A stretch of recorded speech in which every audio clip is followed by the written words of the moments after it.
Orders of the day. Ordre émanant du gouvernement. Government orders, government bills, comments.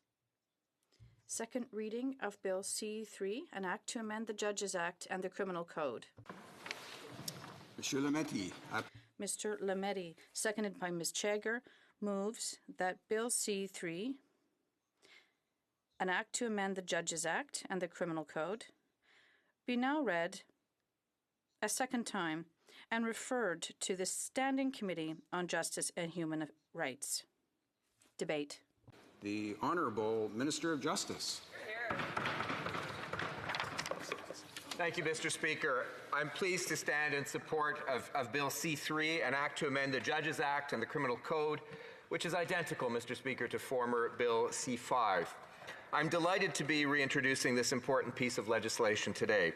I know we in this House are all anxious to see the work that was started by the Honourable Rona Ambrose in 2017 with the introduction of Bill C-337 come to fruition with the quick passage of this bill in this session of Parliament.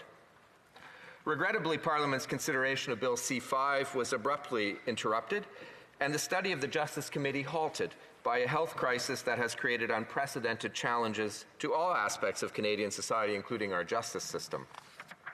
The pandemic has exposed and exploited underlying conditions that have long plagued our justice system. It brought into stark relief the unacceptable barriers to accessing justice for the most vulnerable in our society. The reintroduction of this bill comes at a time when the need to protect our most vulnerable has never been clearer, nor the importance of ensuring a justice system that treats everyone fairly and with respect more critical.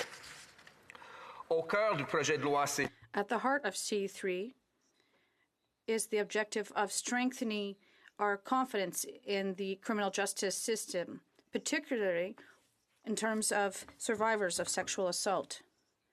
All the stakeholders in the justice system feel that the most vulnerable people are women. Often they don't dare press charges when there is a case of sexual assault. We hope that this bill will help the survivors of sexual assault be treated with dignity and respect when they appear before the court.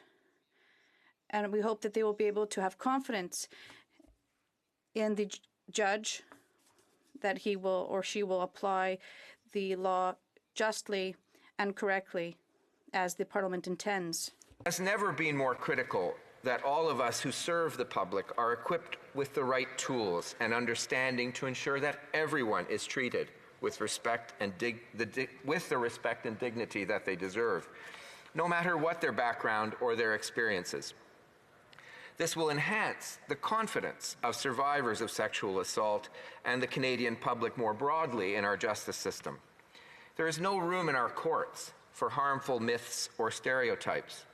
I know that our government's determination to tackle this problem is shared by parliamentarians from across Canada and of all political persuasions.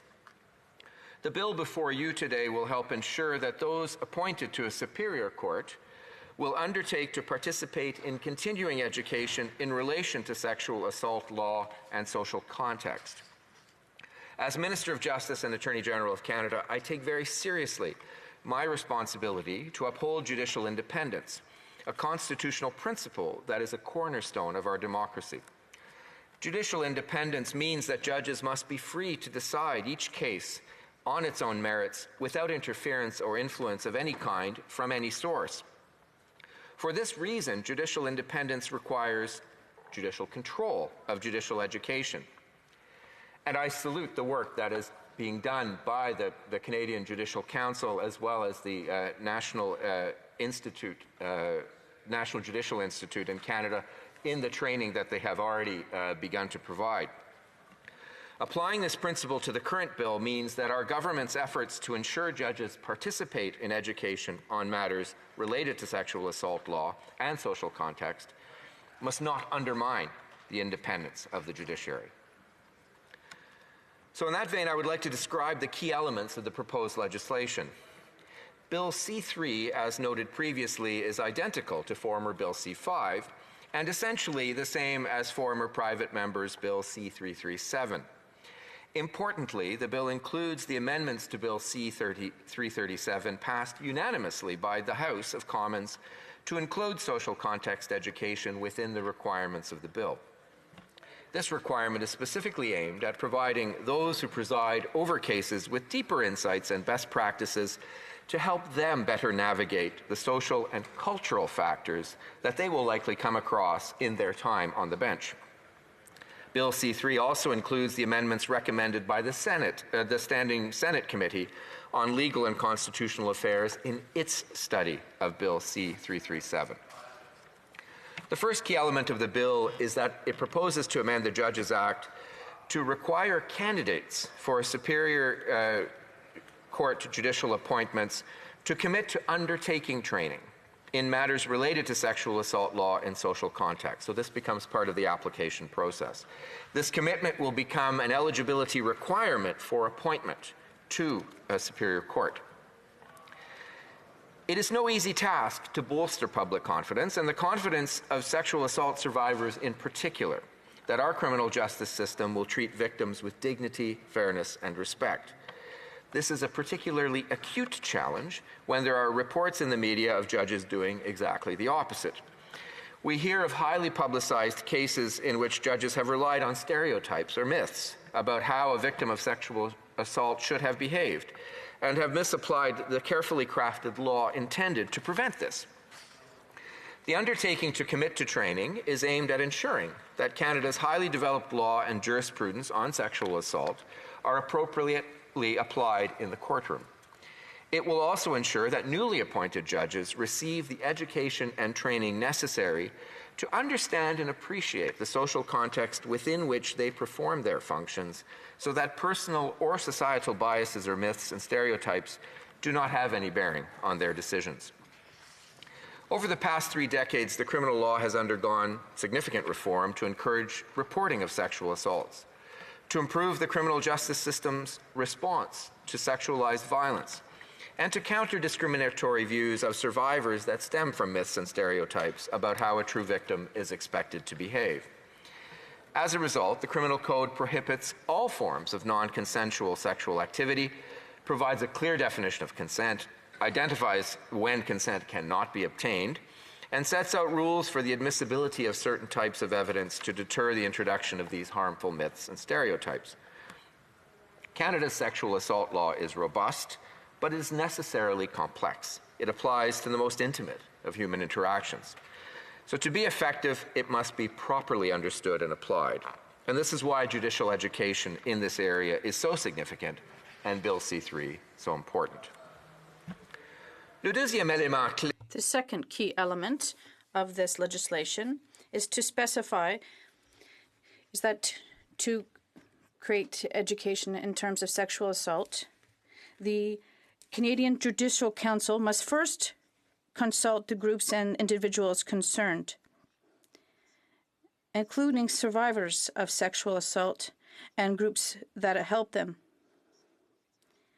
The Council will take advantage of various viewpoints on sexual assault and also from the expertise of the community. The criminal justice system will require a sustained collaborative effort by all actors in the justice system, with the support of stakeholders and civil society. Training is needed not only for judges, but all actors in the justice system. We are working with our provincial and territorial counterparts and justice sector stakeholders towards more comprehensive efforts. However, the pivotal public and determinative role judges play must also be taken into account. The third key element of this bill will require the Canadian Judicial Council to table an annual report in the Parliament outlining the training offered in terms of sexual assault. It will specify the number of judges that participated in such training. This is to increase the judges' responsibility in their training in this aspect and to ensure that the targets are met in this training. Mr. Speaker, amends the Criminal Code to require judges to provide reasons for decisions under sexual assault provisions of the Criminal Code. This amendment is intended to enhance the transparency of judicial decisions made in sexual assault proceedings by rendering them accessible, either in writing or on the record of the proceedings. I would like to mention that this proposed amendment to require judges to provide reasons in the determination of sexual assault matters specifically is complementary to 3 existing requirements. The requirement to provide reasons will be placed in the other sexual assault provisions in the Criminal Code. This will help ensure that all provisions relating to sexual offending are clear and accessible to those applying them. This is part of the effort to prevent the misapplication of sexual assault law by helping to ensure that decisions in sexual assault matters are not influenced by myths or stereotypes about sexual assault victims and how they ought to behave. This is consistent with the Supreme Court of Canada's finding that such myths and stereotypes distort the truth-seeking function of the court. Le fait d'être juge. The fact that you're a judge means you have a heavy responsibility. Allow me to quote the Honorable Justice Gontier, the former Supreme Court Judge of Canada, who has said, and I quote, "The judge is the pillar of the entire justice system and of the rights and liberties that he or she tries to promote and protect. For Canadians, not only does the judge do this through their swearing in to serve the ideals and justice of truth that our rule of law hinges upon, but also they have to incarnate them."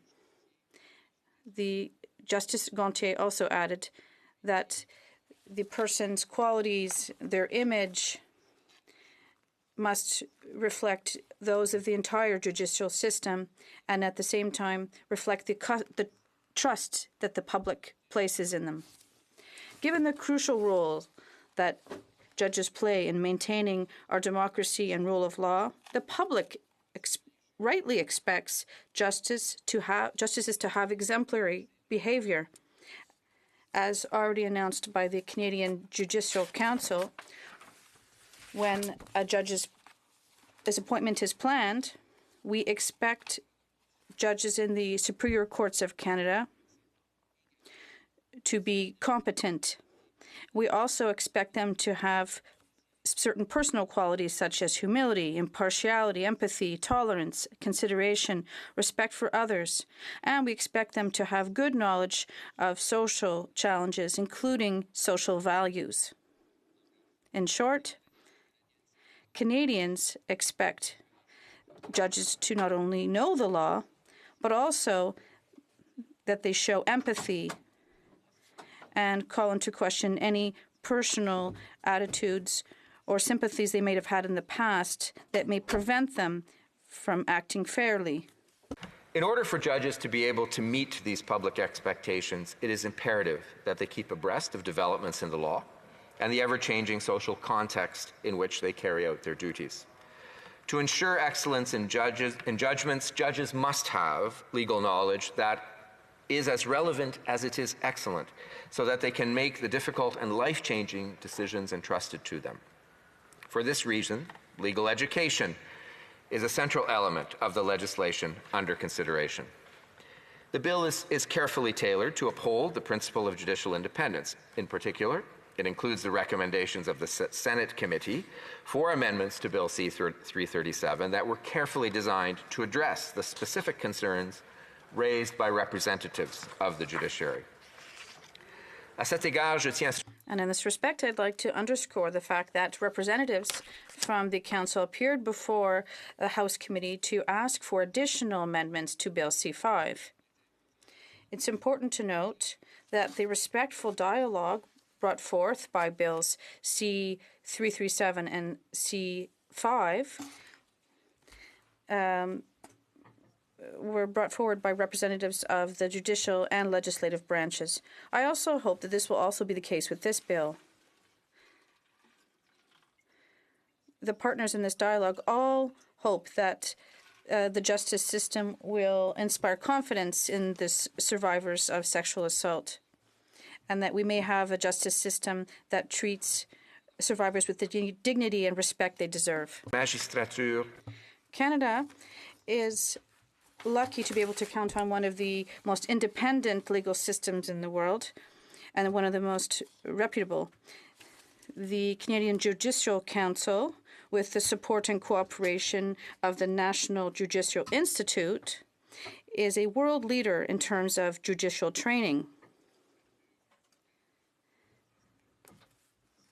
The judges of Canada really intend to provide the best possible training to judges, and Canada is a pioneer in terms of awareness of social contexts in the justice system. In its continuing education policy, the Canadian Judicial Council recognizes that to be effective, judicial education must include awareness of social contexts to avoid judicial decisions being influenced by personal prejudice, myths, or stereotypes, to deal with legal rules as well as skills development and awareness of social context. Both the CJC and the NJI to ensuring judges have access to the training they need. We're blessed with a strong and independent judiciary in Canada. We cannot, Mr. Speaker, take this for granted. As parliamentarians, we must ensure that we safeguard and promote it. This bill seeks to balance a legitimate need to enhance public confidence while carefully preserving the judiciary's ability to control judicial education. The government has also earmarked significant resources to support this effort. In Budget 2017, $2.7 million over 5 years were earmarked for the Canadian Judicial Council, and then $500,000 per year subsequently to ensure that an increased number of judges get professional development, placing a priority on training on issues of sex, gender, and cultural sensitivity. Our government is also working with stakeholders to ensure the availability of relevant training for all Canadian judges, i.e., judges who are not even appointed by the federal government. That said, I hope this bill will serve for each of us in the justice system to closely examine whether other steps need to be taken to strengthen confidence among survivors of sexual assault and the public in our system of justice. Have followed suit and did just that. At least one province, Prince Edward Island, enacted similar legislation, and I understand others are carefully considering policy and legislative responses. I note that other countries have already enacted legislation similar to what is being proposed. It's time for all of our jurisdictions to act. While we believe that reintroducing Bill C-3 is a crucial step, Mr. Speaker, it's not the only action we can take as a government. We prioritize supporting victims and survivors of crime by a range of different avenues. This includes providing funding to provinces and territories to allow them to develop and enhance programs, to provide free and independent legal advice, and in some cases, representation to survivors of sexual assault. It includes our government's commitment, as emphasized in the speech from the throne, to build on the gender-based violence strategy, to work with partners to develop a national action plan. This bill sends a message to all Canadians and survivors of sexual assault in particular that your elected officials are listening, that we care about what happens to your case, and that we are prepared and committed to taking whatever action we can to ensure that our justice system is fair and responsive. It's incumbent on all of us, Mr. Speaker, legislators, judges, prosecutors, police, and the public. We are currently seeing a groundswell of support for genuine and lasting changes to our justice system. This bill is a modest step, but nonetheless important. It gives parliamentarians an opportunity to act according to their convictions and to show all Canadians, particularly survivors of sexual assault, that their voice is important and that if someone dares report an assault, they will be heard and treated with the dignity and respect each and every member of our community is entitled to demand. I would encourage all of you, colleagues, to take this step towards a justice system that's more constructive, more resilient, and better adapted to the needs of those it serves. De ceux et celles qu'il sert. I call on all of you to support this important nonpartisan Merci. Thank you. Questions and comments. The Honourable Member for Elgin, Middlesex, London. Thank you very much, Mr. Speaker. And once again, thank you very much to the Minister of Justice. This is a bill that is important for all women across this country. It is something that when Rona Ambrose brought this forth in the 42nd Parliament, she was stood alongside all of the members of this chamber, as well as all the leaders as we put this through. Though I am very concerned with where we're going next. And I recognize, and you do not, by no means does the minister have to respond on this specific court case. But just a few months ago, there was a court case where intoxication became the issue. And it was on the rights of the person who was being accused. One of the biggest things that this bill is therefore is to make sure that women and those who have gone through sexual assault have got the confidence in the legal system. But this new idea of the intoxication and being able to use that and seeing that in June of 2020 that this happened, what is the minister's feelings on that, and how can we continue to protect survivors of sexual assault? Honourable Minister of Justice. Thank the honourable member for her question, and I certainly share her concern with that judgment which overturned a part of the criminal code. Mr. Speaker, that decision is being appealed. It is the carriage of that case in this case is by the Provincial Prosecution Service in Ontario. My understanding is that it is under appeal, and I therefore can't comment on the actual substance of the case. Questions et commentaires. L'honorable député. Questions and comments? The Honourable Member for Shefford. Thank you, Mr. Speaker. C3 is extremely important indeed for restoring justice in the court system, and it will be key in encouraging victims to come forward. In the summer, we saw an uptick in violence and assault against women. I'd like to know whether this government is concerned about violence against women. How will Bill C3, what does this bill provide for in terms of developing measures to counter violence against women? The Honourable Minister of Justice. Thank you, Mr. Speaker, and I'd like to thank the honourable colleague for her question. I share her empathy under the circumstances. This bill is part of the solution in the sense that it will produce more empathetic results for victims of sexual assault. Clearly, in the context of COVID-19, Mr. Speaker, this is not a complete solution. We're going to have to all work together on all sides of this House to ensure that the stress caused by the pandemic, which has, as a result, led to an increase in family violence, we'll have to work together to ensure, to combat that phenomenon. Thank you. Comments by video conference. The Honourable Member for Cowichan, Malahat, Langford. Yes, thank you, Mr. Speaker, and thank you to the Minister for his reintroduction of this bill. And I'd like to say from the outset that he can count on the support of the New Democratic Party to get this bill to committee. And we find ourselves in a strange situation being at the second reading debate of this bill because, of course, the previous version had already had 2 sittings at the Justice Committee, and so we've already had testimony from witnesses. So I look forward to that work continuing. But I want to take this rare opportunity I have to ask the minister a question. You know, bills we know are the product of the demands that Canadians have on their parliament. They are, in fact, the product of the social context that we operate in. And so I want to ask him about the systemic racism and the demands of the Black, Indigenous, and persons of color community that have recently come out over the months of 2020. And I want to tie this into the TRC call to action number 27, which called that the Federation of Law Societies of Canada ensure that lawyers receive appropriate training in intercultural competency, conflict resolution, human rights, and anti-racism.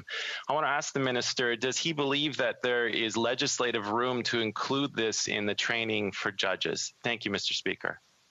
Honourable Minister of Justice. Thank you. I thank the honourable member. I'm looking at the screen, but he's not there anymore. I thank the honourable member for his question, and I share his concern.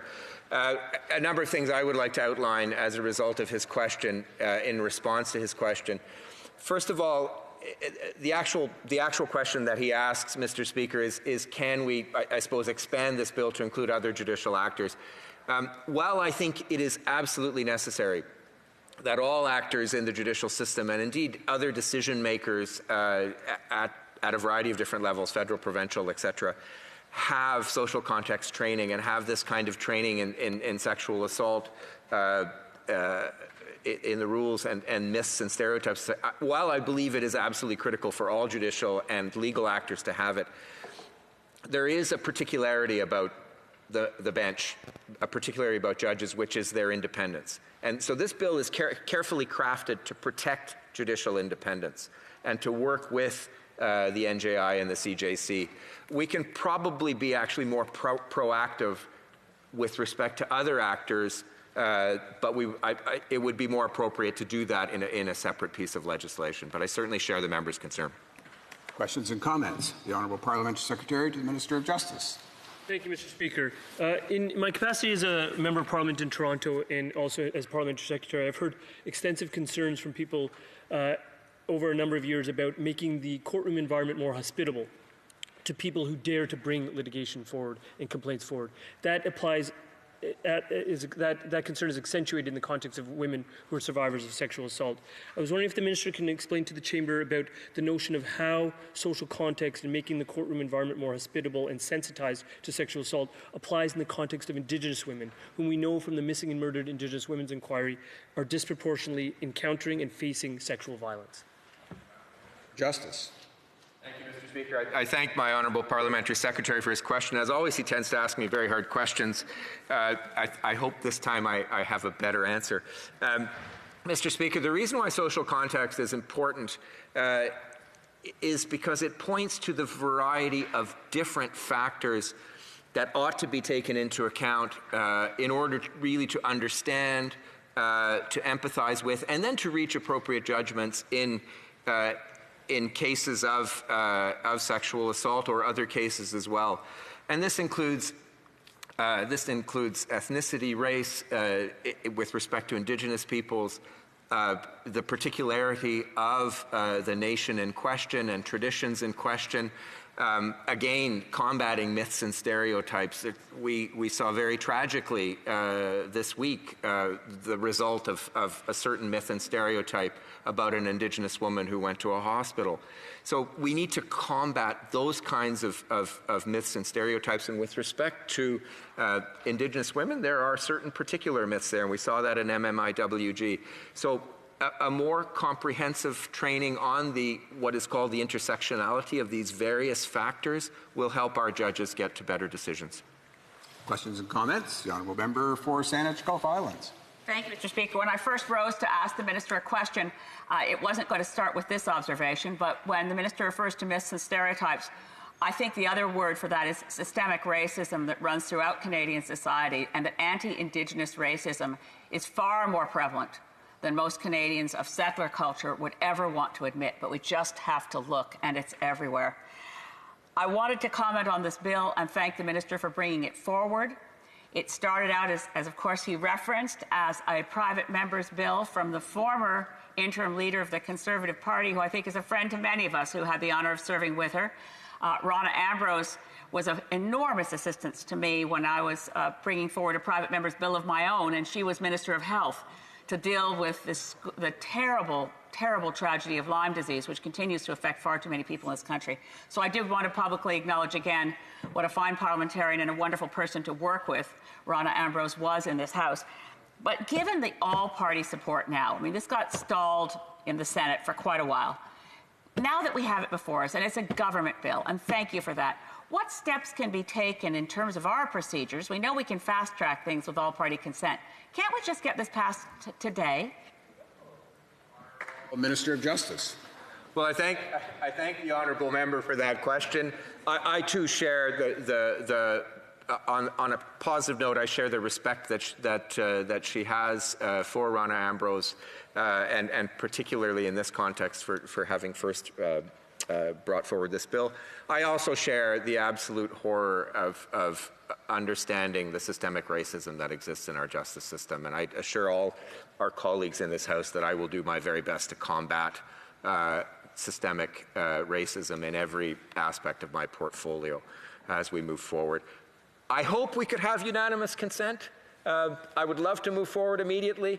I thank the honourable member for her suggestion. As a member of the government, we'll do everything we can to get this through as quickly as possible, and we're open to suggestions. Resuming debate, the honourable member for South Surrey White Rock. Mr. Speaker, I will be splitting my time with my colleague, the member for Kelowna Lake Country. It's my honor to join in virtually today to speak to I'll just interrupt the honourable member there momentarily. As the member may know, when this being the first round of speeches pertaining to the bill that's before us, in order to split one's time with another member or another colleague, they do need in this first round unanimous consent to do so. So I will ask at this point if the honourable member for South Surrey White Rock has the unanimous consent of the House to share or split her time. Yes. Seeing yes, are there any noes? Hearing none, we'll say that's agreed and so ordered. And the honourable member for South Surrey White Rock. My apologies, Mr. Speaker. I was so anxious to get to what I was going to say, I forgot to ask for that permission, so thank you all. It's certainly my honor to be speaking today on Bill C-3, an act to amend the Judges Act and the Criminal Code sexual assault. This legislation has special significance to me as a lawyer, as a woman, as a proud mother of 4, as a child survivor of sexual violence myself, and most importantly, as a lifelong advocate for victims of crime and sexual assault, men and women, boys and girls. Bill C-3, formerly Bill C-337, first introduced in the House of Commons in February 2017 by the Honourable Ronna Ambrose, has received a tremendous amount of support from parliamentarians and stakeholders. I would like to take this opportunity to also thank Ms. Ambrose for initially introducing this long overdue piece of legislation and for her strong advocacy on this vital issue. Conservatives were proud to support the Just Act in the last Parliament because we recognize that far too often our justice system fails to respect the experiences of victims of sexual assault. This legislation was part of our election platform in the last election. I'm very pleased to see the current government put partisanship aside and adopt the bill in March of this year. Bill C-3 would ensure trust is built and maintained in our judicial system, and specifically that victims of sexual assault are respected by that system when they choose to come forward. We know that only a small fraction, as few as 5 to 10% of sexual assaults are reported. Sexually assaulted at age 12, I know that I only told my mother when I was in my 40s. I was a child, I was afraid, and I never told authorities. According to a Justice Canada study of survivors, approximately 2/3 stated a lack of confidence in the police, the court process, and the criminal justice system in general. The process is even more overwhelming for children. It is of utmost importance that Canada's members of Parliament address head-on this underreporting and lack of confidence by breaking down the barriers that discourage victims of sexual assault from coming forward. We must increase transparency in this court's decisions, any court's decisions, through increased judicial training and accountability. This legislation would go a long way to doing just that.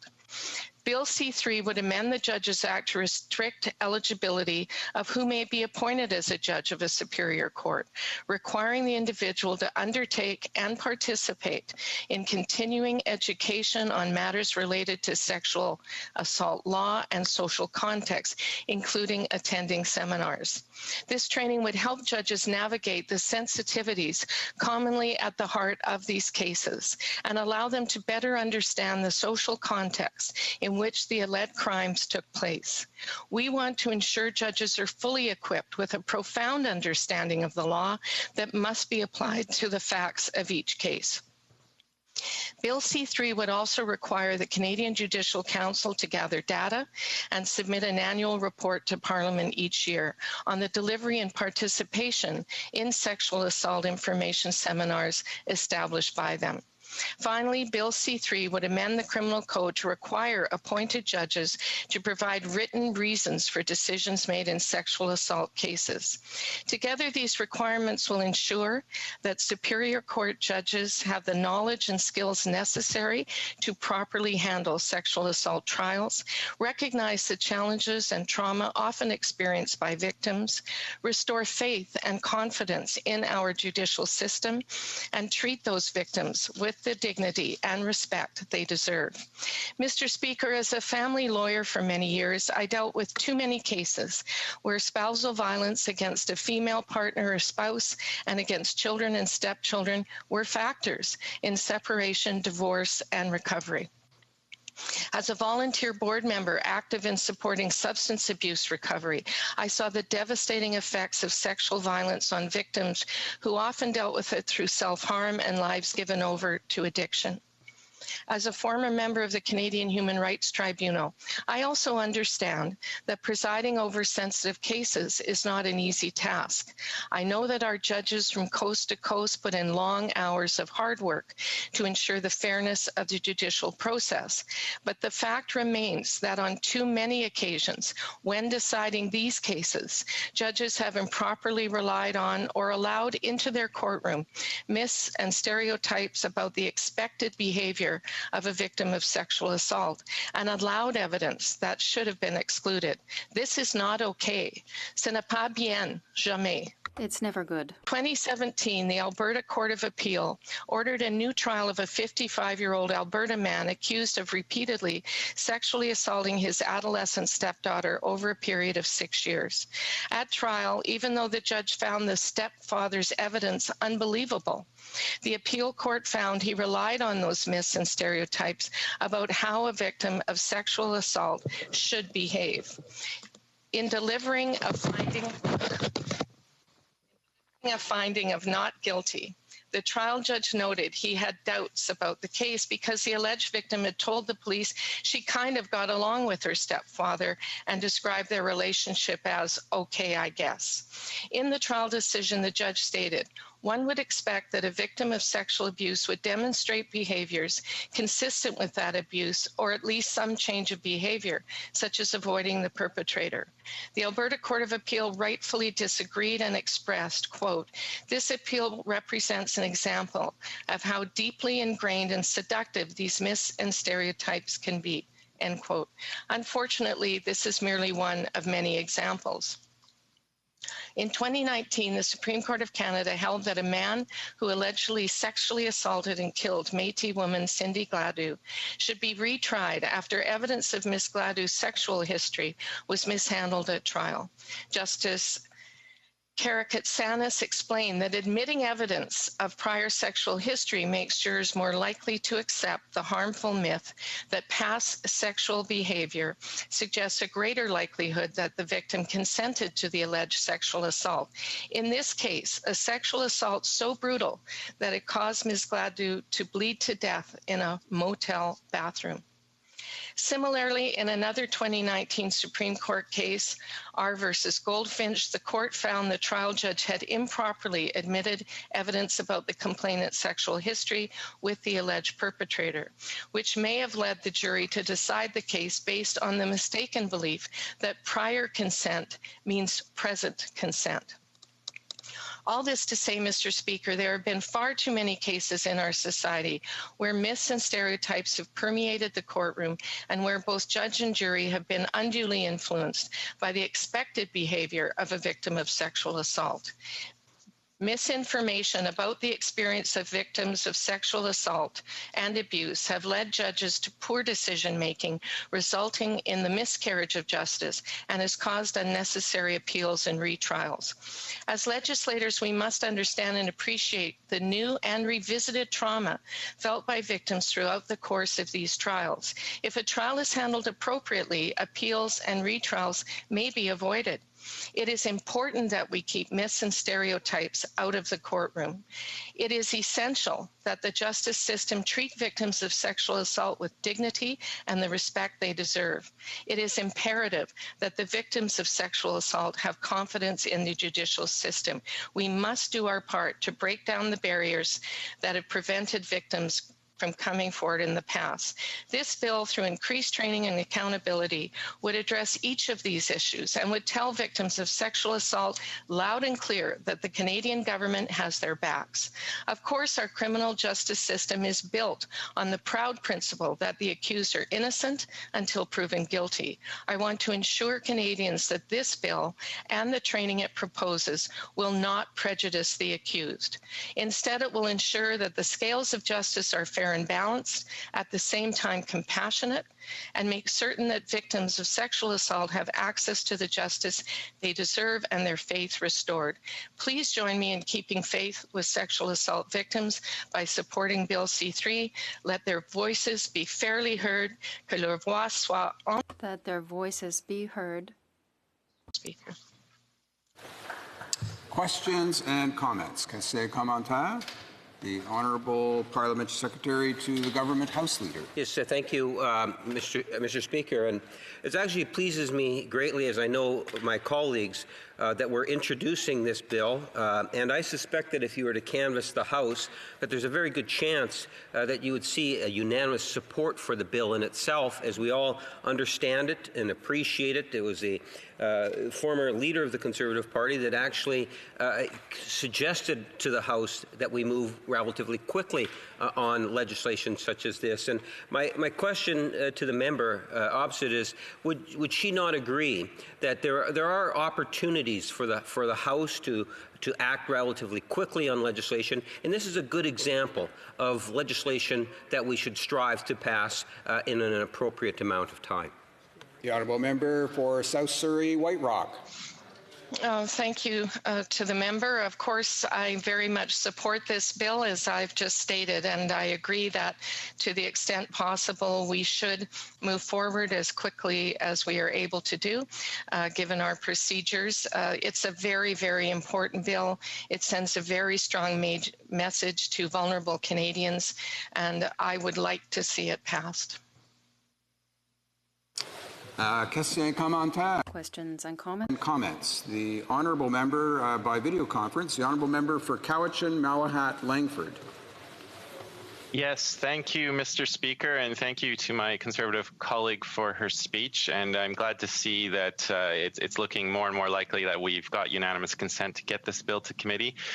My question to her, however, is, while this bill is aiming to amend the Judges Act, I'm just wondering about her thoughts on other federal actors who have sort of a judicial role. I'm thinking of people in the Parole Board of Canada, the Immigration Appeal Division, also members who serve in our border services and in the RCMP. Does she have an opinion on whether this kind of training would benefit those actors, and whether there's maybe legislative room to also include those actors so that we don't have this perpetuation of myths and stereotypes? Thank you, Mr. Speaker. The Honourable Member for South Surrey White Rock.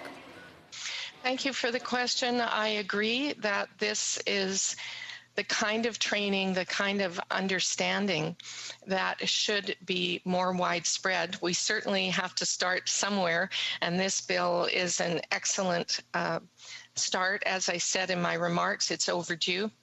As I believe you have heard members of the Conservative Party speak previously with respect to parole board and other, as you call them, actors in the judicial system, it is very important that this is better understood and that those who are victims are fairly heard and that they know that they can be heard and respected in what they have to say. The treatment of these things, the way it's approached, is vital. Questions and comments? L'honorable député. The Honourable Member for Saint-Jean. Thank you, Mr. Speaker. I'd like to hear my colleague talk about the fact that what is suggested as training is not just initial training, but rather a continued or ongoing training for judges, so they'll be able to adapt to the different realities over time as things evolve when it comes to sexual assault. And the law will follow, the training will follow. I'd like to hear my colleague say some comments about that, about this ongoing training that will occur. Honorable député, The Honourable Member for South Surrey White Rock. Well, thank you to my colleague for the excellent question, because I think this is such an important part of this bill. It's far too easy to take maybe one little course and then get on about your life, and that life in this instance is a judicial life, making decisions every day. The ongoing aspect is very important and I think will improve the quality. It's also a constant reminder that if you are sitting in judgment on these cases, the accused must be fairly treated, but the victim must be fairly heard. And it's a very, very important part of access to justice, because this is the type of crime that goes across all socioeconomic sectors of our society, and anyone involved in the system must know and have confidence that the people listening have some understanding of what this is about. Resuming debate, the Honourable Member for Kelowna Lake Country. Thank you, Mr. Speaker. I'm glad to be rising today to debate Bill C-3, an act to amend the Judges Act and the Criminal Code, otherwise known as the JUST Act. This is an important piece of legislation where a version was first introduced in 2017 by former Conservative leader Rona Ambrose, then called Bill C-337, the proposed Judicial Accountability Through Sexual Assault Law Training Act. I want to thank Ms. Ambrose for her leadership role, and she championed this bill and the important content of it over the last few years. Ms. Ambrose has been a strong voice for women and sexual assault survivors. Bill C-337 received widespread support from stakeholders and from parliamentarians across party lines. Canada's Conservatives were proud to support the JUST Act in a previous parliament because we recognize that far too often the justice system fails to respect the experiences of victims of sexual assault. Passing this legislation was also part of the Conservative platform in the last election and was one of the platform points I was glad to see included.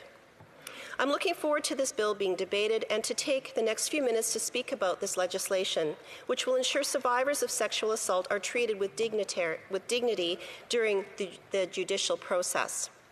Mr. Speaker, in the end, this legislation is about bringing forth trust. The JUST Act will make it so that judges are required to continue their education on matters related to sexual assault law and social context. Sexual assault survivors need to know that those hearing their cases have the training, background, and context to give them a fair trial. To better ensure that sexual assault survivors do not hesitate to come forward, we need a judicial system that they can trust will be fair. We also need a system which understands the laws of consent. With that considered, it is easy to support this bill. This legislation, if passed, also requires judges to provide reasons for their decisions in sexual assault cases. This is another important step in the right direction, which will provide more clarity in the process. Requiring rationale for these decisions will provide more documentation in these cases, including an understanding of the thought process of a judge.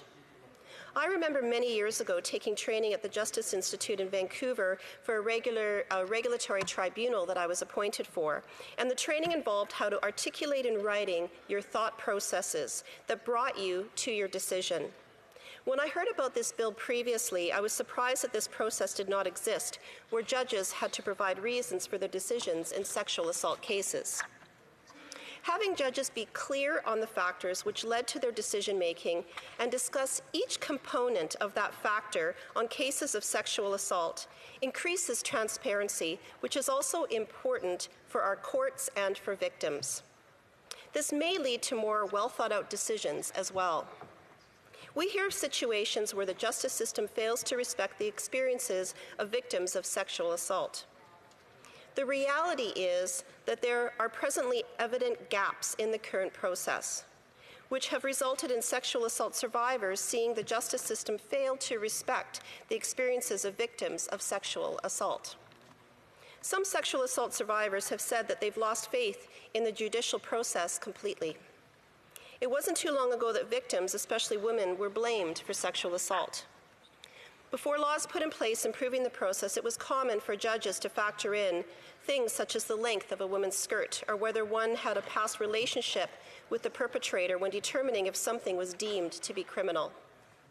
We may look back on those days now with disbelief that it ever happened, but we are far from having all the tools to ensure our judiciary, which is trained to look at sexual assault cases, is at its best of ability. In fact, we hear the stories too often of this still happening today in 2020, both in Canada and across the world. I'm sure many of us have had examples of this. We've heard of victim blaming and of stereotypes, and it's wrong, and yet somehow it still happens. One story which continues to stick in my memory is when a judge asked a victim of sexual assault during court proceedings why she couldn't just keep her knees together. Comments such as this are shocking and show where gaps are in the process for training with the judiciary when it comes to sexual assault. According to statistics from Canada's Department of Justice, 83% of sexual assaults were not reported to the police. That's 83%, Mr. Speaker. This means that 4 in every 5 sexual assaults which occur are not filed with the police, let alone given a chance to go to trial and potentially lead to a conviction. This figure is shocking and raises important questions about why it's reported that 4 in 5 victims of sexual assault feel that they cannot report what has happened. Is it because they feel they will be victim blamed? Is it because they feel they will not be believed? Is it because they feel there may be a lack of evidence? Is it because they feel embarrassed? Or maybe it's because they've heard of other cases where situations of sexual assault were not taken seriously. Unfortunately, I know of a woman who chose not to report an incident that happened to her. In further studies from the Department of Justice on this issue, victims of sexual assault were asked to rate their level of confidence in the police, the court processes, and the criminal justice system in general. Few participants stated that they were very confident. Bill C3 will make an improvement in this trust factor on the judicial side of this process. Sexual assault victims can be better safeguarded and know that the judge in their case has up-to-date training in sexual assault law and understands the modern contexts of situations which can arise, and this is important. If this bill even slightly increases the confidence of sexual assault victims to bring forth their situation and report it to the police, then it is common sense that we should pass it. Other important factors from the Department of Justice which stood out to me is that women between the ages of 15 and 24 have the highest rate of being a victim of sexual assault, and that self-reported sexual assault incidents very often involve an offender who was known to the victim, disproportionately more than other crimes like physical assaults and robberies.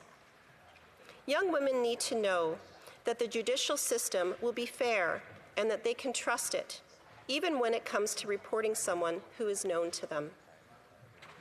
What message would it send to a young woman who is a sexual assault survivor who feels the judicial system does not give them a fulsome trial? The criminal justice system must work towards eradicating stereotyping and biases.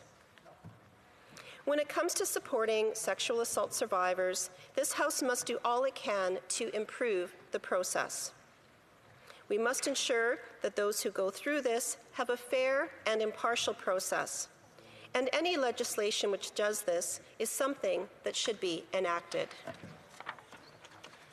In my constituency, I sat with a woman in a coffee shop while she explained in detail her assault experience. I didn't know what to say. The only thing that came out was, "I'm so sorry that happened to you." My team and I have received emails and calls from those in Kelowna Lake Country about the JUST Act, as well as about improving the process for sexual assault victims. I've also had many conversations with those in Kelowna and Lake Country on their experiences with the process locally and how they believe it can be improved for sexual assault cases. We know that the Okanagan isn't immune from this problem, and the JUST Act comes up as one piece to address this issue. So, Mr. Speaker, I'm looking forward to Bill C3 moving to the next part of the legislative process. This is an important bill for sexual assault survivors, and I hope that members in this House will be supporting this when it comes to a vote. Thank you, Mr. Speaker. The honourable member for Kelowna Lake Country will have 5 minutes for questions and comments when the House gets back to debate on this question that's before the House at the moment. But right now we are going to go to statements by members. Déclaration. Statements by members. Virtually, we have the honourable member for Brome-Missisquoi. Thank you very much, Mr. Speaker. This summer in Brome-Missisquoi, we were very lucky to benefit from the Canada Summer Jobs Program. Our organizations were able to share over $650,000 in grants, which greatly helped our local economy. This program really made a difference for our employers who were already dealing with tough economic conditions. Many of them wouldn't have been able to hire new employees without this assistance from our government. 166 of our young people found summer jobs and gained enriching work experience. I'd like to congratulate them for the work they did, even during this pandemic. I'd also like to underscore the impact of this program on the Garagona camp in Freilsburg. This camp is for young people with intellectual deficiencies. And thanks to this program, the organization was able to hire five additional monitors, which made a real difference. So I'd like to thank all the employers who participated in the program this summer. Our government will always be ready to support our SMEs and organizations in Brome-Missisquoi. Edmonton. Mr. Speaker, last month the statue of the late Edmonton Police Constable Ezio Ferrone was desecrated with graffiti. On June 25, 1990, Ezio Ferrone courageously pursued 2 bank robbers when he was shot and killed. He died at the young age of 33, and to this day is remembered as a man of honor. Ezio Ferrone was murdered for doing nothing more than his job. He put his life on the line to keep our community safe, and he paid the ultimate sacrifice. Sadly, this is not an isolated incident, but part of a trend. Acts of vandalism against those who have given their lives to protect our communities must be condemned unequivocally, and perpetrators of such vile acts must be prosecuted to the fullest extent of the law. The honourable member for Nepean. Thank you, Mr. Speaker. On behalf of all Canadians, including Belarusian Canadians, I thank our government for condemning the fraudulent elections in Belarus and for imposing tough sanctions. Canada stands in solidarity with the people in Belarus.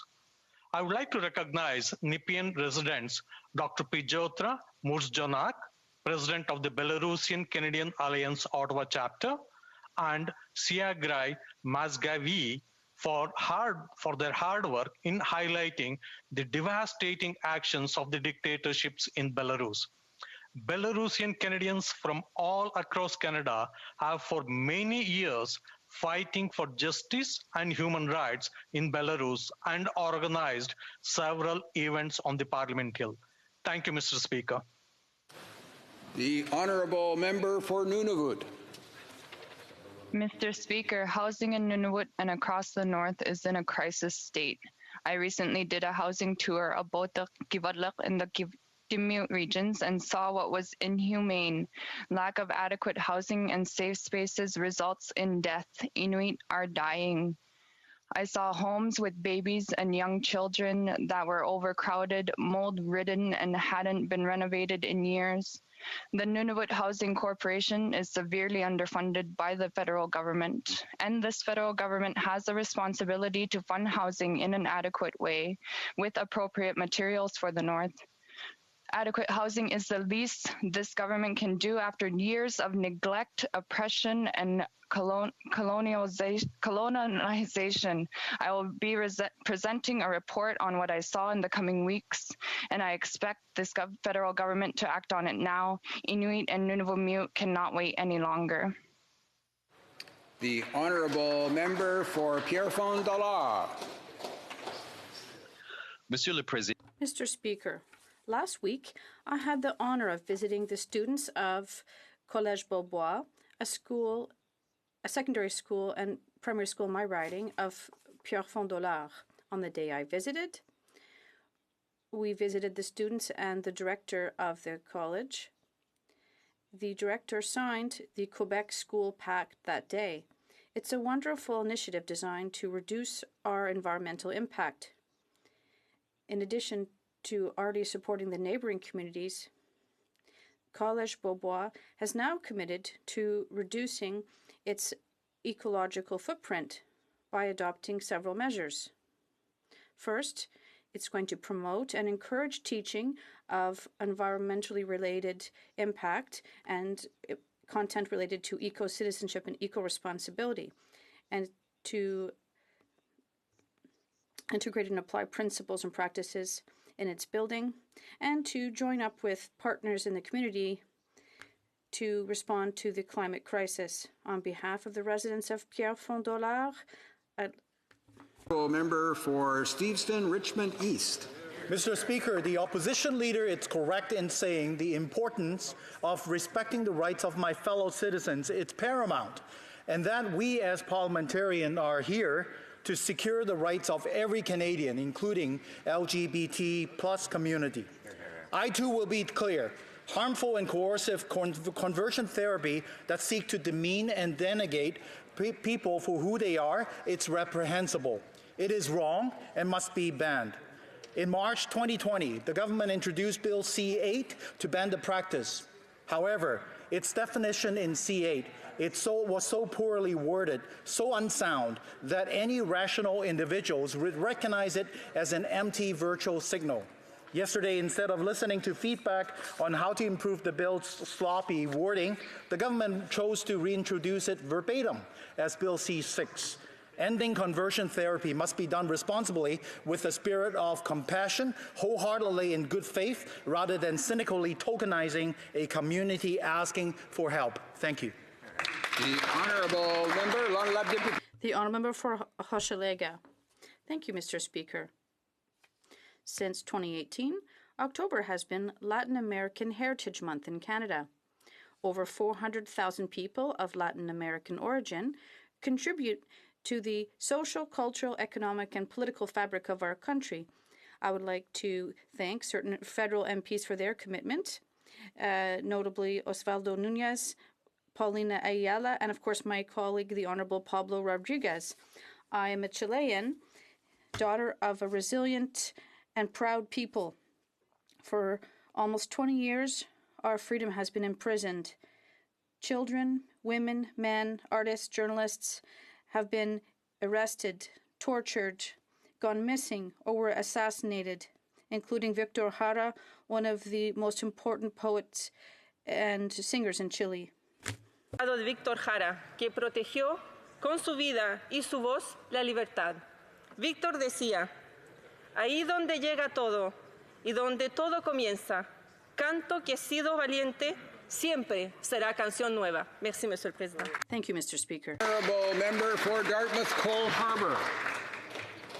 Mr. Speaker, I rise today to recognize the 100th anniversary of the first Trans-Canada flight, a significant achievement by members of the Canadian Air Board, a department of the Dominion government established in 1919 to oversee the development of aviation in Canada following the First World War.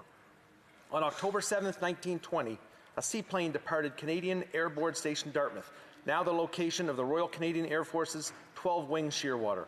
The aircraft was bound for Vancouver, nearly 5,400 kilometers away, an incredible feat through the successful completion of the first transcontinental crossing of Canada by air. The Air Board brought aviation to the attention of the Canadian public, so much so that former Governor General Vincent Massey said, "The aircraft came to Canada as a godsend. It probably has meant more to us than it has to any other country." Mr. Speaker, this historic event brought two Canadian coasts together and deserves our recognition. Thank you. The honourable member for Barrie Innisfil. Mr. Speaker, this year marks the 200th anniversary of the town of Innisfil. Yes, Innisfil is older than the Dominion of Canada. The story of Innisfil began in 1820 with the official survey that laid out the boundaries and concessions. The first settlers were the Hewson and Sewells families, who arrived by the way of the East Holland River and beautiful Lake Simcoe to settle at what is now Big Bay Point. It wasn't long before John and George Warnicka's efforts cleared the way for Yonge Street and Highway 11 to be built through Innisfil, an important route connecting York and Barrie, completed in 1825. The earliest official recorded census shows that by 1842, the population of Innisfil was 762. Today, Innisfil is a growing, inclusive, vibrant, and innovative town of distinct communities with a population of over 36,000. And although the anniversary celebrations have not happened as planned because of COVID, I wish Mayor Lynn Dolan, Council, and all of the residents of the town of Innisfil a very happy 200th anniversary. The honourable member for Parkdale High Park. Mr. Speaker, the COVID-19 pandemic is the public health crisis of our generation. However, there's another crisis that is killing Canadians at an alarming rate: the opioid crisis. Opioid overdoses are now responsible for more deaths in this country each month than COVID-19. Our government's approach to opioids has been consistent since 2015. Substance use and addictions are healthcare problems, not criminal ones. The solution to these problems lies in a stronger public health approach, not in tougher criminal sanctions. That starts with harm reduction.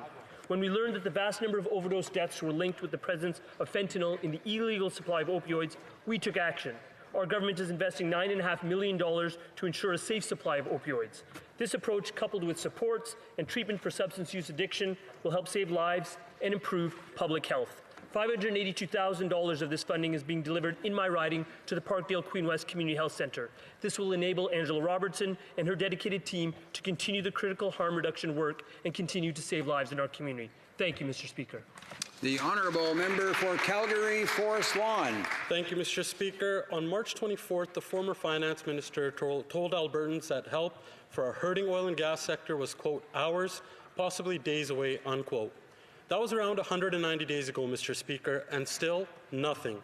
No. Albertans watched last week's throne speech anxiously awaiting a plan, any kind of plan, but still nothing. In fact, Canada's resource economy wasn't mentioned at all. We are a patient bunch, but when you have to wait half of a year, it shows negligence. Should Albertans just take the Prime Minister at his word about phasing out the industry?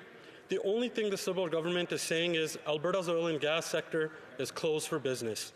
They're saying goodbye to all the revenues it generates for our hospitals and for our schools and all the families that depend on those jobs. It's a bleak time in Alberta, Mr. Speaker, and people are looking for hope, something this government isn't offering.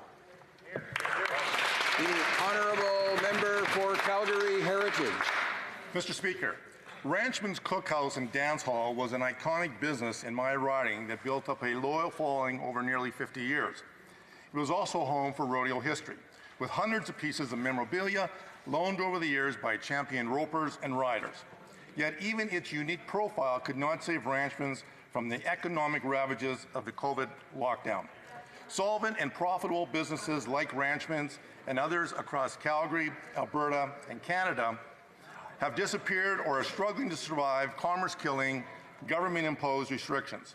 And the negative impacts of job losses and isolation on individuals are having a detrimental effect on society as a whole. The response to ongoing public health challenges can't always be just more economic shutdowns that businesses have no capacity to endure.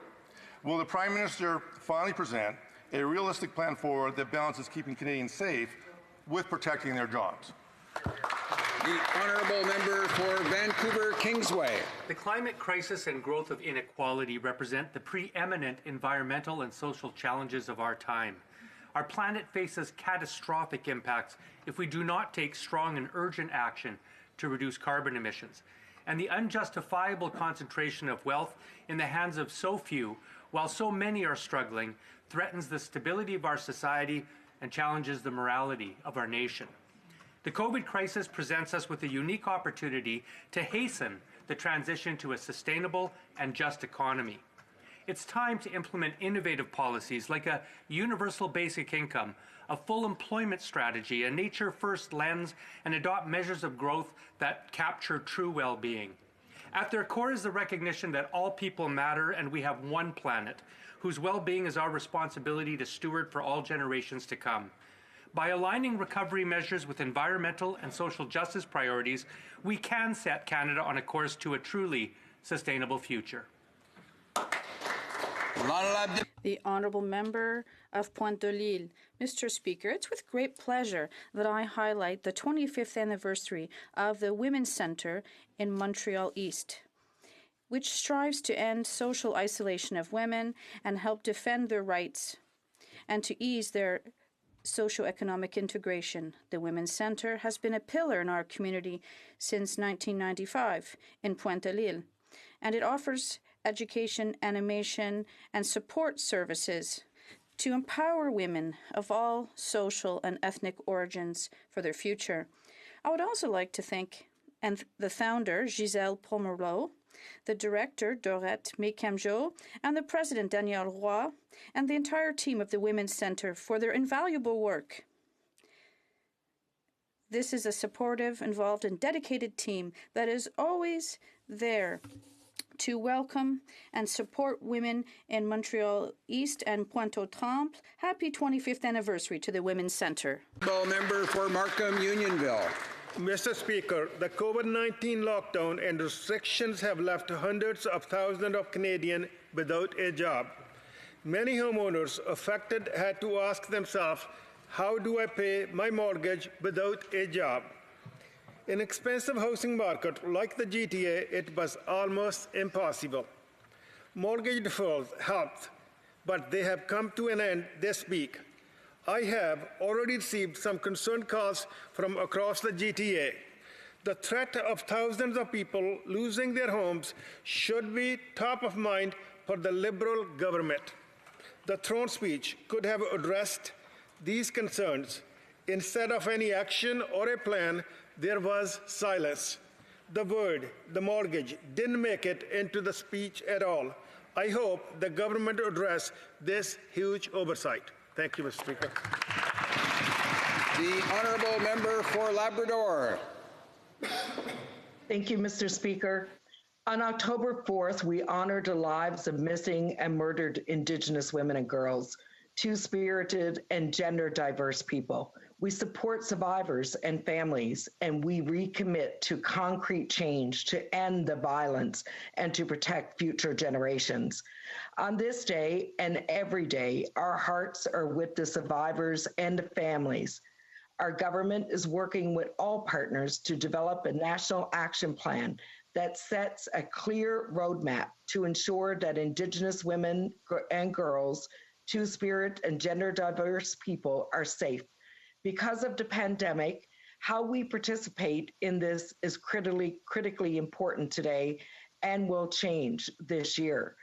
So I want to say, and to all parliamentarians and to all Canadians, I urge you to take time on Sunday to acknowledge and reflect on what every Canadian can do to end this unacceptable situation for Indigenous Canadians.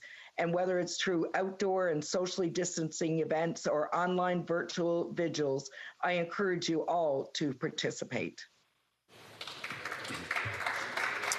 Oral questions. Questions orales. La leader d'opposition. The Honourable Opposition House Leader. Merci, Monsieur. Thank you, Mr. Speaker. As the official opposition's leader and the Prime Minister, we would like to wish a speedy recovery to the U.S. President and his wife, who have been infected by COVID-19.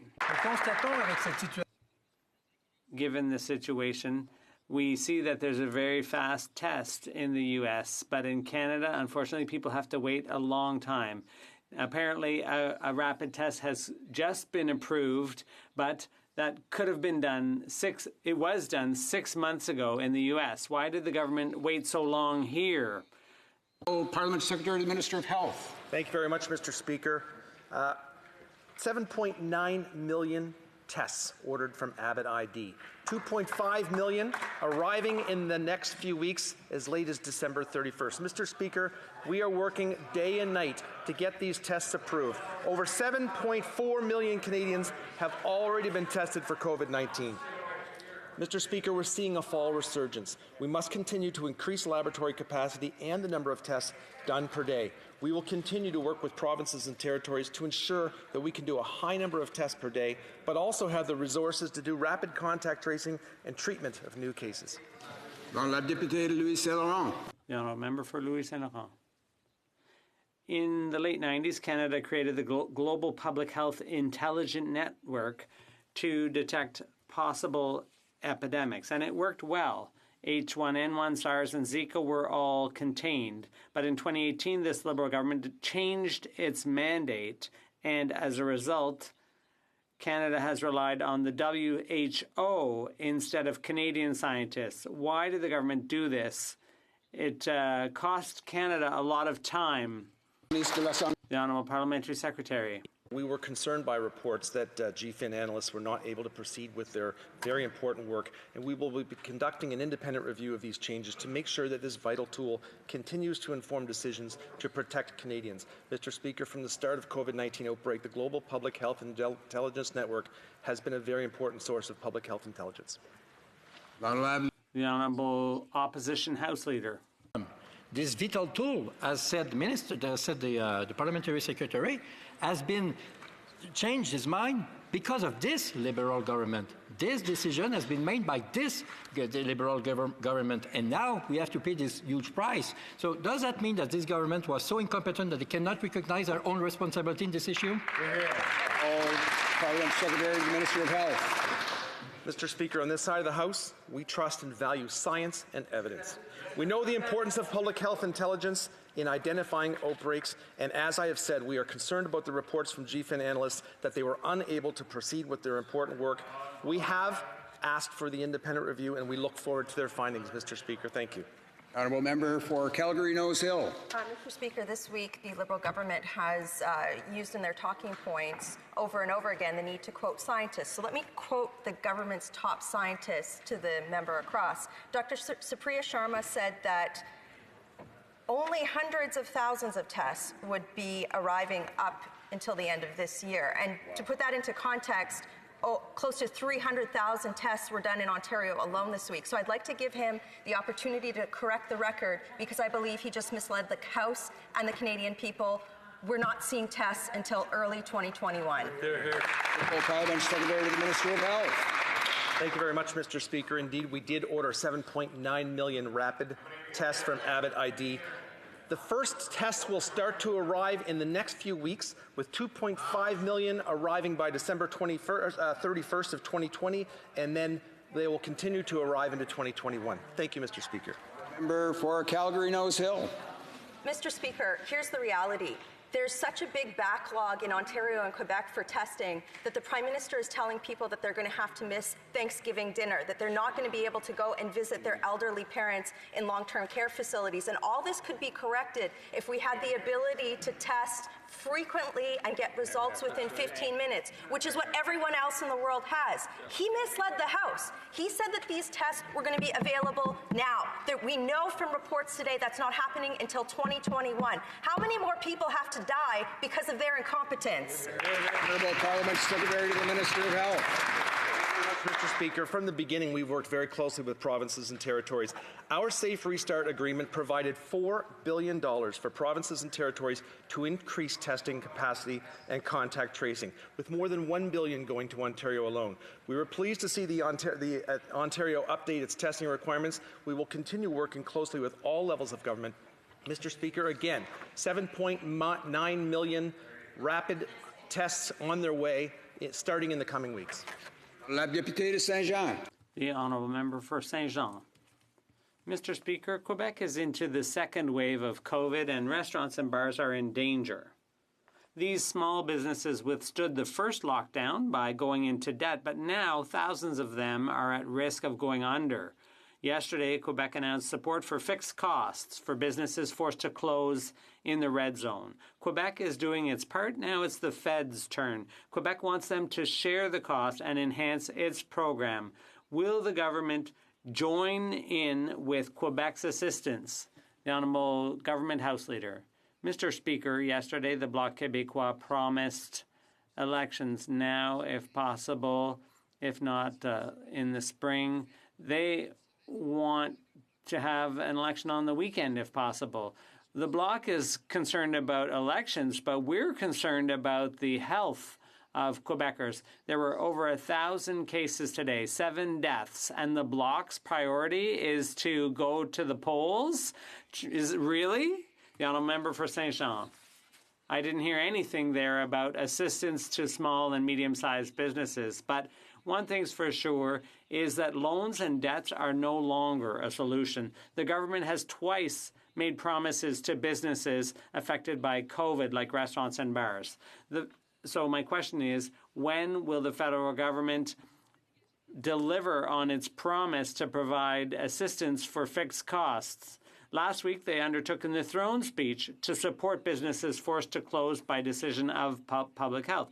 Will the government keep its word and take part in providing support for fixed costs so that businesses can avoid going further into debt? The Honourable Government House Leader. Mr. Speaker, yesterday the Bloc Québécois was more concerned about elections. They're going to vote against anything we present, whether it's for workers or businesses. Any economic plan we present, the Bloc will vote against. The Bloc has abandoned Quebecers, but we never will. Mr. Speaker, COVID-19 has hit Canadian families hard, and they are struggling. Canada's billionaires have seen their wealth skyrocket outrageously during this period, more than $37 billion. We need resources to help people. Many other countries have put in place taxes on wealth, and over 2/3 of Canadian families support that necessity. So why does this government refuse to put in place a wealth tax on Canada's billionaires? Why won't they force Canada's billionaires to pay their fair share? Hear, hear. Honourable Minister of Finance. Mr. Speaker, we absolutely believe that everyone in Canada needs to pay their fair share, all the more so as we are fighting together against a global pandemic. And that is why in the throne speech we committed to working to identify additional ways to tax extreme wealth inequality, including by concluding our work to limit the stock option deduction for wealthy individuals at large, established corporations, and of course taxing the global digital giants. The honourable member for London Fanshawe. Mr. Speakers, the Liberals have ended the freeze on student loan payments, but they never helped international students or graduate students. They cut almost 40% from the help low-income students got, and there's still the almost $1 billion in supports they promised through CSSG, but buried under their WE scandal. Now, with a second wave of COVID and poor job prospects, the Liberals are forcing students to figure out how to make their loan payments again. Will the Liberals commit to long-term help and, at the very least, permanently remove interest on student debt? The Honourable Minister of Diversity, Inclusion and Youth. Mr. Speaker, I want to thank the member for that question because it's not often enough that we talk about Canada student loans. And I recall when I graduated from university, coming out of university not with only debt, but having accrued interest, which does not put our students in position to succeed. And that's exactly why in Budget 2019, page 44, you will see that Canada student loans, we are putting forward a plan to not only make them interest-free, but to make sure that 6-month period is both payment-free and interest-free. And that's in direct response to what students are saying. And that's why exactly in the response to COVID-19, one of the first things we did was freeze interest, put a moratorium on payments. Yes, we will continue working with students and youth. Thank you. Honourable member for Red Deer Lacombe. Yesterday, the Minister of Public Service and Procurement said, and I quote, "We revealed on our website at the end of July all of our contracts and suppliers. But yet, Mr. Speaker, I have a document in my hand that says otherwise. In September, the minister's own departmental staff sent an email to a business in my riding who inquired about the status of a contract they had submitted a bid for. The email clearly states that, due to the national security exemption invoked on this procurement contract, award information will not be posted online. Both of these things can't be true, Mr. Speaker. So which is it? Parliamentary Secretary to the Minister of Public Services and Procurement. Well, thank you very much, Mr. Speaker. And of course, on July 31st, as the Minister said yesterday, we disclosed supplier names and contract values for contracts that Canada has entered into for PPE and medical equipment, except certain commodities that have proved difficult to obtain and where additional procurements may be needed, hence the national security exemption. While we're not able to disclose all details regarding suppliers and contracts at this time, we intend to provide more information at a time when the current level of risk has passed, and obviously, of course, Mr. Speaker, with the constant motivation of keeping Canadians and our health professionals safe. The honourable member for Charlebourg-Haute-Saint-Charles. Mr. Speaker, the Canadian Medical Association is also very concerned about the availability of PPE. Members and experts have been sounding the alarm. 54% of members are still having trouble getting equipment, and 86% are very concerned. Is there a plan, a distribution plan, and if so, could we know what it is? The honourable member. This government has been focused on our response to COVID-19. We're cooperating with all levels of government to ensure that the adequate PPE is made available. Our efforts over the past 6 months will bear fruit and pay off this fall. We have set up parallel supply chains. We are calling on Canadian businesses again to retool and beef up their production capacity. Thank you, Mr. Speaker. Mr. Speaker, the Liberal government is needlessly using national security rules to hide which Canadian companies are being awarded contracts for PPE. Why can't we know how much we're paying for disposable masks? Why can't we know which Canadian company is supplying them? This doesn't seem like a national security issue for the government. It seems more likely to be an ethical insecurity issue for the Liberals. Why won't the Liberals tell us who's getting what and for how much? Parliamentary Secretary to the Minister of Public Services. Well, of course, transparency and accountability are critically important to our government, and we're committed to releasing a full account of all our procurement efforts, and we will absolutely do that for Canadians. But I don't know if the honourable member is suggesting that supplies that are in critical shortages worldwide or where we are actually competing with other jurisdictions for critical procurements. I don't know if he's suggesting that Canada should make public that critical information. We won't be doing that, Mr. Speaker. What we will be doing is strategically procuring the medical equipment, the PPE required for Canadians and our health professionals to keep us safe. The honourable member for Charlebourg-Haute-Saint-Charles. Mr. Speaker, who's out there in the field? It's the doctors on the front lines. And they've said that masks and surgical gowns are necessary for each and every interaction. That was true before. That was true even before the current surge in cases. So there's a problem, and doctors are concerned. So we want more transparency. What is the plan currently to protect Canadians? The Honourable Parliamentary Secretary. Mr. Speaker, we are working and we're very confident in our plans. We're confident that our efforts over the past 6 months to generate our supply capacity around PPE and medical equipment, we're confident that those efforts will continue to pay off for Canadians. I don't know if the member opposite wants this to fail, but I would say that our guardian angels, when it comes to supply procurement, our inspectors, our regulators, they are also our guardian angels who are protecting us, and we thank them. We're very confident in them. Thank you. The honourable member for Jacques-Cartier. Mr. Speaker, we are now in the second wave of COVID. I'd like the Minister of Procurement to assure us that the problems with procurement of PPE and equipment have been corrected. There was a constituent of mine whose who was lost in the system during the first wave, can the minister ensure us that Liberal cronies are not being given preferential treatment? The Honourable Parliamentary Secretary. We're working hard right now, Mr. Speaker, to ensure continuity of supply to our health professionals for all Canadians. We have set up a parallel supply chain, and of course, we are calling on everyone who believes they can supply us equipment or services that will help in the effort. We would ask them to indicate that they are available to help us out, and we will continue to build Canada's capacity to equip itself with this equipment. The Honourable Member for Charlesbourg.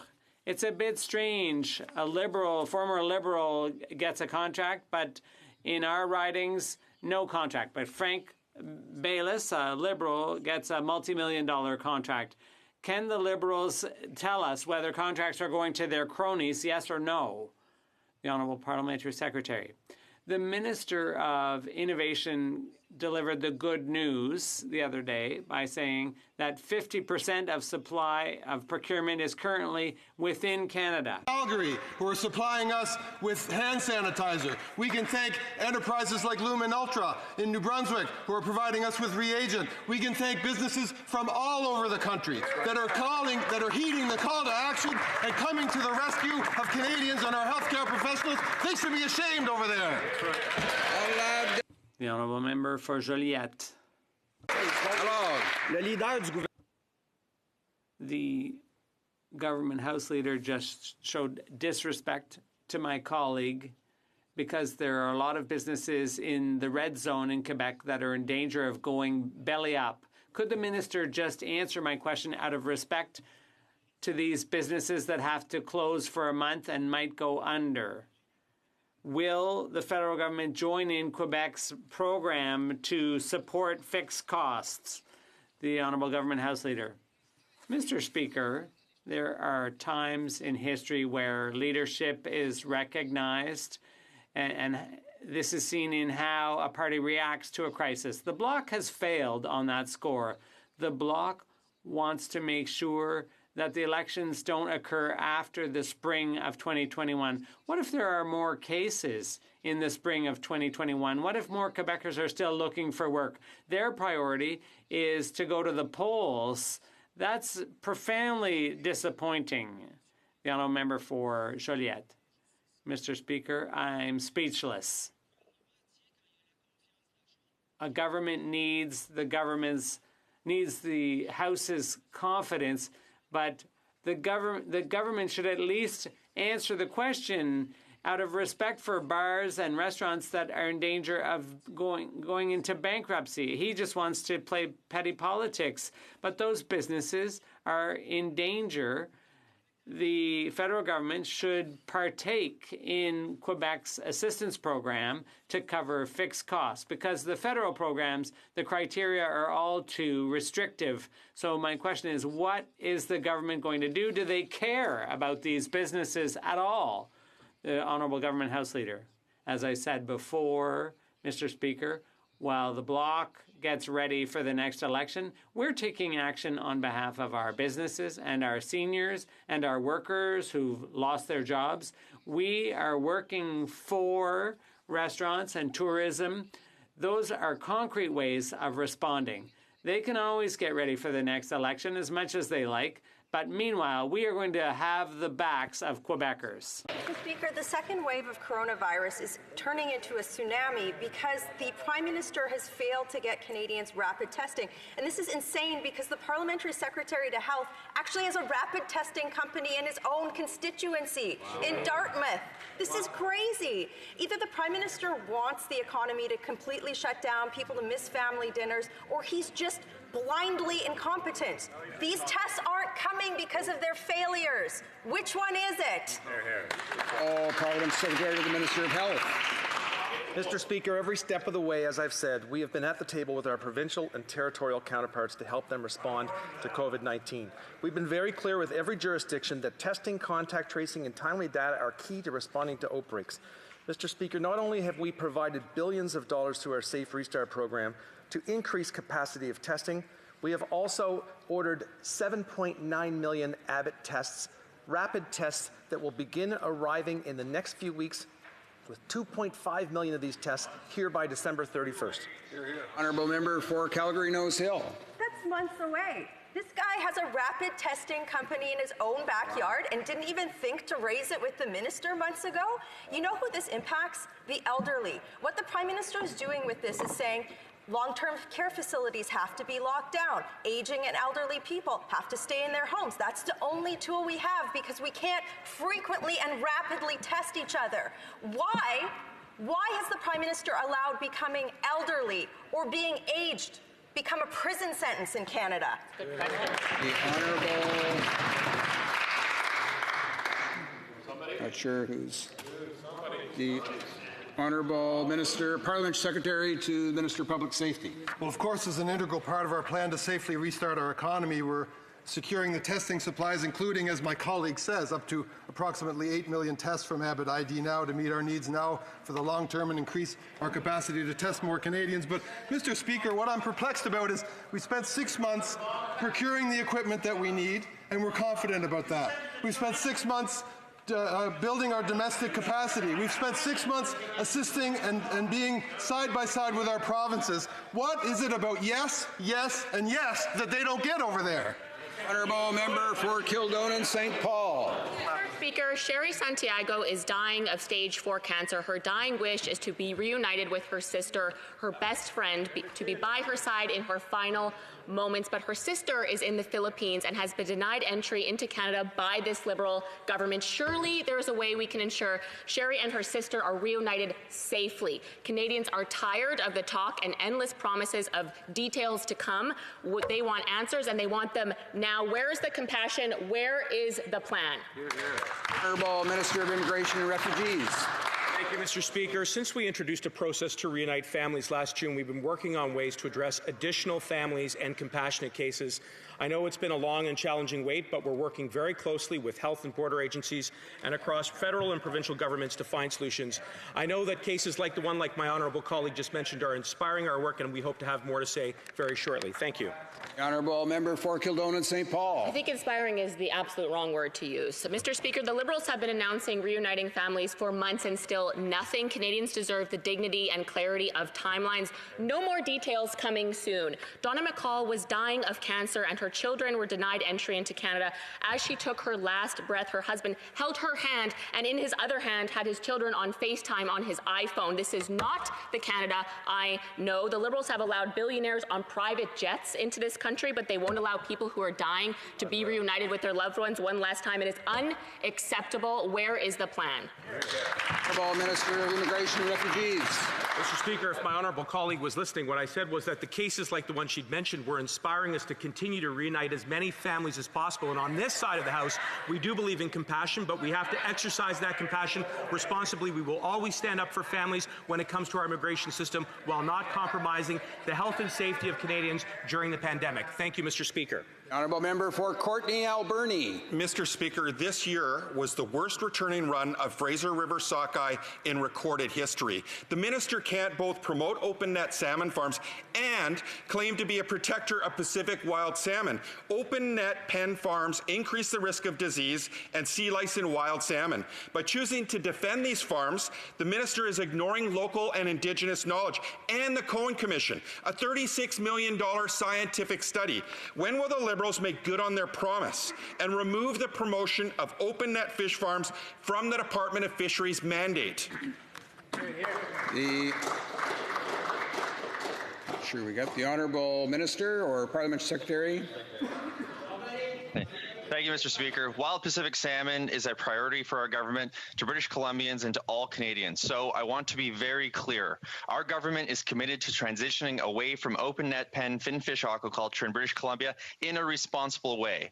Part of that responsibility is to consult meaningfully with affected First Nations, and that is exactly what our government is doing. We also need to work with the province of British Columbia, as we know all parties want to see a plan that is timely, workable, and economically feasible. We are doing that work, Mr. Speaker. Honourable Member for South Okanagan and West Kootenay. Mr. Speaker, I'm happy to hear that the government will support regional airline routes that are essential for ridings like mine. We know airlines are going through a tough time, but I want assurance that any direct support also require that the airlines provide refunds for travelers who've been given only vouchers in return for canceled flights. Every MP has heard from travelers who now have vouchers worth thousands of dollars that they may never be able to use. The minister passed a law that clearly states passengers must be compensated in cash. So while supporting airlines, will he also support everyday Canadians? The Honourable Parliament Secretary. Thank you very much, Mr. Speaker, and I'd like to thank the honourable member for the question. We've heard from all of our constituents across the country the concerns that our constituents face, and no Canadian should have to choose between paying for rent and having income insecurity as a result of unable to receive refunds. The Minister's office continues to work with airlines across the country to ensure a solution. We will continue to work with them and hope to have more information in the coming weeks and months. Thank you, Mr. Speaker. Honourable member for Fleetwood, Port Kells. Thank you, Mr. Speaker. My question's for the Honourable Minister of Fisheries, Oceans and the Canadian Coast Guard. Can the Minister update the House and fisheries stakeholders in British Columbia on the Minister's response to recommendations 18, 19 and 20 in the Commission of Inquiry into the decline of sockeye salmon in the Fraser River, the Cohen Commission, which called for an evaluation of the risk to wild Fraser River salmon posed by aquaculture operations in the Discovery Islands, and a decision by September 30th, 2020 on whether or not they should continue operations in that area? The Honourable Parliament Secretary to the Minister of Fisheries and Oceans. Mr. Speaker, I'd like to thank my colleague for the question and for his work on the Fisheries Committee, and specifically on his recent work on wild Pacific salmon, a subject that we both share a passion for. I want to be very clear. Our government is committed to transitioning away from open net pen finfish aquaculture in British Columbia in a responsible way. Part of that responsibility is to consult meaningfully with affected First Nations, and that is exactly what we are taking the time to do. The Honourable Member for Mégantic-L'Érable.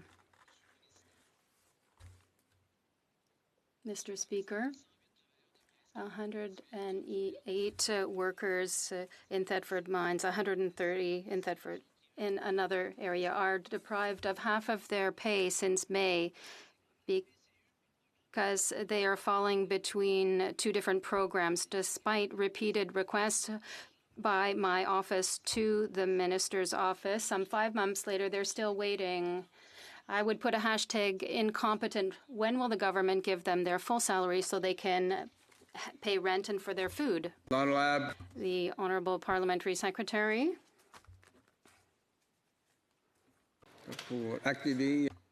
Please turn on your microphone. The Honourable Leader of the Government. Mr. Speaker, the government is doing everything it can to help our workers, to help people who have lost their jobs, starting with the Canadian Emergency Response Benefit. Now we're moving towards EI so that no one is left behind, and we're there for people in need, and we will continue to do that. The Honourable Member for Mégantic-L'Érable. Mr. Speaker, we're talking about a transition that they want to make, but they couldn't even make the transition that they should have made 5 months ago. How are these people going to pay for their bills with half their pay? I'm talking about people who are waiting and trusted the government. They continue to wait, and they're only getting half of their pay for 5 months, 5 long months. It took a lot less time for the government to help out its friends at the We Charity. When will these workers get their pay? The Honourable Parliamentary Secretary to the Minister of Employment. Speaker, we recognize the urgency of the situation, and that's why our government has taken action to support workers and their families. In August, we announced the next steps in our government's plan to support Canadians through this pandemic. Our plan includes a seamless transition to EI, coupled with the creation of new benefits to ensure that no Canadian worker is left behind. Last week, we introduced legislation to create these benefits. Our goal during this transition from emergency to recovery is to provide Canadian workers with the certainty and comfort they can count on over the long term. No matter what stage or phase of recovery communities are in, we will leave no worker behind. The honourable member for Beauce. Mr. Speaker, the government's current plan is not working. With the pandemic, we have to make internet development a real priority. We have to ensure that young people can have access to education. This is important. We're talking about regional vitality. When will the government sit down with the CRTC and have a real internet deployment plan and put in place and ensure that all the telecommunications company contribute? It's important, Mr. Speaker. The Honourable Parliamentary Secretary. Thank you, Mr. Speaker, and I'd like to thank my colleague for his question, his very important question. I live in a rural area, and I really understand that internet is no longer a luxury, it's an essential. We know in the last 6 months, many people have worked home, they've done their classes from the kitchen table, they visited their doctor's appointments online, and accessed other government services remotely. So it's important more than ever that all Canadians have access to the internet. And as confirmed in the throne speech, we are going to accelerate the connectivity timelines and the wonderful ambition of the Universal Broadband Fund to ensure that all Canadians, no matter where they live, has access to high-speed internet. Thank you, Mr. President. The honourable member for Tobique-Mactaquac. Mr. Speaker, with the rise of working from home and schooling from home due to COVID-19 in much of the country, access to strong, reliable internet is more important now than ever. The quality of internet service continues to rise in our urban centres, while places like Borden, Carleton to Fernwood in the heart of Melpeck, Prince Edward Island are left behind. This is just another example of the Liberal government ignoring rural Canadians. When will the Prime Minister listen to the current concerns of rural Canada and ensure that all Canadians have access to quality broadband internet? The Honourable Parliamentary Secretary to Minister of Rural Economic Development. Thank you, Mr. Speaker. And I'd like to echo my comments to my colleague across the way. I, too, understand the importance of connectivity and how we need to move forward. I'm delighted that we've connected just over 1 million homes in the last, in spending $1 million. We've connected over 1 million homes in our last program. We're all looking forward to the new Universal Broadband Fund. We're excited with the partnerships that can avail of to connect rural and remote communities, to leverage money, and of course with the announcement the other day with Canadian Infrastructure Bank, that's a $2 billion investment to connect more than... The Honourable Member for Jonquière. Thank you, Mr. Speaker. The government House leader seems to have developed a new narrative that we want an election and not to collaborate. I know that the cultural industry has suffered hard during the pandemic, and perhaps I can refer him to a quotation from his colleague, the member for Malpeque, who said that Canadian taxpayers are not a bank machine for Quebec. I can tell you that we're not getting enough money. I have a simple question, and I don't want to hear about an election. I don't want to hear about collaboration. Can the Minister of Heritage commit to ensuring that the Quebec cultural sector has immediate and direct access so that they can pay their rent and fixed costs? The Honourable Government House Leader. Mr. Speaker, I know the importance of culture, and I was myself privileged enough to be Minister of Canadian Heritage. And yes, we will be there for the cultural sector, Mr. Speaker. But I was asking my Bloc Québécois colleague the question. I have a lot of respect for them. They do good work, but they said they would never vote for the government again after yesterday. So will they vote no will they vote no on this like everything else? The Honourable Member for Manicouagan. Thank you, Mr. Speaker. I understand the Bloc Québécois' exclusive loyalty to Quebecers, and we could talk about elections outside the House. Of course, the Bloc Québécois is exclusively loyal to Quebecers, what's good for Quebec. And if it's brought to the House, we'll vote in favor of that. So let's clarify that. To start talking about culture, we have just asked for a clear answer. Our museums, our theaters, our concert halls are in the red zone for the next 28 days. They'll be closed. Owners of these spaces are having difficulty. This means that our artists still cannot make their living. We know that culture is very important to Quebecers. This is part of our identity. The Honourable Government House Leader. Mr. Speaker, the Bloc Québécois is not Quebecers. We have to understand that Bloc Québécois is just a political party with its strengths and weaknesses. That's it. It doesn't represent all Quebecers, Mr. Speaker. They can't speak on behalf of my colleague from Louis Saint-Laurent or from the other MPs who represent other parts of Quebec. The Bloc Québécois is for the Bloc Québécois, period. What I want to know, Mr. Speaker, is they decided to watch the game from the bench. Member for Regina Leuven. Thank you, Mr. Speaker.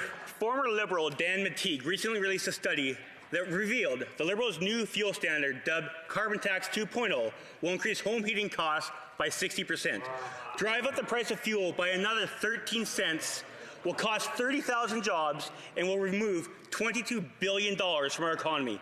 To the Minister of Economic Development, why does your government continue to wage war on hard-working men and women in our energy sector, manufacturing sector, and agriculture sectors across our country? The Honourable Parliamentary Secretary. Mr. Speaker, our government has put in place an ambitious climate plan that is doing more to cut pollution than any other plan in Canada's history. Mr. Speaker, we're also putting more money in Canadians' pockets. The clean fuel standard represents a massive opportunity to create jobs, attract investment, drive innovation, and ensure Canada is producing the things the world wants well into the future. Canadians expect climate action now, Mr. Speaker, and that is what we will deliver. Member for Regina Leuven. Mr. Speaker, this has nothing to do with climate action, and I've figured out what their actual priorities is. Today, they posted a job for $90,000 for a storyteller and team lead in the PMO. In the middle of the pandemic, is that your priority? You want a storyteller to tell the stories of this Prime Minister? It's shameful. When thousands of people in Saskatchewan are looking for jobs for months and people are paying their mortgages with their line of credit, your priority is a storyteller for your unserious, unethical Prime Minister. You should be ashamed of yourselves and get a real plan for jobs in our country. I just remind the honourable member to direct his questions to the chair. The Honourable Parliamentary Secretary. Mr. Speaker, all we hear from the Conservatives is what they are against. They are against putting a price on pollution. They're against having cleaner fuels. They're against having a real climate plan. Mr. Speaker, we know we have to take climate action now. Canadians know this. The world knows this. It seems the only people that don't are the Conservatives. The Honourable Member for New Brunswick Southwest. Mr. Speaker, 2 weeks ago, the Natural Resources Minister told CBC News there's no path to net zero carbon dioxide emissions without nuclear power. The minister gave every impression the Liberals' throne speech would commit added research and development to small modular reactor technology. This is also a priority for New Brunswick government. Yet the throne speech was totally silent on SMRs. Does the government consider SMRs to be part of the country's clean and affordable energy solution, or is this minister just out of the loop on national energy decisions? The Honourable Parliamentary Secretary. Thank you, Mr. Speaker, and I'm pleased to answer the question. Certainly, small modular reactors have a wide range of potential applications, are emissions-free, and could be an option for communities that choose to use them. In 2018, a steering committee, including provinces, territories, and power utilities, submitted the SMR roadmap. To date, we have seen a clear interest and initial action taken to advance this technology in a safe and responsible way. The safety of Canadians and protection of our environment remain top priorities for both our government and industry's regulator, the Canadian Nuclear Safety Commission. We have more to say about this, and we are very excited about the possibilities that the SMR sector is presenting to Canadians. Merci, Monsieur le Président. The Honourable Member for Glengarry, Prescott Russell. Mr. Speaker, the COVID-19 pandemic has upset many aspects of our lives. Our government has been there to ensure that no one faces the pandemic alone. Our government has provided significant benefits such as the Canadian Emergency Response Benefit, the Canadian Student Emergency Benefit, all this at a time when the public service had to make a considerable effort to work remotely. Can the Parliamentary Secretary to the Minister of Digital Government tell us what the government and how the public service have adapted to provide these important services to Canadians. The Honourable Parliamentary Secretary. Thank you, Mr. Speaker. I'd like to thank the member for Glengarry Prescott Russell for his hard work and for that great question. More than ever before, we've seen the important role of the digital government during a crisis. Our government has increased capacity of IT system to meet quickly growing demand for digital public service and telework through tools such as the COVID-19 benefit search and the COVID alert. Development that normally would take months and years took just a few weeks. Our public servants are amazing. We have shown that we have provided good quality digital services that are faster and more reliable that will improve the lives of Canadians. Kelowna Lake Country. Mr. Speaker, it's been another summer where my constituents have not been able to utilize the Okanagan Rail Trail to its full capacity. A section of the trail is closed due to the factor that the federal government has delays in administering in addition to reserve, and people dangerously have to divert onto a highway. This decommissioned CN Rail project is a model of cooperation between our local municipal governments and thousands of donors and volunteers. I wrote the Indigenous Services Minister months ago with no response, and my constituents are getting frustrated. When will the minister resolve this land transfer? The Honourable the Honourable Minister for Indigenous Services. Thank you, Mr. Speaker. I'm glad to sit down with the member and brief her further at another occasion for sure, Mr. Minister. Thank you. The Honourable Member for Battle River Crowfoot. Thank you, Mr. Speaker. Businesses across Canada are struggling in their recovery. I hear from many about CEBA, their frustration with applications, delays on changes that were promised long ago, long wait times, and even that MPs are being barred by officials to even ask for help, especially when Liberals only seem to respond to our questions with condescension. That is not enough. To the Minister, when can we expect the small business lifeline to be fixed?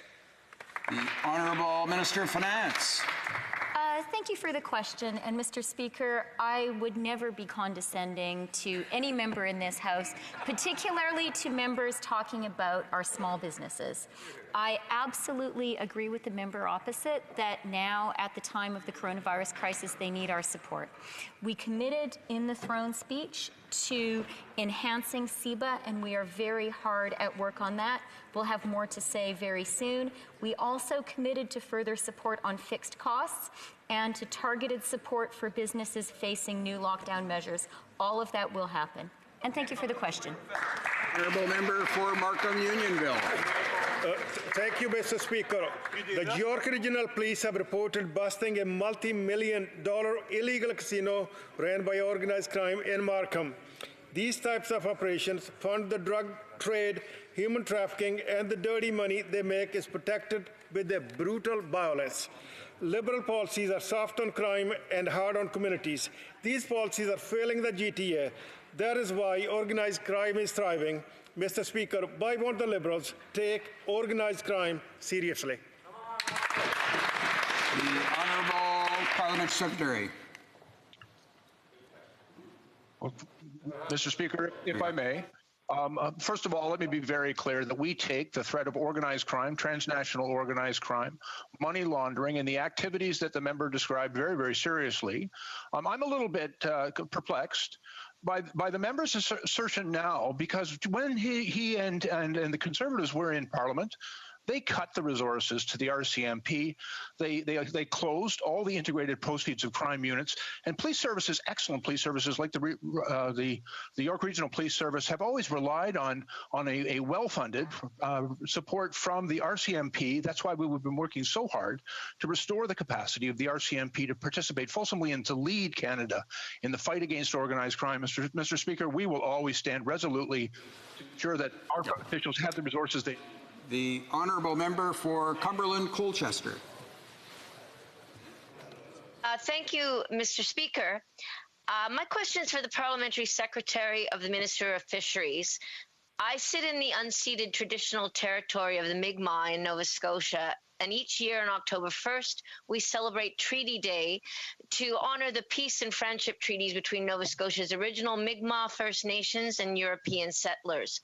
My constituents in Millbrook First Nation, as well as the Mi'kmaq across the province, would appreciate an update on the current nation-to-nation discussions underway between our government and the Assembly of Mi'kmaq Chiefs, based on their treaty rights to fish for a moderate livelihood, which was upheld in a ruling on the Marshall decision. The Honourable Parliamentary Secretary to the Minister of Fisheries. Mr. Speaker, I want to thank the honourable member for the question and for the excellent work she does in this place on behalf of her constituents. Yesterday was indeed Treaty Day, and it reminds us of the important work that still needs to be done in honouring the peace and friendship treaties signed so many years ago. Under the Marshall Decision, First Nations have a constitutionally protected right to fish in pursuit of a moderate livelihood, and implementing this decision is critical to the work of reconciliation and is a priority for our government. The Minister continues to have conversations with First Nations leadership and will continue to work collaboratively to fully implement their treaty rights. Honourable Member for Churchill, Kiwatanak-Aski. Mr. Speaker, today we are reminded that COVID-19 can hit anyone, anywhere, even the President of the U.S. We also know that First Nations are disproportionately impacted. One of the biggest challenges for First Nations is how do you self-isolate when your house is overcrowded during a housing crisis? Every day, Indigenous people are forced to leave their community for essential services. For communities now in lockdown, like York Factory, people are stranded. What actions is this government taking to ensure that people can safely remain outside their community for their health and that of their First Nation? The Honourable Minister of Indigenous Services. Thank you, Mr. Speaker, and I thank the member for this important question. I would like to update her on the recent cluster of cases in York Factory. A rapid response team has arrived in the community a few days ago, and they are ensuring that the community members that are affected are isolating, and we're tracking and testing cases. We are cautiously optimistic about the outcome and the safety of that community at this time.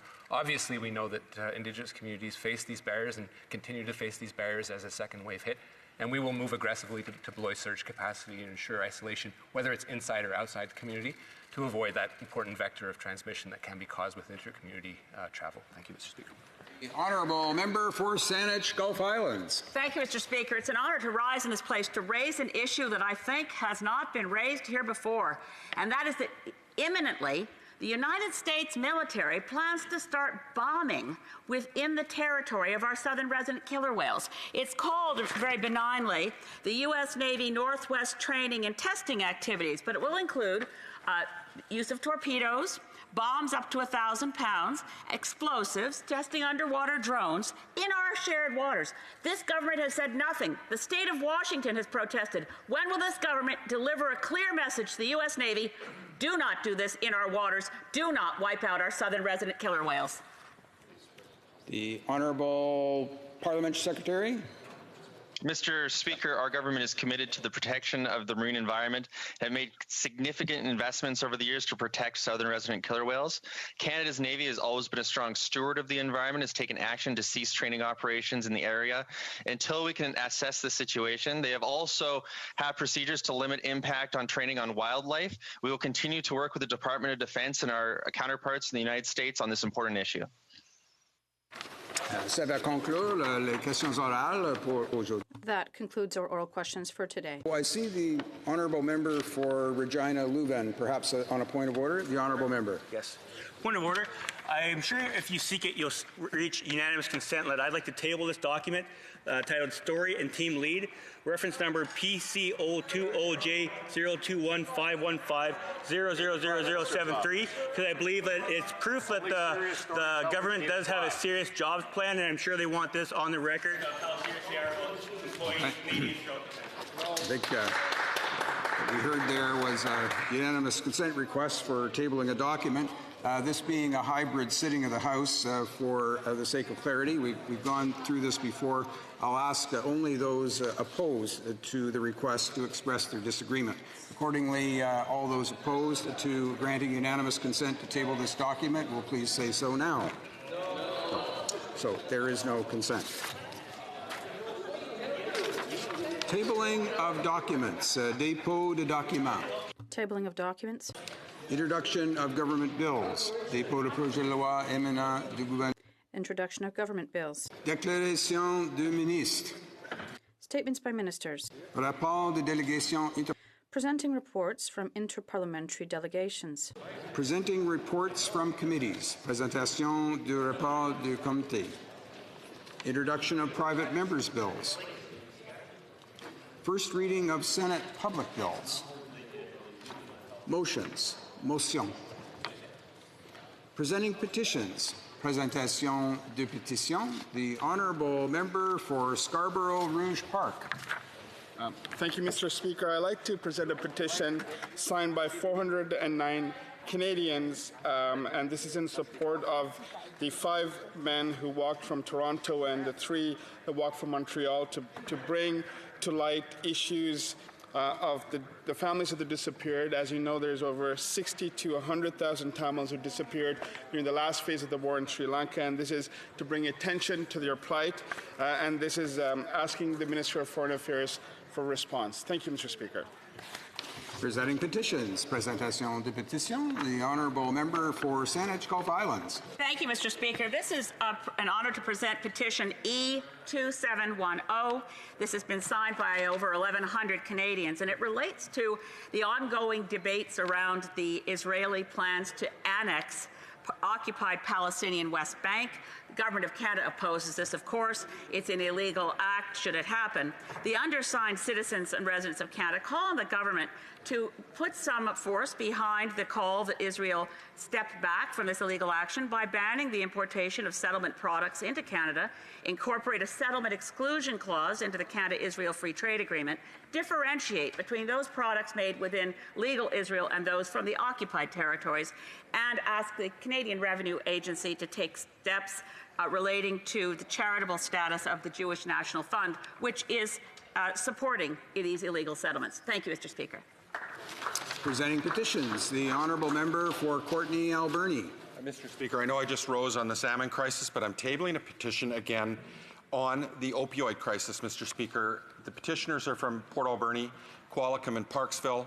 They're citing again, Mr. Speaker, that the government, that there's been more lives lost, over 15,000 lives, to a tainted drug supply that could have been preventable, Mr. Speaker. And they're citing that there is more lives lost than COVID-19, than SARS, H1N1, and they're simply asking the government to show that they understand the seriousness of the crisis, Mr. Speaker, by declaring it a public health emergency, which needs to happen, Mr. Speaker, under the Emergencies Act for the government to develop a plan to save lives. They're asking the government to reform current drug policy and to create with urgency and immediacy a system to provide safe, unadulterated access to substances so that people who use substances experimentally, recreationally, or chronically are not at imminent risk of overdose due to a contaminated source.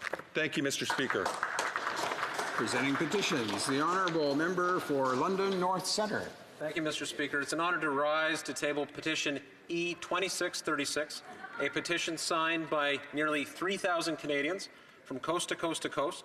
The petition calls for the government to put in place a measure that would see menstrual products, tampons and pads provided for free in all federally regulated workplaces. The petition is one that seeks to revamp an initiative brought forward originally by this government in May of 2019, an initiative that has so far gone forward through a consultation, but has not been introduced in terms of a concrete outcome. I call on the government to take this very seriously. I also commend the individual who introduced the petition, who's a former constituent. Her name is Rachel Edinger. She and other Canadians have called for this for a long time. She's passionate. She's an advocate. She is a champion of women's rights and human rights. The petition is a serious one. Thank you very much, Mr. Speaker. Presenting petitions. Présentation de pétition. And seeing no hands raised from those who are joining by video conference. Questions on the order paper. The Honourable Parliamentary Secretary to the Government House Leader. Thank you. Mr. Speaker, I would ask that all questions be allowed to stand at this time, please. And is that agreed? Or should I say, are there any that are opposed to questions being allowed to stand at this time? Seeing and hearing none, agreed and so ordered. Orders of the day. Ordre du jour, ordre Government orders. Second reading of Bill C-3. An act to amend the Judges Act and the Criminal Code. The House last took up the motion before it. The honourable member for Kelowna Lake Country was just about to start the 5-minute period for questions and comments. So we'll go to that now. Questions and comments. The Honourable Parliament Secretary to the Government House Leader.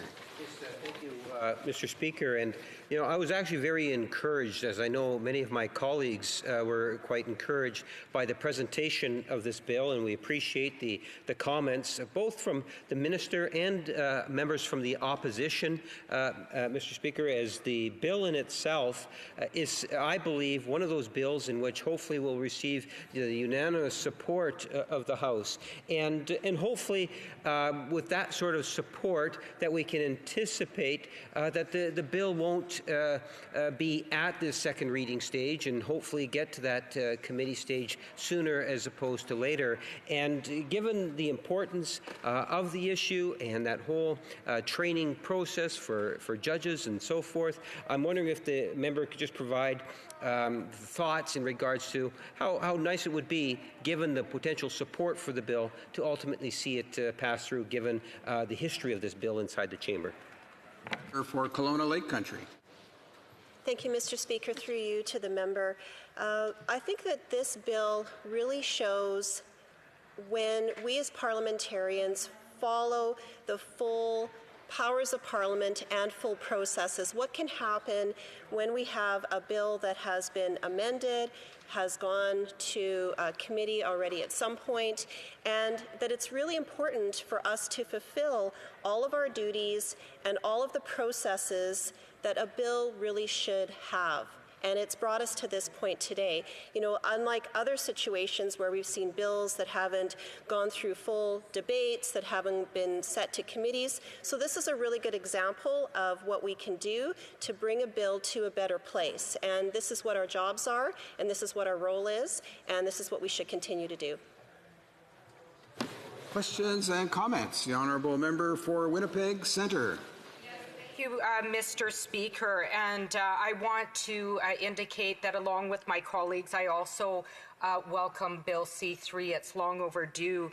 And I also want to thank my colleagues for their very raw and difficult stories they shared today about their experiences with sexual assault.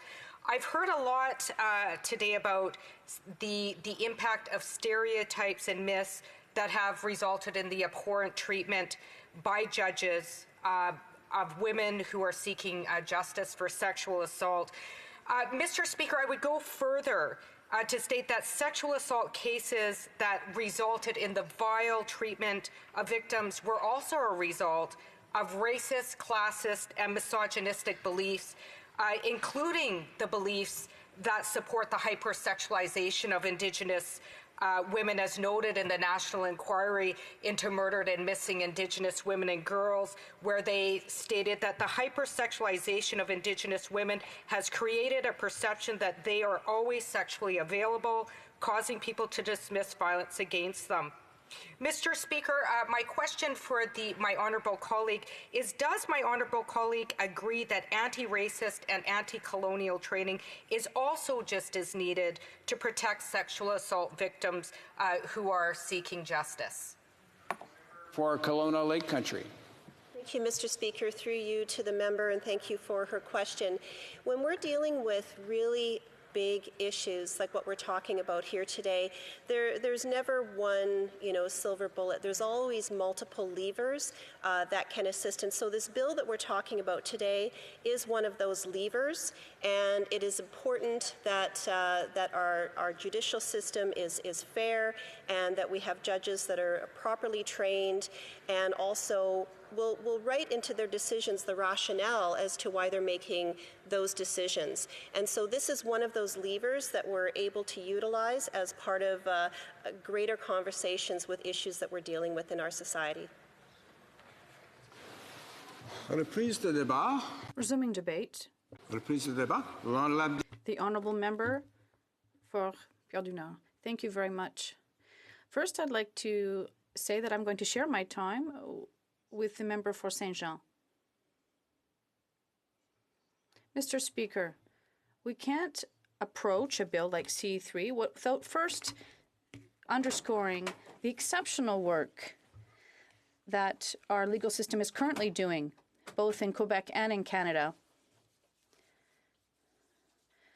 As much as we've seen, the legal system responds to rather well to the demand of our society, and based on important criticisms I've read in terms of C3, or C5 at the time, it was about the whole question about being cautious about interfering in judicial independence.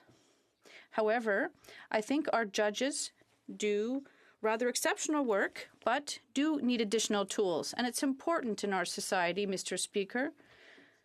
We have to make sure they have the necessary tools in hand to deliver the goods.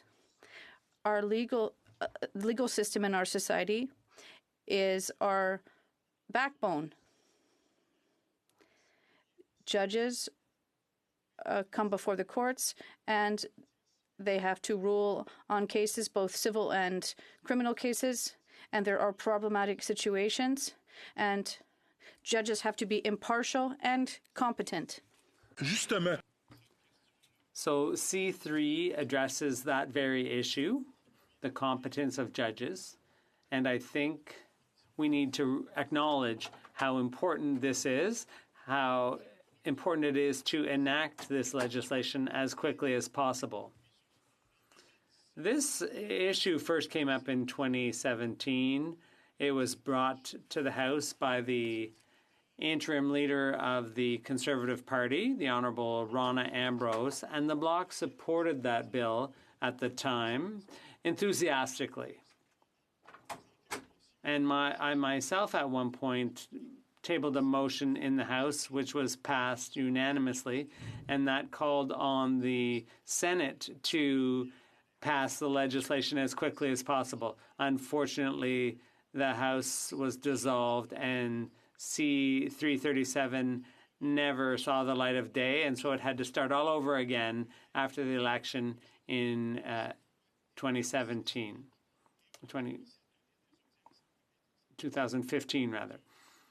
And it went through the various stages, witnesses were heard, and that's when we realized that if this bill were to be considered adequate and even essential by society at large, there were reservations expressed by certain judges. The former Chief Justice of Nova Scotia, they appeared before us and made some proposals. I liked their approach.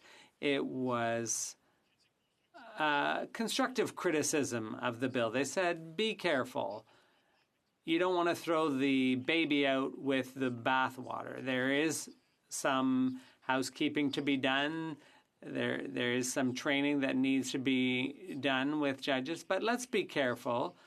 Let's improve the judicial process without undermining the independence of the courts. And so that's why I said at the outset, Mr. Speaker, was that this is something major for society.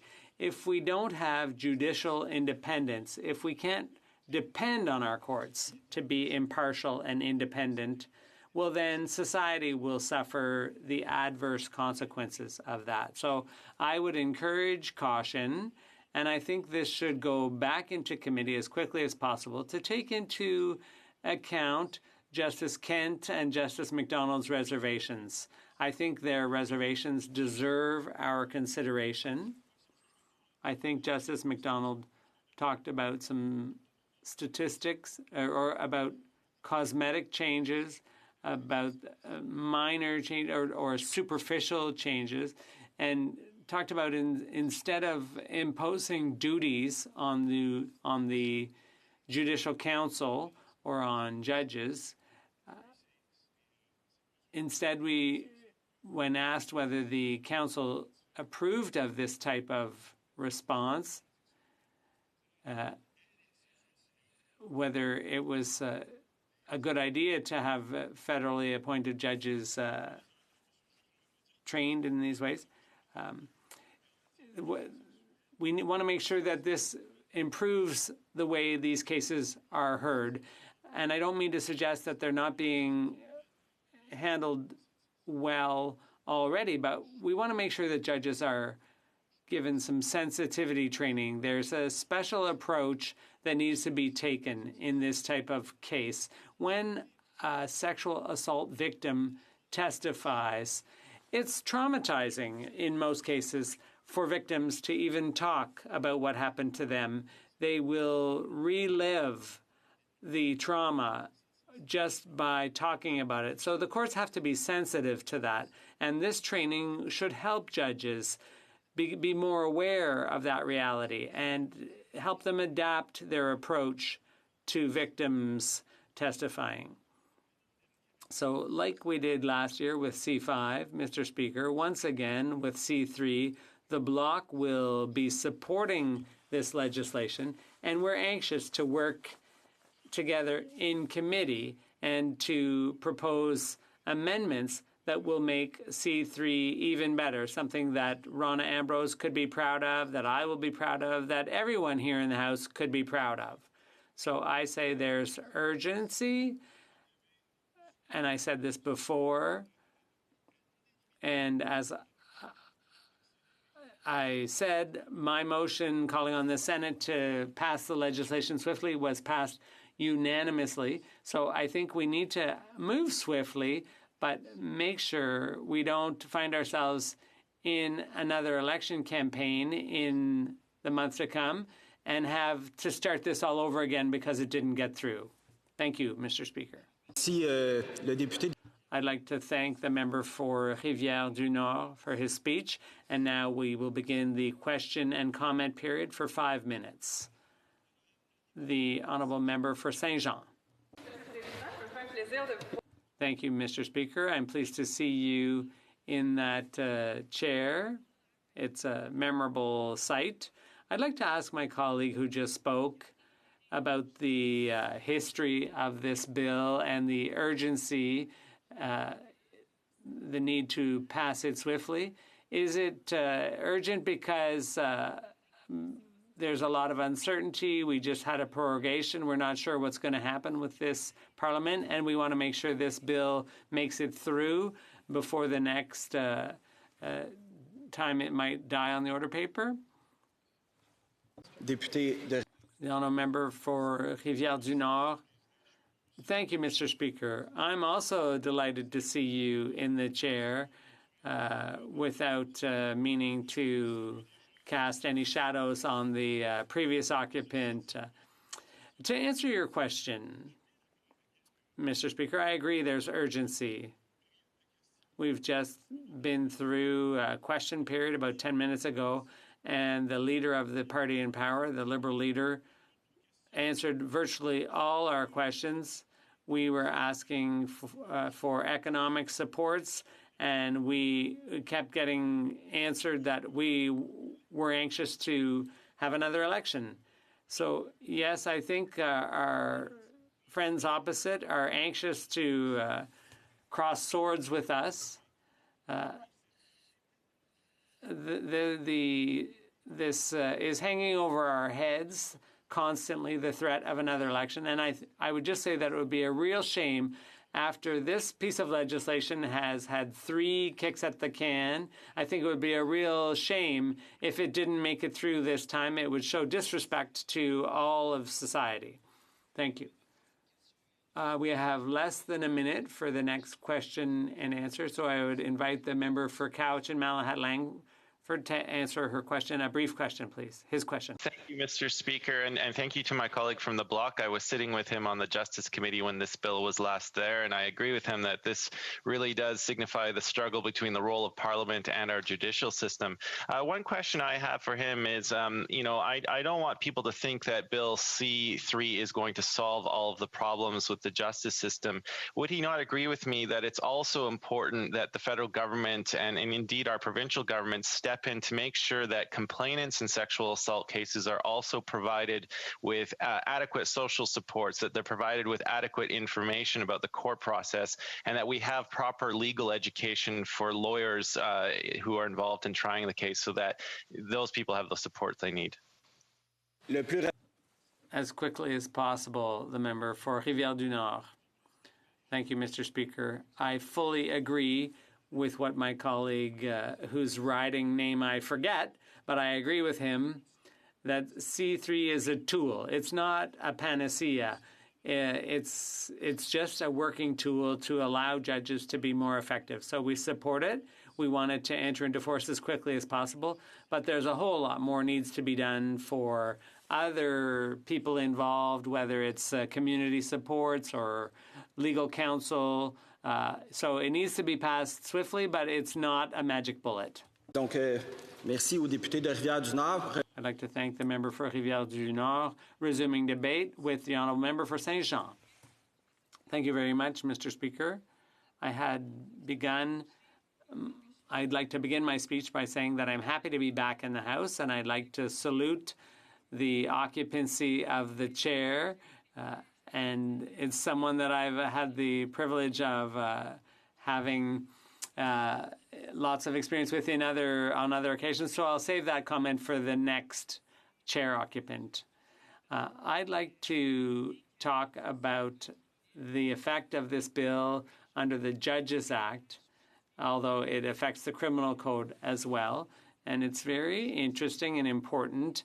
This is something that we want to see reflected in all decisions within the justice system. So this is a very helpful addition to the criminal code, but I don't intend to focus on the criminal code aspect. I'd like to talk about training for judges.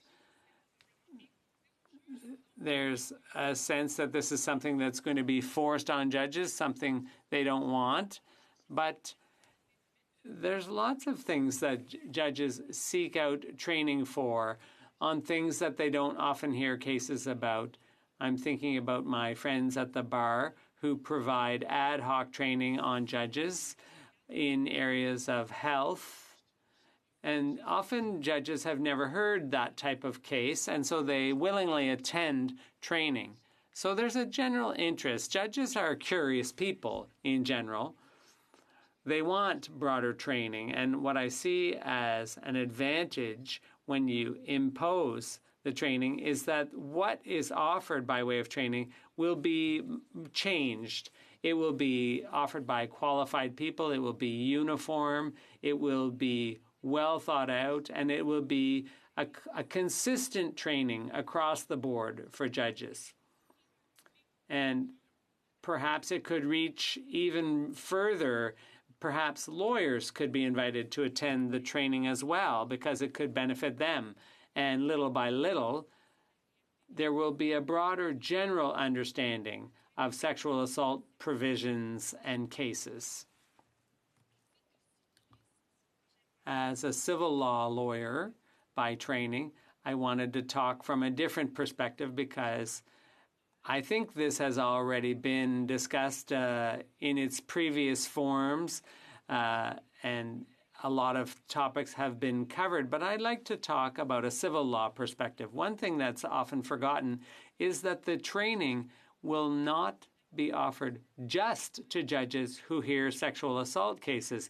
It will be mandatory for everyone who wishes to become a judge of the Superior Court of Quebec or in the other provinces. And that includes, for example, family law judges. And I think that's good because when you look at the statistics, there are women who are victims of sexual assault. Often they are victims of sexual assault, the victims of people that they know. So those assaults could come up not just in criminal cases, they could come up incidentally in family law cases. And I used to work in the area of family law. So there, in the context of family violence, there can be ramifications for custody, child custody, and often it's a case of one parent assaulting the other. So for judges to have adequate sexual assault training will help them question or understand the witnesses better, and perhaps judges will render more consistent decisions after this training has been offered across the board. And perhaps the sexual assault issues will be more incorporated into a family law decision rather than being kept as a peripheral issue. So in civil law, this could be a first step toward better use of other recourses that might be available to victims. People tend to think just of prosecution, but unfortunately, criminal prosecutions are much more punitive in the result than restorative or reparative or rehabilitative. So it would be good in training judges. That training could perhaps lead to greater recourse to civil law courts rather than criminal courts. For example, a victim could seek some kind of remedy before a civil court, knowing that the judge had been trained, had been given sensitivity training. That might encourage victims to turn more towards civil courts. With a civil case, the burden of proof is lower than in a criminal case, and so victims might think they have a greater likelihood of success in a civil claim than they would in a criminal case, because a criminal case leads to incarceration, and that is less likely to happen because of the burden of proof. But there might be, with a civil case, you might be successful in getting a claim upheld, and that could lead to damages that would cover the costs of therapy, for example. Of course, this isn't applicable in every case, but in some cases, a victim, it will help a victim if they get a letter of apology, or if they learn that the assaulter has had to undergo some kind of therapy, or if there's a donation made to a women's sexual assault center, for example. So I'm hoping that C3 will open the door to a wider range of remedies. Of course, civil law comes under provincial jurisdiction and Quebec jurisdiction. But what would be interesting would be if this bill encouraged victims to seek out more rehabilitative or restorative or reparative remedies rather than just punishment through the criminal courts. Quebec is looking at setting up special sexual assault courts, knowing that all the judges at that specialized tribunal would have had training. But perhaps that will also provide an impetus to encourage people to seek reparations or other remedies than criminal punishment. So for all those good reasons, of course, I will be supporting this bill like my colleagues before me have done. I will be supporting C3 because it's a step in the right direction. And we certainly wouldn't want to see this bill as an end in itself. It's a starting point. And hopefully, ultimately, that will build greater confidence in the justice system and in the court system. Women are the main victims, unfortunately, of sexual assault, but hopefully it will give them a sense that they have a voice and the feeling that that voice will be heard.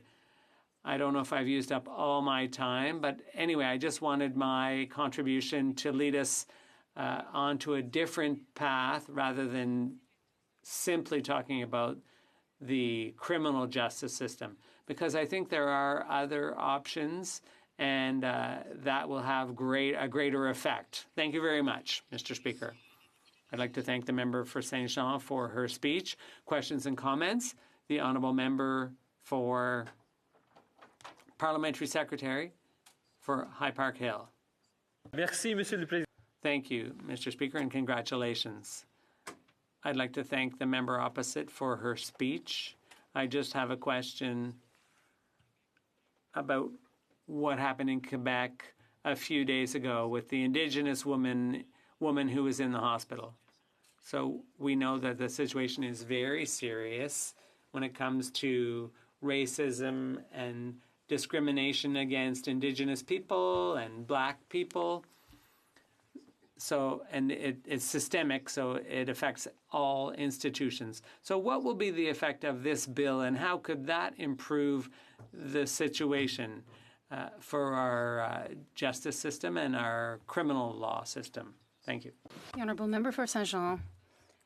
I want to thank the Honourable Parliamentary Secretary for the question. It's quite a relevant one, and he broadened the scope here and reminded us that this bill can be useful in many different ways. With regard to systemic racism, the Bloc Québécois recognized that this exists, particularly with regard to Indigenous peoples, and I dare hope that this kind of training will be multifaceted and will not just deal with assault, but the social context will also deal with women, family situation, and with a number of aspects. We can hope that this training will transcend the courts and help deal with systemic racism. Ideally, that this could provide training to decision makers, but also to different stakeholders in all areas of our society. And I think that training is a very important step in the right direction, even if we know that it is insufficient, nonetheless, to respond to all issues. I thank the member from Saint-Jean for the answer. Questions and comments? The honourable member for Rivière-du-Nord. Thank you, Mr. Speaker. I'm very pleased that my colleague from St. John has talked about the civil courts. I think it's also important. I'd like to hear her comments on a part of the bill, which I spoke about earlier, about the study in committee. And we were told that it was important to be careful. It was good to improve judges' training, but not undermine the authority of the courts and judicial independence, which is the most sacred part of our legal system. We don't want to find ourselves in a situation where Parliament dictates to the courts one way or a response to deal with issues. I think this is a delicate matter, and we'll have to be careful in committee. I'd like to hear my colleague from Saint-Jean speak to this issue on C3. Thank you. I thank the member from Rivière-du-Nord for the question. For the response, the member from Saint-Jean. Thank you, Mr. Speaker. Generally speaking, it's not bad to get training in general, and judges do already get training on a wide range of issues. And this doesn't necessarily bias, at least it's our impression, what judges do. And if there is bias, well, decisions will be, reasons for the decisions will be provided in criminal cases, but in all cases there is the possibility to appeal a decision that has been made. So judges are not always correct, and support can be provided to them. Will it bias them? I doubt that the training in and of itself will create this kind of bias, but there are always mechanisms and safeguards that will allow us to go beyond if there is any kind of problem. And it won't have been caused by the training. I want to thank my colleague for that answer. Questions and comments? Very rapidly, the member for North Island, Powell River. Very brief. You have less than a minute. First of all, I would like to congratulate the member on her speech and also recognize through you, Mr. Speaker, the amazing work that we did together in PROC to look at how we could do this all virtually. So I'm very happy to be here with members across Canada participating. I think it's a wonderful progress of democracy during these very trying times. I would like to ask you, the member through you, Mr. Speaker, to speak a little bit about how she sees this impacting women. I know that in my riding we've had a lot of women come forward who have faced different kinds of sexual assault cases and been diminished, felt very afraid of coming forward because of the situation, because of the history in this country of our legal system. Just wondering if she could speak to that. Thank you, Mr. Speaker. I thank my colleague for the question. A very brief answer, if possible. The honourable member for Saint John. As I mentioned initially, I don't think that C3 will resolve all the issues. However, the fact there is training to be offered to all judges in superior courts, perhaps in some way, can restore confidence for victims, as well as open the door to more cases. There can never be enough ways for us to ensure that victims feel confident in moving forward with their case. This is a good start, an excellent start, and I see it like this. It opens the door to this civil aspect, so we'll have to see.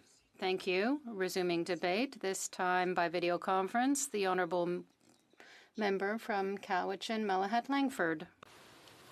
Yes, thank you very much, Mr. Speaker, and it's a real honor for me to be participating in the debate today on Bill C3. To give the position of the NDP in my role as the Deputy Justice Critic. And I'd also like to take this opportunity to thank the interventions from my colleagues of the Liberal Party, the Conservative Party, and the Bloc Québécois. I think the nature and the tone of today's debate on this bill and the sensitive subject matter that it's dealing with just shows how well this Parliament can work and how the seriousness that we can treat these particularly sensitive subjects.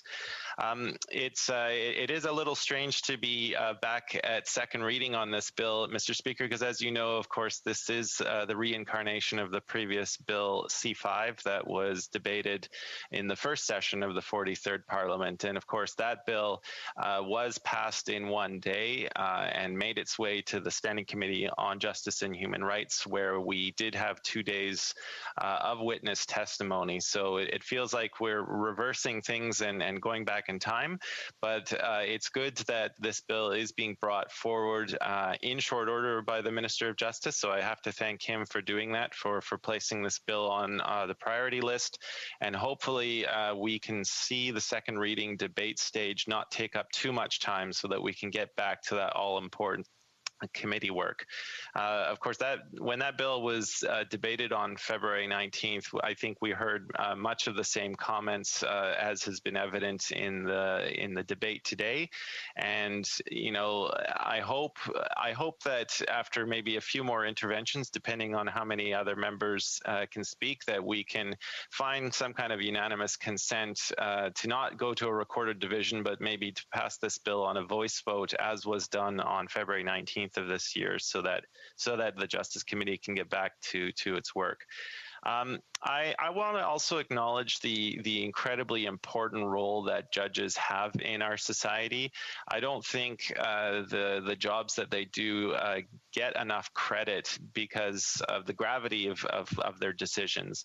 And indeed, Mr. Speaker, judges have an incredibly important job. They not only have to be well versed in the facts of law, but they have to interpret that law and apply it to the facts of the case before them, and knowing full well that their decision is going to have profound consequences either for the accused or the person who brought forward the complaint is something that we should not take lightly, and I think it's a position that deserves our utmost respect.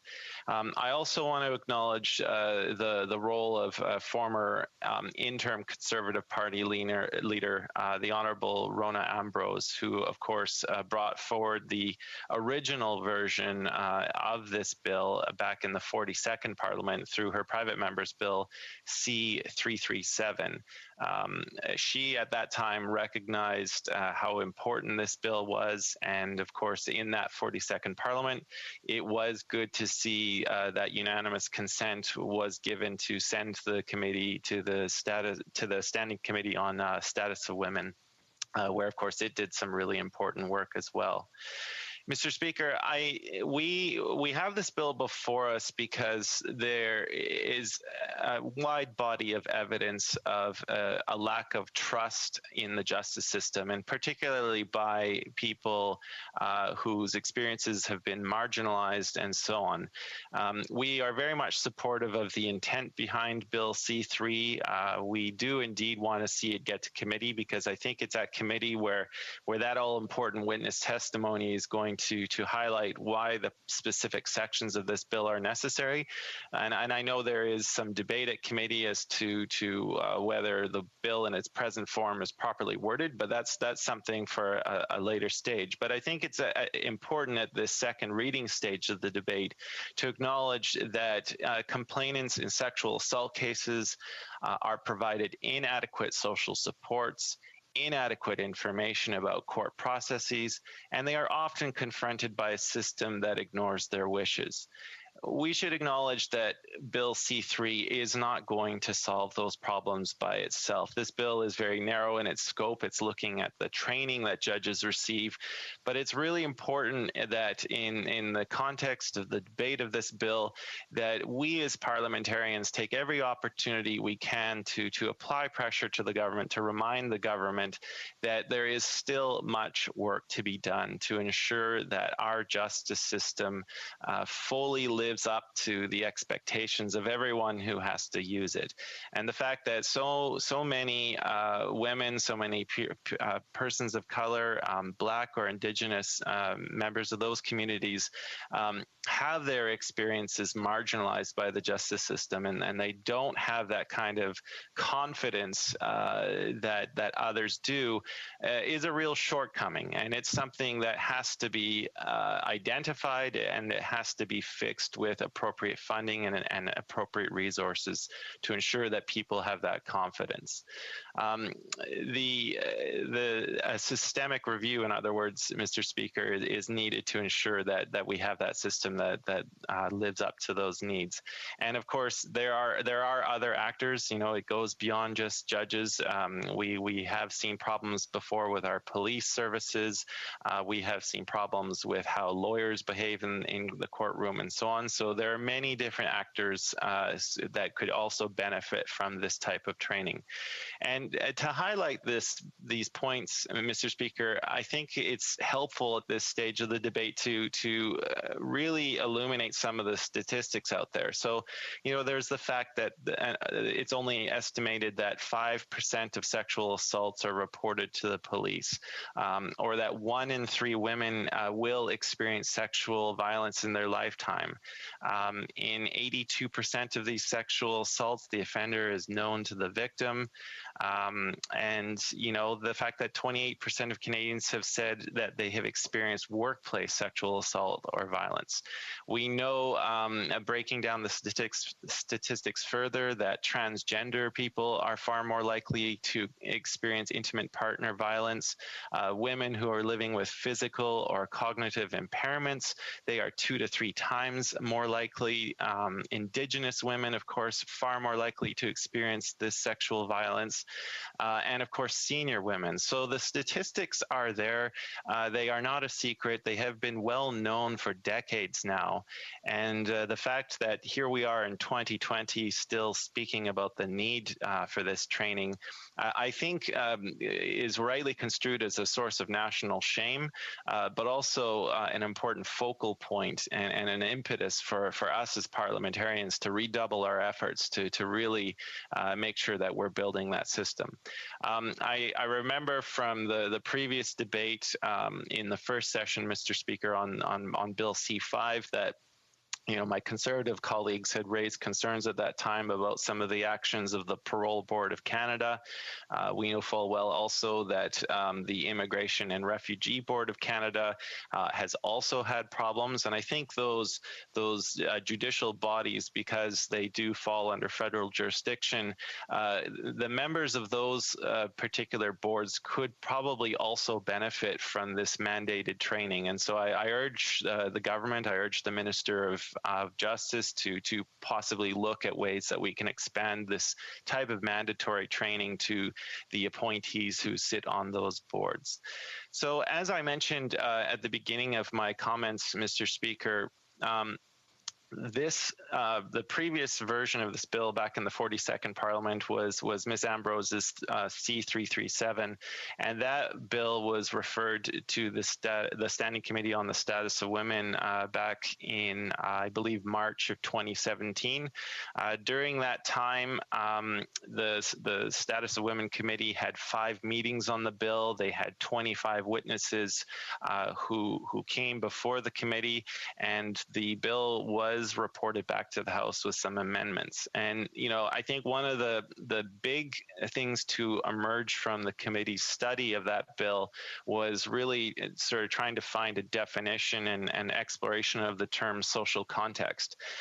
Social context is in the meaning of this bill is going to actually require that judges take into account the context of the cases they hear and not be influenced, and this is really important, to not be influenced by attitudes based on the stereotypes, myths, or prejudice that exist in our society.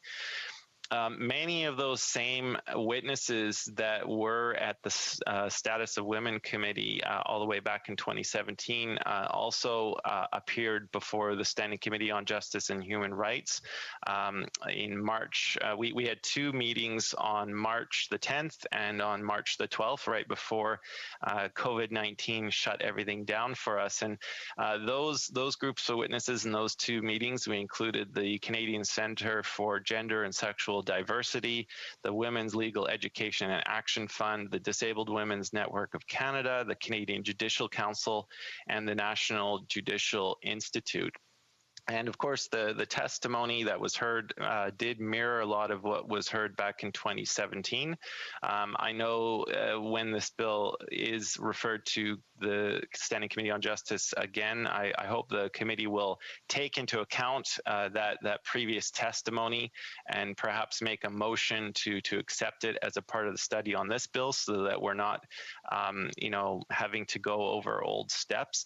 But there is going to be some debate on the particular wording of this bill. And I'll go into that a little bit later in my remarks.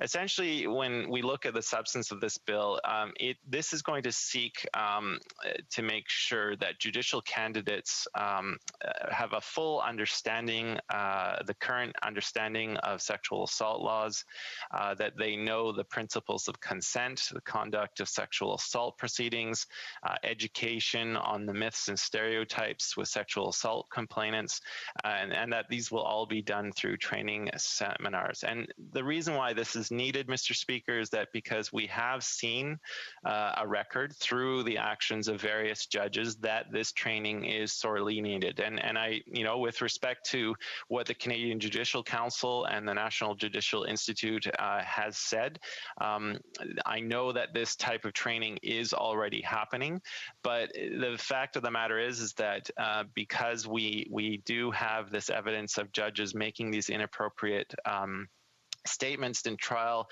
of following outdated myths and stereotypes, those have profound impacts on the victims of sexual assault and further erodes the general trust that we need to have in our judicial system.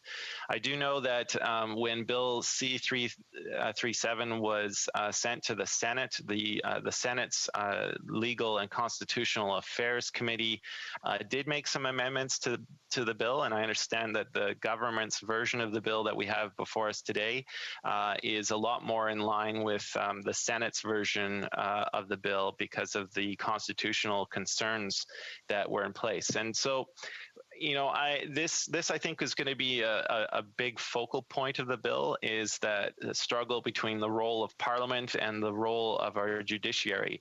And I understand that it's extremely important that our judges remain free of any type of political influence. And as parliamentarians, we have a role to introduce legislation that falls within the social context that we operate in. And so our bills are often the product of the demands of the society, of the members of the public that we serve. And I think when it comes to specific federal statutes like the Judges Act, I believe there is a careful and considered role for Parliament in mandating the types of training that we expect our judges to have. I think we escape any constitutional conundrums because once the judges have taken that training, that's where Parliament's role ends, and that's where it should end. We don't want to have any type of influence over how the judge uses that training. We simply want to have the understanding that the judge has taken that training and understands the full scope of sexual assault law, of outdated myths and stereotypes, again, so that we can build up the confidence that is sorely needed. These comments have been argued in the public sphere. I know that the concerns have been echoed by Michael Spratt, who is no stranger to the Standing Committee on Justice and Human Rights and has often written quite lengthily on this subject. And I appreciate his views, and I think his concerns over this legislation absolutely need to be taken into account. But we've also seen commentary from Emmett McFarlane, who is a constitutional law professor at the University of Waterloo, and he believes that Parliament does have a legitimate role to step in and mandate that there are substantive qualifications for the judges of our land, and that there is this role for Parliament to through legislation mandate the type of training that we want to see. And now the government has, of course, provided a charter statement which sort of addresses some of the concerns that fall under this, particularly under Section 11 of the Charter of Rights and Freedoms and so on. And I think that's a good guideline for parliamentarians to use and certainly to use as a roadmap when we continue our deliberations at the Justice Committee. But I guess, I don't think there is going to be any kind of disagreement that this bill is needed, especially from parliamentarians. I mean, what I'm seeing already is that there is, in fact, going to be unanimous consent that this bill is worthy, that it does warrant being sent to committee. And if the actions of the 42nd Parliament are any guide to this one, Mr. Speaker, I suspect that we may hopefully see this bill clear both houses of Parliament and be sent to the Governor General for royal assent.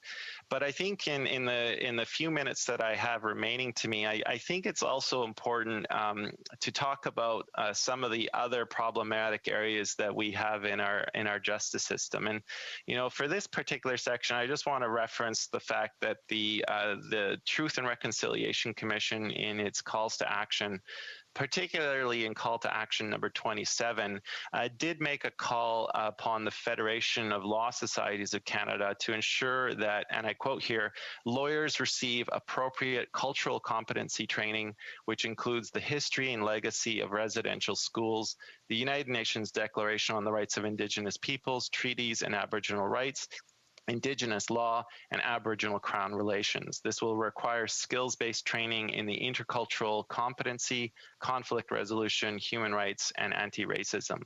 Now, I acknowledge that this is beyond the scope of Bill C3, and we certainly might run into any problems in an attempt to fit that kind of training into a future bill. But I think that the concerns that Indigenous people in Canada have with the justice system, the concerns that Black Canadians have, that persons of color have with the systemic racism that is in existence, even if it's not possible for us to bring forward a legislative fix to that, I think that those concerns have to remain top of mind. And I know they were referenced in the speech from the throne. And I also want to thank all members of the Parliamentary Parliamentary Black Caucus who put forward that statement as a guideline, as a roadmap for the actions that we need to take. I think those concerns are entirely appropriate to highlight during our debate on this bill, because it is following through in the same vein of people whose experiences have been marginalized through the justice system. So, Mr. Speaker, I guess in conclusion, I would like to just say that myths and stereotypes continue to have extremely negative impacts on people. It's extremely important that we as parliamentarians listen to the voices of people who have been marginalized by the justice system. Women's and LGBTQ organizations specifically must be consulted in developing the continuing education program on issues of sexual assault and social context. The Liberal government accepted all of the findings reflected in the final report of a national inquiry into missing and murdered Indigenous women and girls. And the report noted that apathy from police services is indicative of ongoing colonial violence, racism, and sexism, victimizing Indigenous women, girls, and Two-Spirit peoples. So that must be paid attention to. And we must understand that sexual assault and gender-based violence disproportionately impacts women, minorities, poor people, persons living with disabilities, LGBTQ plus communities, sex workers, and other marginalized communities. So I will conclude there, Mr. Speaker, and I appreciate having this opportunity to give my thoughts on Bill C3, and I look forward to my colleagues helping pass this bill in short order and sending it to committee. Thank you.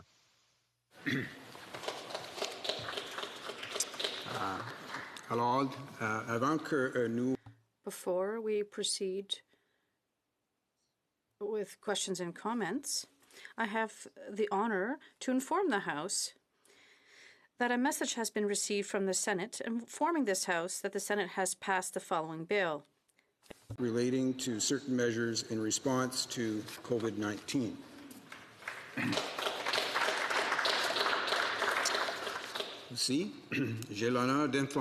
I have the honor to inform the House that this is the text.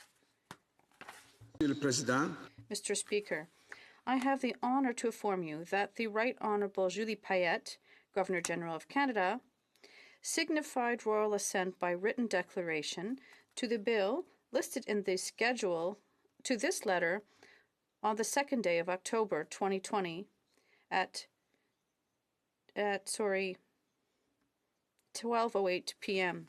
Yours sincerely, signed, Assunta De Lorenzo. L'annexe, projet. And the schedule of Bill C4, an act relating to certain measures in response to COVID-19, Bill C4.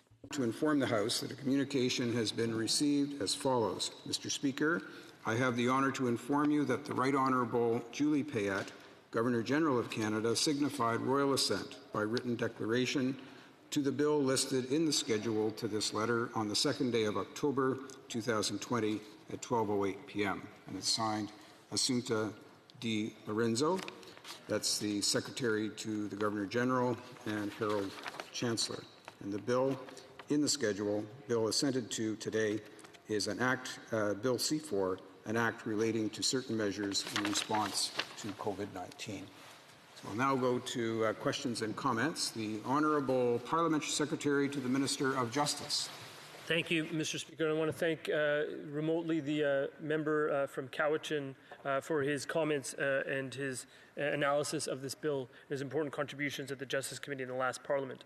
I want to ask, he raised a couple of issues that I want to ask with respect to this bill. He raised the issue of judicial independence, and he raised the issue about the credibility and the faith that Canadians have in the administration of justice. So, as the member knows, this bill will clarify that seminars and education will be provided on things like sexual assault law and social context, and that curriculum is developed in consultation with external groups such as victims groups, women's groups, etc. But the curriculum itself is devised after that consultation by the judges themselves and delivered by judges to judges through vehicles like the National Judicial Institute. So the first question is whether that appropriately meets the constitutional principle of judicial independence, as the member from Cowichan outlined.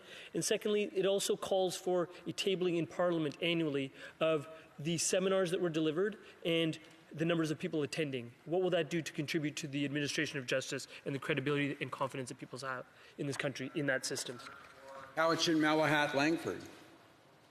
Yes, thank you, Mr. Speaker, and thank you to my colleague, the Parliamentary Secretary, to the Minister of Justice. I do enjoy working with him both in the last Parliament and now. I do believe that the fact that the training is going to be overseen by judges, the fact that we're mandating that it has to take place, that is where Parliament's role, I think, is appropriate to end at. And I believe that we do satisfy the constitutional concerns. That's why I'm providing my support to this bill. And there may have to be some fine tuning with some of the language at committee. I don't want to presuppose the committee's work, but I think as a first step, the bill that we have before us passes muster, and we'll have to see if there's any fine tuning that can be done. On the second part of his question with regard to the seminars and the reporting back to Parliament, I believe that it's always in society's interest that we have some kind of a feedback mechanism, a mechanism where we can keep tabs on how our legislation is actually impacting the people it's supposed to be impacting, but also for that accountability for members of the public who have to go through the justice system, especially those who have been marginalized. Questions and comments? The Honourable Member for Central Okanagan, Similkameen Nicola. Thank you, Mr. Speaker. I'd like to thank my friend from the West Coast as well, the proud British Columbia as am I, and thank him for his speech today. Now, we recognize in this particular bill that there cannot be an inequality across this great country. Someone may be impacted if a particular judge doesn't have the familiarity or the sensitivity to be able to wade through very difficult issues, and so that's what this bill seeks to do. But further than that, there's a question of the chicken and the egg argument, because some people believe that justices should just remain isolated and decide how to deal with their system versus whether it be elected politicians as themselves. I have a concern as the Member of Parliament for Windsor West about Crown copyright and how Crown copyright actually defers to the institution to decide how it will make its information known. Mr. Speaker, this is specific because in some parts of this country, some provincial courts will give out information widely available on the internet and some will not. That affects the access to public knowledge of justice. Does the member agree that there are other things that we need to, as politicians, to raise so the system can see its gaps and respond? Member for Cowichan, Malahat, Langford. Yes, thank you, Mr. Speaker. I do appreciate the member's comments about the chicken and the egg problem. On my small farming property, I have both chickens and eggs, so I understand that concept very well. I will always have to defer to my colleague from Windsor West on the issues of copyright. His expertise on that subject matter is well known both within our caucus and I think within the broader House of Commons. And I think, the member raises an important part about how different provincial jurisdictions have different approaches. I think bringing it back to this bill, there's also the fact that 95% of the cases in sexual assault are going to in fact be heard by judges that are appointed at the provincial level, and so it's really important that the federal government take note of that and have some kind of a unified policy with its provincial counterparts. Questions and comments on the member for Shefford. Thank you, Mr. Speaker. I'd like to thank my colleague for his speech. As my colleague from Saint Jean and Rivière-du-Nord mentioned, this is a first step. There will be work in committees that should be done, and the Bloc wants to cooperate on this. This bill may also open other discussions in terms of sexual assault. There's a whole question of trust of victims in our system. And we also know the burden of proof isn't obvious either. So in terms of civil courts, should we not extend the debate and give the victims new confidence in our system? We also have to broaden the debate about what we've seen online on the House of Commons website. To extend the debate, is sexual assault in Well, could we also include psychological abuse in this as well? Could we not broaden the debate so that we can give victims trust in our system? Well, thank you, Mr. Speaker, and thank you to my colleague from Shefford for that really important question, especially on the subject of trust.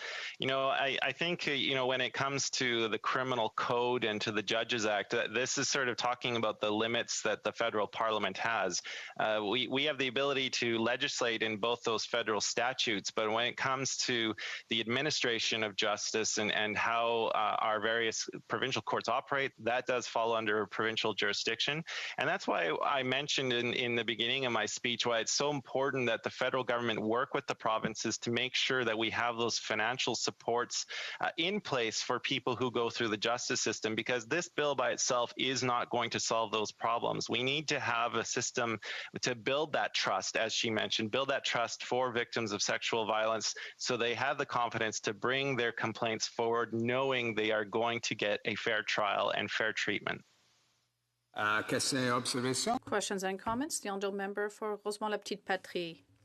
Thank you very much, Mr. Speaker. I'd like to thank my colleague for his very interesting speech. There's a consensus here in the House that this is a step in the right direction.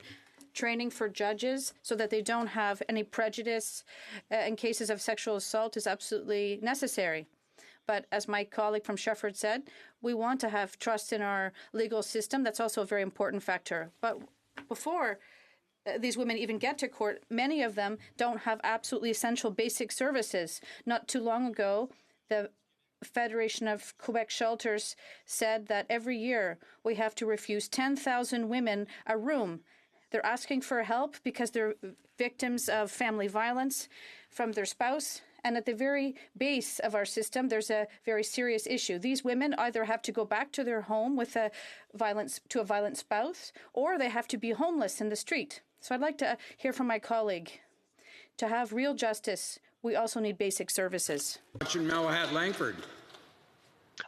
Mr. Speaker, I couldn't agree with my colleague more, and I think his comments are particularly important, especially in the context of the pandemic we are now finding ourselves in, because as we all know, this pandemic has disproportionately impacted women in the workplace, has often forced them to go back home because they may have lost their job or they have to look after children.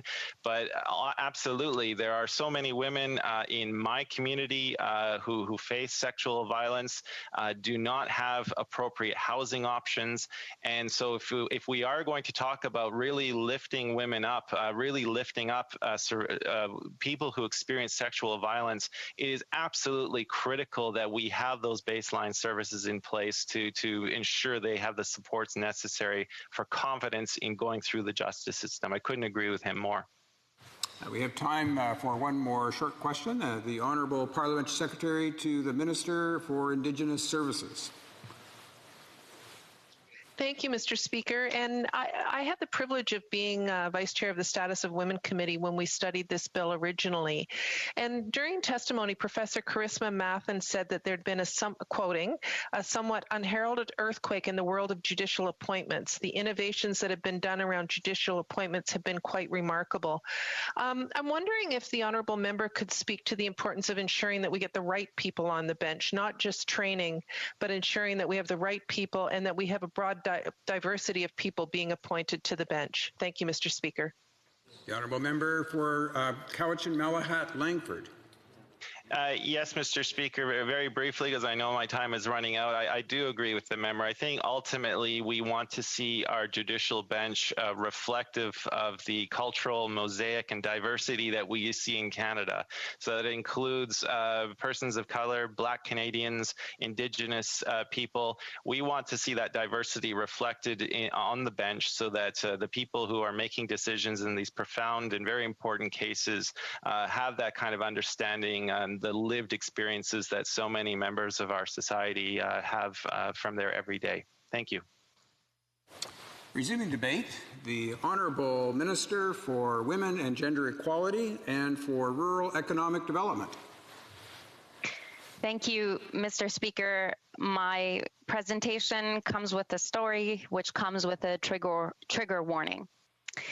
The keg party was a 10-minute walk from Ava's new home at Delaware Hall residence, just north of Western University's soaring stone gates. It was the Friday after Thanksgiving, and word had it, the organizers had already sold more than 200 tickets. She had been looking forward to it all week.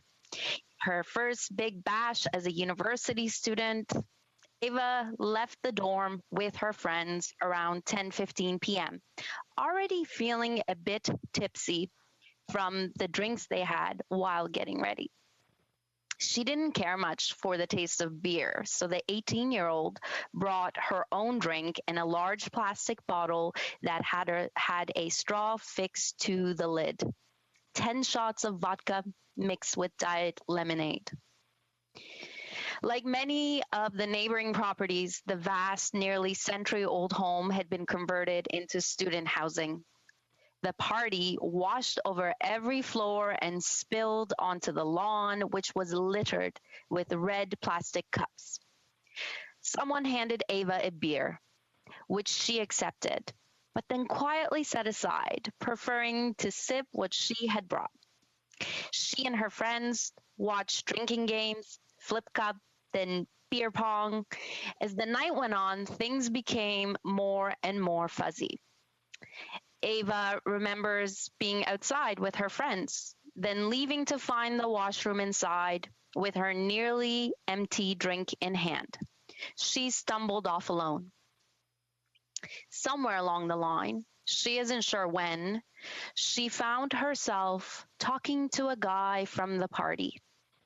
He looked to be a few years older than her, with dark, messy hair and a slim build.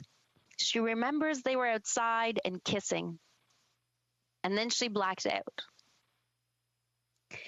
When things came back into focus, Ava says she was on the ground near a pine tree at the north side of the house. She was naked and cold and lying in the dirt. The man was inside her. "You're hurting me, stop," she remembers telling him. She had only had sex once before. "I don't want to hurt you, baby," he said, but he didn't stop. Ava struggled to concentrate and stay conscious. "No, stop," she said again, and he ignored her. Terror shot through Ava's body. In that moment, she realized the man hadn't simply misunderstood her. He wasn't playing around. He was raping her. No one could hear her call for help. She had no idea what to do. She wondered if he would kill her when it was over. She stopped fighting and went still. Suddenly, there was a flash. Ava looked over and saw 4 or 5 men pointing cell phone cameras in her direction. She became frantic. The man on top of her ran away. He left his wallet behind, police later told Ava. She was left naked and curled on the ground, her back and hair covered in dirt. 2 women who heard her sobbing found Ava shortly after. It was October 16th, 2010, more than 5 years before an eerily similar attack at Stanford University would make international headlines. Ava's story, however, never made the news. Her case did not go to court. Her assailant was never arrested, never charged. In fact, the London Police Service detective concluded that what happened to Ava that night was not a crime. There are many ways to shut a case without laying a charge. Not enough evidence, there's a closure code for that. Complainant doesn't want to proceed with charges, there's a quote for that too. On November 13th, 2010, the detective closed Ava's file as unfounded, another formal police classification that rendered her allegations baseless. It meant a crime was neither attempted nor occurred. It did not immediately brand Ava a liar, necessarily, but it meant she was not raped. According to police records, the suspect was given a warning. What does unfounded mean to you? What does unfounded mean to anybody? It means You're lying, says Ottawa criminologist Holly Johnson, who has extensively studied the city's unfounded cases. She believes that high rates send a message that police don't believe large numbers of complainants because, quote, which, quote, reinforces damaging myths that women lie about sexual victimization and could act as a deterrent to already low reporting. Now, until a few years ago, unfounded statistics were kept secret. And that wasn't always the case. Until 2003, Statistics Canada released unfounded numbers. The last year for which numbers are available is 2002, when the national unfounded rate for sexual offenses was 16%. The agency collects data through Uniform Crime Reporting Survey, a national set of data standards that every police service is supposed to follow. The definition of unfounded, along with all other clearance codes, is laid out explicitly in the UCRS protocols. But when Statistics Canada raised concern that police services weren't using the category consistently, for instance, misclassifying as unfounded cases that were simply didn't have enough evidence to lay a charge, or more seriously, not recording unfounded cases at all, Statistics Canada decided to stop collecting the data altogether rather than force police to follow the rules. Mr. Speaker, that was an excerpt from Robin Doolittle's series in the Globe and Mail back in February 2017. We were all in the House of Commons in another building when that report came out, and it was a big moment. It was a big moment. It caused a ripple of positive changes for survivors of gender-based violence across the country. My honorable colleague, the incredible Ralph Goodale, who was our Minister for Public Safety at the time, worked with police services and brought back the coverage and the statistics being collected on unfounded cases, and there continues to be work across the country within police services to continue to improve the process for victims and survivors. I share this story, first of all, because I have 20 minutes, and second, because I wanted to make sure that this debate, and we've had this debate over and over and over again in this House, as my colleague said, advocates and survivors have been fighting and saying stories like this are real for decades upon decades. I wanted to share this story, Mr. Speaker, firstly, because I wanted to make sure survivors were at the center of the conversations we have about Bill C-3, and because I wanted to make sure that for all the work that remains on the issues around sexual and gender-based violence and violence against women and girls, that we remember survivors first and foremost, and the courage it takes to step up and even report a case, let alone tell your story so that others can learn from it and to make a change. I also want to acknowledge the important role that every sector plays and the important role that journalism, like Robin Doolittle's piece, play in moving us all forward. Now let's go back to Ava. Let's say that Ava was believed to be telling the truth. Let's say that her case did go to court. How should she be treated after having endured what she's experienced? Why couldn't you just keep your knees together? Sex and pain sometimes go together.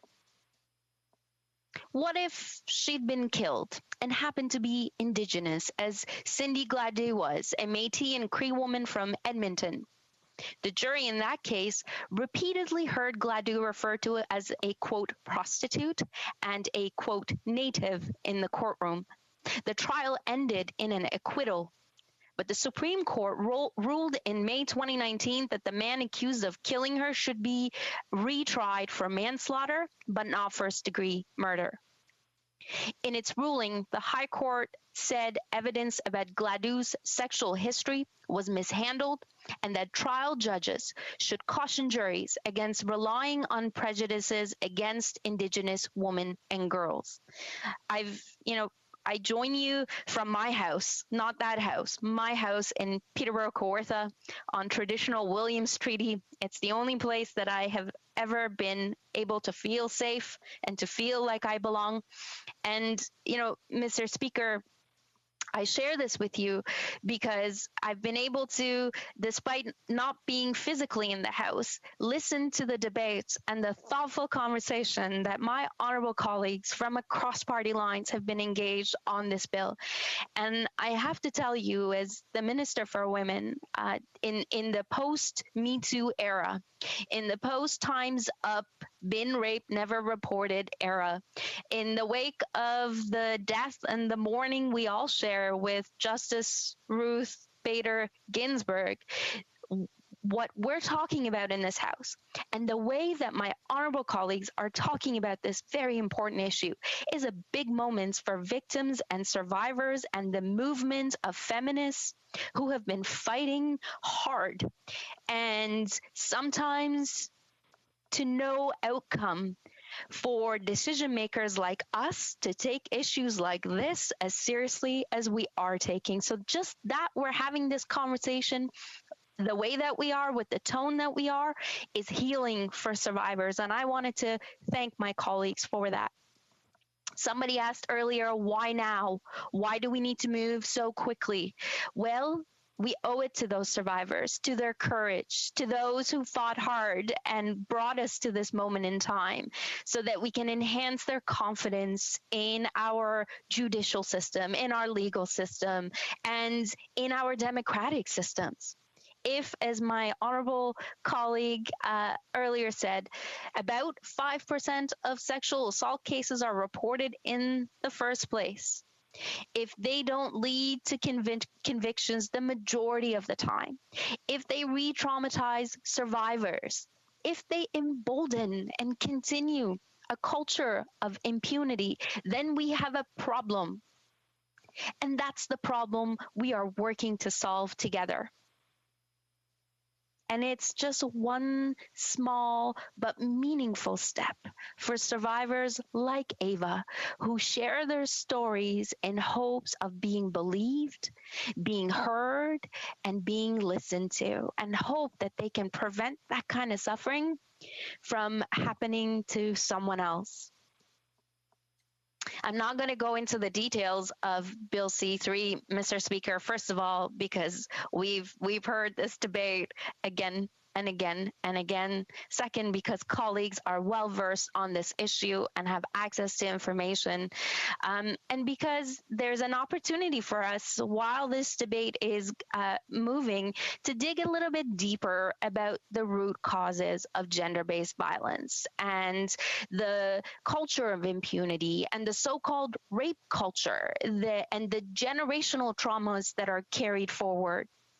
The Honorable Minister for Crown and Indigenous Relations is a colleague, of course, but she's also a mentor, and and I also think she's a flaming feminist, and I'm so proud of her for that.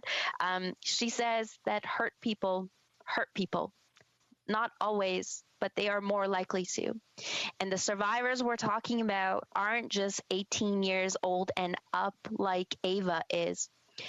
Something like this happens every day in our communities. No culture and no region is immune. In my own community, just a few weeks ago, a 61-year-old woman was sexually assaulted along one of our trail routes. This is an issue that goes deep. One of the root causes is childhood trauma, and there are 11-year-old girls being raped in our communities and being trafficked and being harmed. So the conversation we're having is about really just the tip of the iceberg. This particular bill is about trauma-informed, culturally sensitive series of training modules to support the professional development of judges who, as my previous colleague said, they have a big job and they are competent. And as the law evolves, as the world evolves, we all benefit from that additional training. Let me just say the incredible amount of respect I have and the confidence I have in our justice system here in Canada. It is among the best in the world. It has come a very long way. This December, we are going to be marking 50 years since the groundbreaking report from the commission, the Royal Commission on the Status of Women, was tabled to someone just like you, Mr. Speaker, in a house kind of like the one you're in right now. That report came out with 167 recommendations, and we've come a long way since, and our justice system has come a long way since. 50 plus years ago, a woman couldn't apply for a mortgage loan without her husband's signature. 50 years ago, it was legal for a man to rape a woman if she happened to be his wife.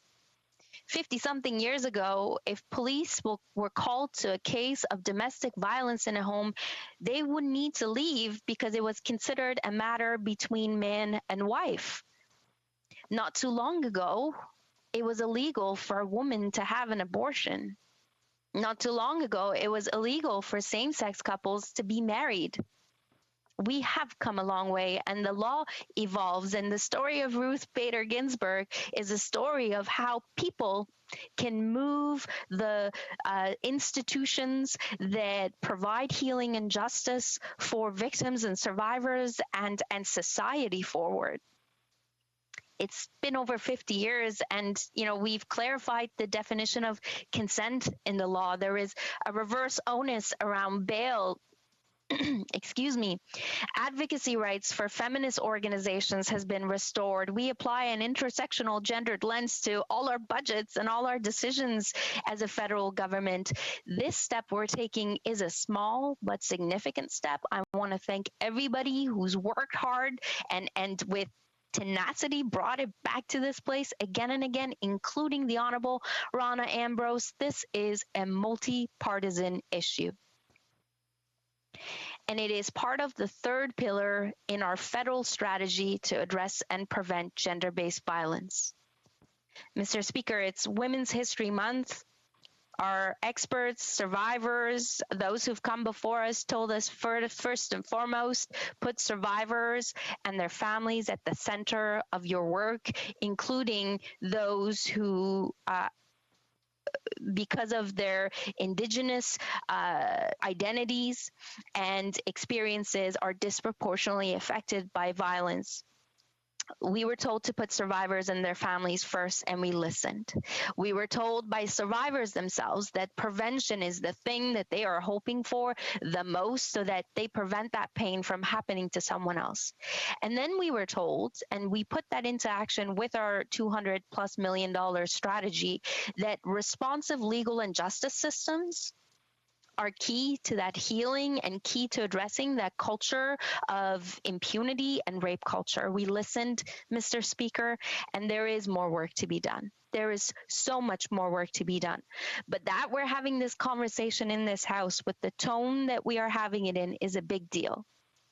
We've already invested about $50 million in emergency COVID response funds to support organizations across the country supporting survivors and their families. There's over 1,000 of them getting money to ensure they're staying safe and open for women and children and LGBTQ2 Canadians in their hour of needs. The Prime Minister just a couple of hours ago announced an additional $50 million to support these incredible, hardworking, essential workers on the front lines of gender-based violence support, $10 million for women's shelters and sexual assault centers to help them continue to provide their critical services safely, $10 million for organizations who are broadly working to address and prevent gender-based violence to Indigenous peoples off reserve, and $30 million for other women's organizations who are working to deliver GBV supports to help combat the spread of COVID and address the increased demand for services. This brings the total emergency funding provided to gender-based violence organizations to $100 million. And I want to thank all our partners, including the Canadian Women's Foundation and Women's Shelters Canada, in helping us move this forward. Mr. Speaker, if I have time, maybe a couple more minutes, I'll talk about rape culture, and you're shaking your head, so I will wrap up here and happy to answer any questions from my colleagues. And I hope that in our deliberations, we also reflect on why it has taken this long to pass a bill that seems like common sense to all of us. Thank you, Mr. Speaker. I thank the honourable minister. It's always hard for us chair occupants to know whether I know we're in a small window on the corner of her screen, and it's difficult for us to know whether those signals in fact come across. So I appreciate her heads up on that. Questions and comments. The honourable member for Kildonan St. Paul. Thank you, Mr. Speaker, and I'd like to take this opportunity to thank the Minister for her very brave remarks. It's certainly not easy, particularly on the floor of the House of Commons, even virtually, to put on the record stories of rape and victimization of women and the horrors that they have gone through. So I very much appreciate her bravery. She's really setting an example for women. One question I did have is, we know that one of the reasons women don't often come forward concerning their rapes and abuse is because they have to relive and retell that story to so many different levels of police and bureaucracy, and it could be re-victimizing to them. I just wanted to hear her thoughts on that. She mentioned we have so much more work to do. I completely agree, and would just like to hear her thoughts on that. The Honourable Minister for Women and Gender Equality. I thank my colleague for her work on this issue and for her question. She's absolutely right. Without a trauma-informed lens, without a trauma-informed approach, the entire ecosystem of services and responders to survivors of gender-based violence run the risk of re-traumatizing these courageous survivors who come forward to tell their story and seek justice. There are investments happening to support women's organizations who provide healing and supports for victims and survivors as they go through the legal channels and other processes. Some in Peterborough, for example, they will go with her to court. They will go with her to get the rape kit and go through that process. We've made some changes with how testimonies received, and I was grateful to see the Parliamentary Secretary for Justice here, who is a very strong advocate for this work, and he can speak with his lawyerese to the changes that we've made. The reason this training is important, Mr. Speaker, is because that trauma-informed approach, having that training and a better understanding, is going to ensure that in our court systems, victims are not re-traumatized, and that they encourage others to come forward as well. Questions and comments? The Honourable Member for Shefford.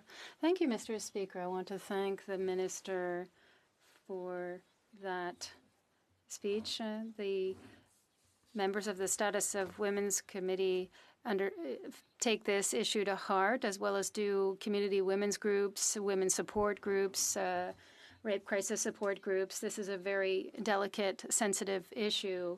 And I also want to offer all my thoughts to the survivors. I'd like to talk about three things. The first, I'd like to hear him talk about something. Well, this summer, we met for 2 days in the Standing Committee on the Status of Women to study the specific impacts of the COVID-19 crisis on women. Obviously, how this crisis exacerbated all those issues of domestic violence. I'd like to know for her, what is the link between this bill and the National Action Plan Against Violence?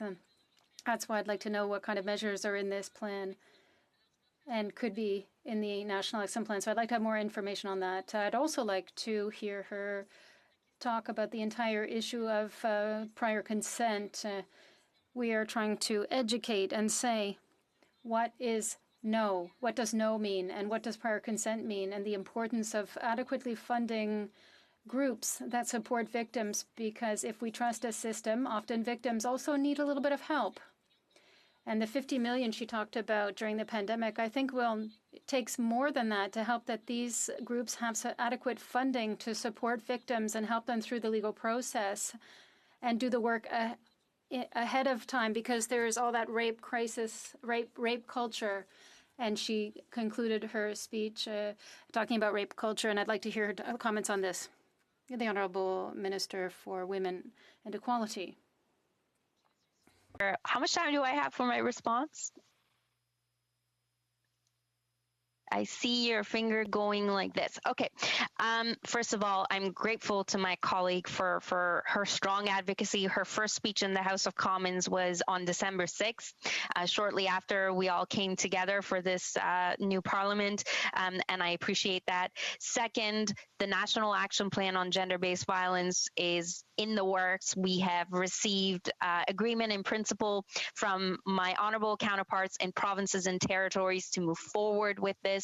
It's going to build on the work existing while recognizing that the federal government doesn't have all the levers. In fact, the majority of the jurisdiction is with provinces and territories, and of course with municipalities who experience this on the ground. So the issues around consent and sexual education, for example, Mr. Speaker, my colleague knows that that is the purview of provinces, but I have been so encouraged that every single minister responsible for the status of women in every province and territory, regardless of partisan stripe, just like us in this House, sees this issue as one that is multi-partisan in nature, one that has to be moved upon as we get closer and closer to that 50th anniversary of the tabling of the report from the Commission on the Status of Women.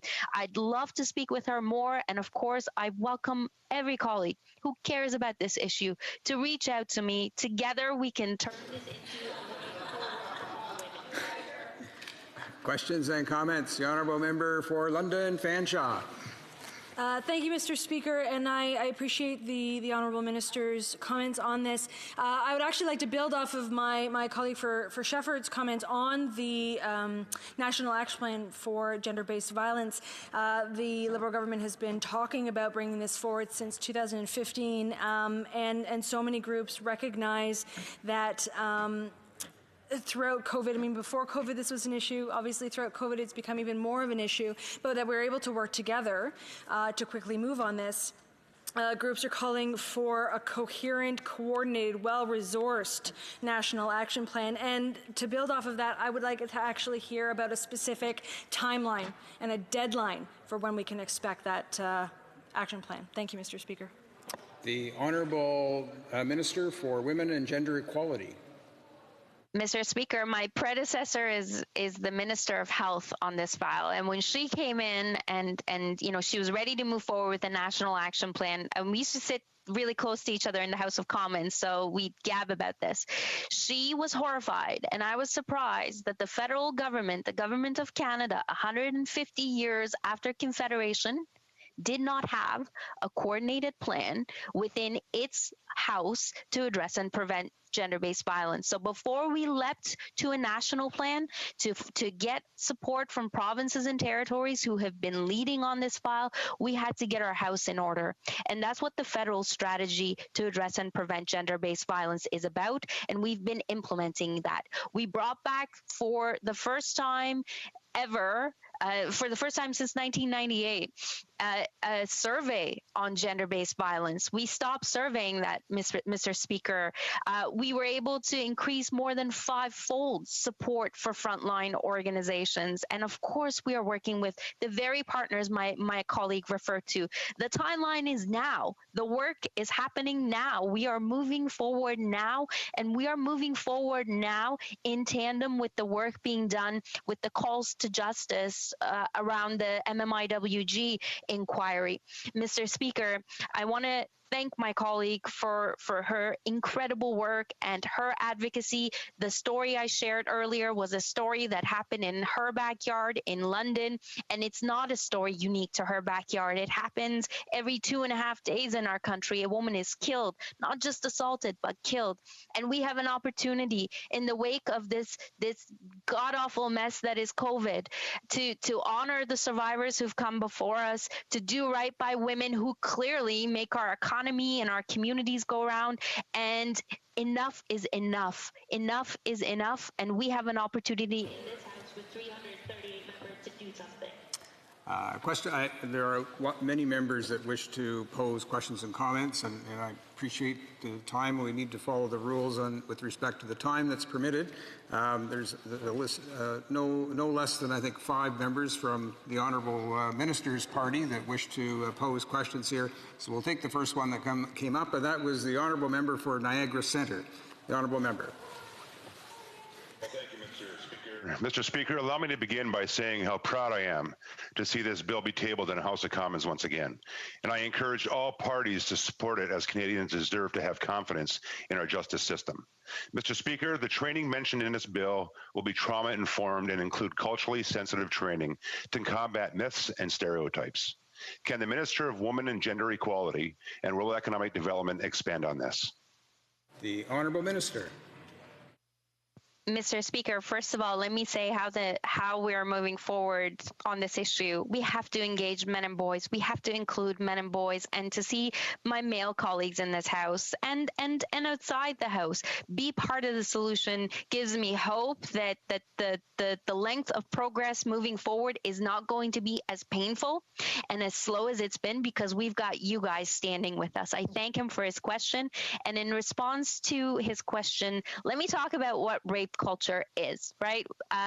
Rape culture is a sociological concept for a setting in which rape is pervasive and normalized due to societal attitudes about gender and sexuality. Behaviors commonly associated with rape culture include victim blaming, slut shaming, sexual objectification, trivializing rape, denial of widespread rape, refusing to acknowledge the harm caused by sexual violence, or some combination of these. It leads to a culture of impunity. The best description I have seen on how to understand rape culture is the 11th principle on consent, and it shows how sexist attitudes and rape jokes and locker room banter move in severity across a spectrum that lead to degrading victims and assaulting victims, and that culture of impunity. This training we're talking about, trauma-informed, culturally sensitive training, is meant to ensure that we dig deep into those norms and attitudes. I will also wrap up with this, Mr. Speaker, because you have been so kind and generous. Yes, we need to ensure everybody gets this training, but we have an obligation and an opportunity to lead by example. My department at Women and Gender Equality is receiving anti-oppression, anti-racism training. I think we can lead by example as parliamentarians to seek such training as other institutions also do the same. And I thank all the judges who choose this line of work. It is difficult work. We appreciate you, we respect you, and we look forward to continuing to strengthen our justice systems with you. Resuming debate, the Honourable Member for Elgin, Middlesex, London. Thank you so much, Mr. Speaker. It is wonderful to be in this place and to talk about something that is so important. I would also like to thank the Minister, because this is something that I know that her and I both believe in this, that we need to work harder for women, especially when it comes to these horrible sexual assault cases. I'd also like to thank the other 2 women in this House today, the the critic for Women and Gender Equality, for both the NDP party and for the Bloc. It has been my time working with them as the Shadow Minister for Women and Gender has been excellent, and I know that when it comes to women's issues that we can work very well together. I will also be splitting my time with the member from Senate Gulf Islands, who is also another member who will be working very strongly on this type of file. I think we have to go back to why we need these changes in the first place. I was so proud to stand alongside Rona Ambrose back in 2017 as she put forward Bill C-337, and it was the Just Act. It was the Just Act where we understand that judges need to be trained to understand what it looks like to be a victim of this horrendous crime. And I think we also have to talk about today what happens when there is something that is actually going against those women, and the misunderstandings of what it is as well.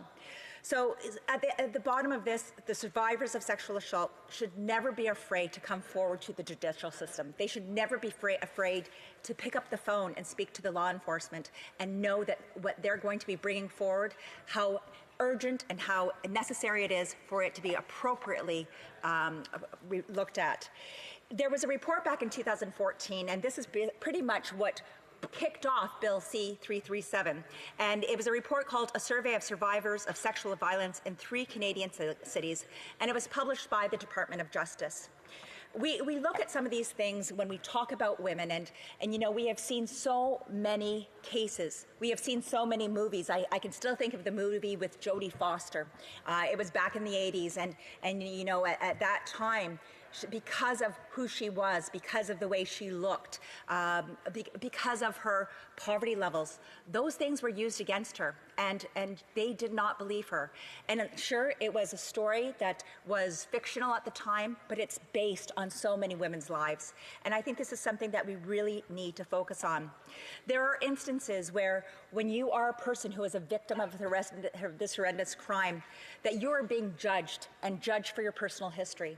I think this is really, really important to understand that no woman, no man, no young woman, girl, or boy ever deserves this type of treatment, that we should all be treated with dignity, and that when we go to these courts to talk about these types of things, that we are honored and that we are respected. During this survey that I was responding to about the survey of survivors, there were some key elements that were taken from this. And this is what's really important, is it's about talking to the survivors. What happened to them through this judicial process? What were some of the pros and cons of it?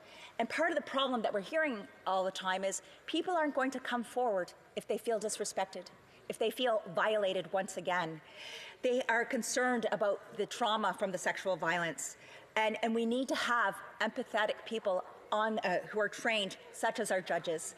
I'm very proud of many of the police associations who have been working to make sure that they understand more about domestic abuse and sexual assault, so that when they're going to one of these cases, they can be empathetic. And it's a very, very difficult time. I think if you've never been part of it, or if you've never been traumatized in this area, it is hard for you to put yourself in these shoes. So by speaking to survivors, that is what we need to be able to move forward. We need to make sure that the prevalence of sexual violence is ended. And we also need to make sure that we're providing the appropriate resources for one to become healthy and one to become whole again. We talk about mental health all the time in this country and addictions, but we also have to understand that some of these things that lead to these addictions and mental health can be things such as sexual assault. And what happens when we are not worrying about these people who have gone through this horrific challenge? There is one woman who had spoken about this, and this is just a quote from the study. She indicated, "I think they really truly need to understand there needs to be a better education on the side of law enforcement or on the judicial side as to why it is so underreported, why people feel such sense of shame, why victims will blame themselves or feel responsible, why people tend to get away with this, and why people are reluctant to come forward." We've heard many, many times that, you know, what does the judicial system look like? And the biggest concern that I have is being a victim of this type of crime is not like being a victim of other types of crimes. This is someone violating every bone in your body. And I think that we need to make sure that we're looking at these cases, that we respect what that individual has gone through, the trauma that they have gone through. And if that trauma is untreated, if that person is re-victimized, we are not doing them any good. And what we're doing is we're selling them short of a better future. These are really concerning things for me. And one of the concerns is, you know, we look at the stereotypes and understanding that the stereotypes of what we have on Indigenous women, on women of poverty, on women of color. What happens to these women when they put themselves forward? And we have heard that many times that the results of these court hearings can be skewed because of their personal history as well. This should never be something that causes the inequality that it has. And those are things that I can say that when I'm looking across this room, I know that the member from London, Fanshawe, and I will always fight on these things together, and that the people in London will always make sure that we have the women's back. A lot of that comes from the great leaders that we also have in our communities. And I can think of people like Megan Walker, who I speak of often when it comes from the London Abuse Women's Centre. These are things that our women's facilities and organizations from across this country are fighting for. They see what happens when women have been assaulted. They see what happens when women are not believed and what actually happens. And I think that's something that we need to look at, because to me it's really important. There are many negative impacts to a woman when they are not heard. And if the judges aren't going to hear them, what happens to that woman? We have to look at them. Is it a young woman who has gone to college where we know that the sexual assault rates are extremely and extraordinarily high? What happens to them? They're a 20-year-old. What happens to them for the rest of the future if there is not a court decision or there is not the proper law enforcement that is going to support them? I look at some of the negative coping strategies that we talk about all the time when it comes to mental health. I looked at some of the addictive behaviors. If a woman is not heard and has been sexually assaulted, and no one's listening, what do they do so that they can get through this trauma? We have to be aware of the addictive behaviors when it comes to drug use and other horrific things like that. We also understand that there's a lot of self-harm that can lead from sexual trauma as well. We hear a lot about cutting. We hear a lot about women and awful things that they have done, but also understanding that they have lost all self-confidence and they are not whole. It is our job to make sure that these women have the opportunities to be whole again. And that includes not only the proper judicial system, but also the proper counseling and services that we have in our communities that are there to help them.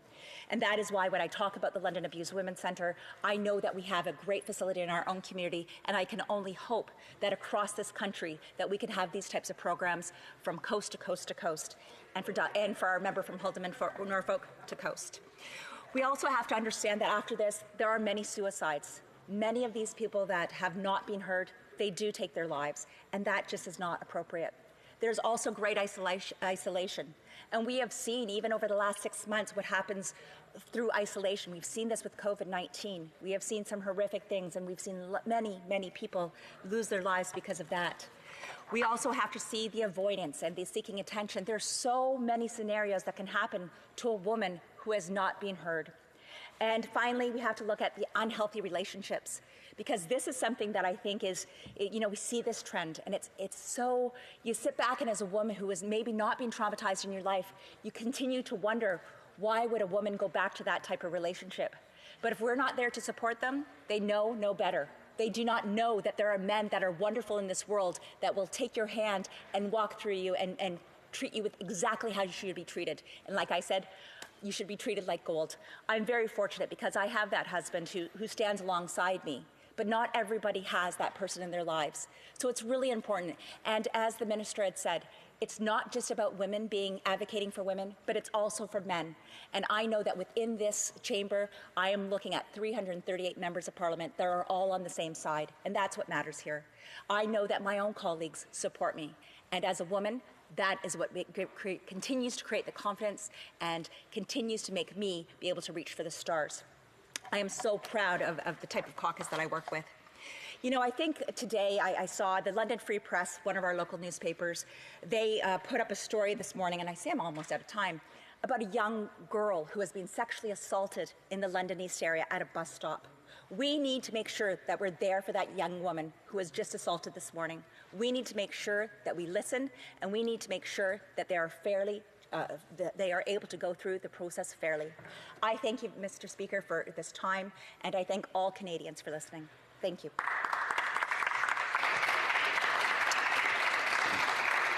Questions and comments? Commentaires? Questions and comments? The Honourable Member for Shefford. Thank you very much, Mr. Speaker.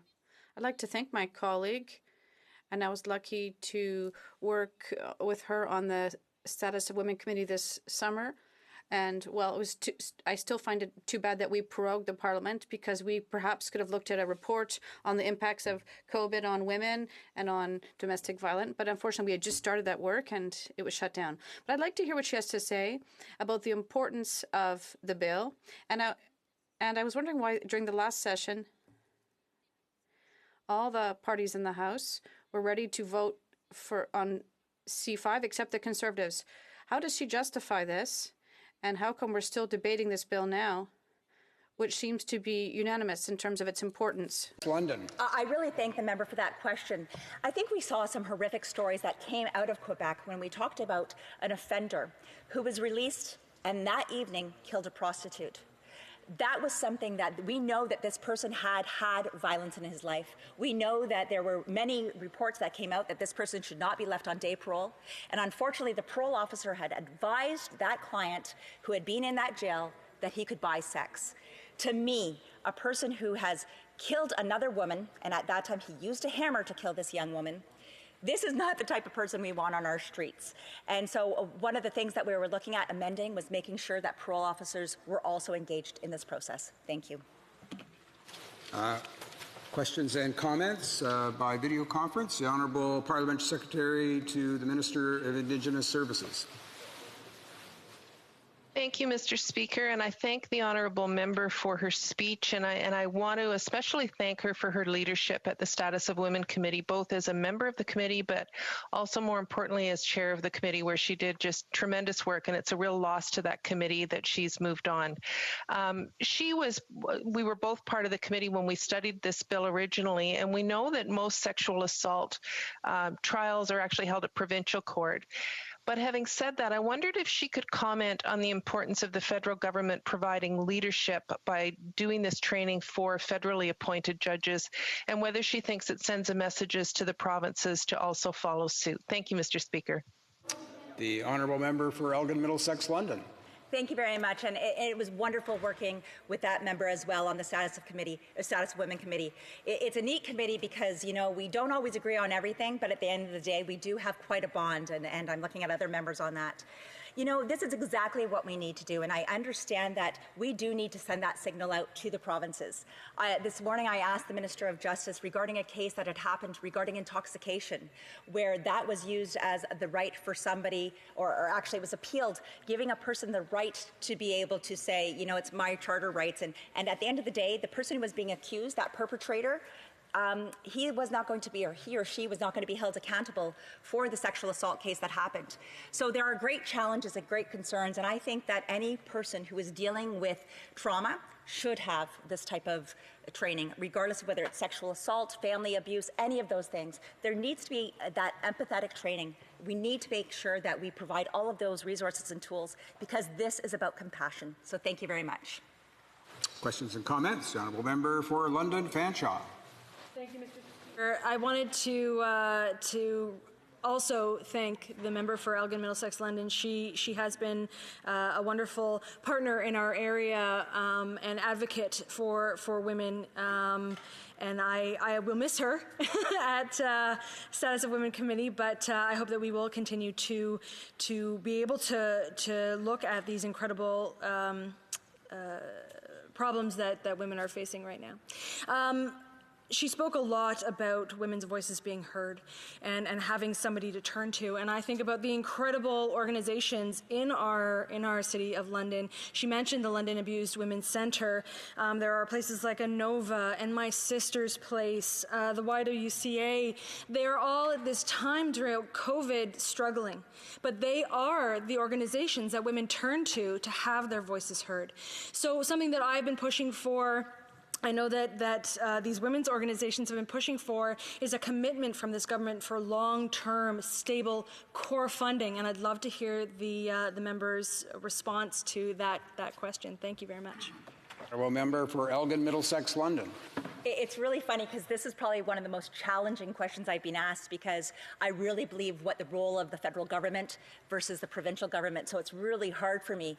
But at the same time, I understand the necessity of these programs. I understand that without these programs, if they don't have the operating dollars, that it's actually causing problems for our communities. So, you know, although I believe in the constitutional, where we're at the federal versus provincial, I do have that part of my heart that will always be there for women's organizations.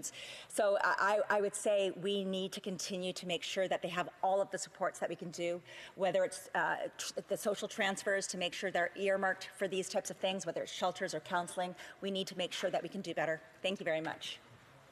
Resuming debate, the Honourable Member for Saanich Gulf Islands.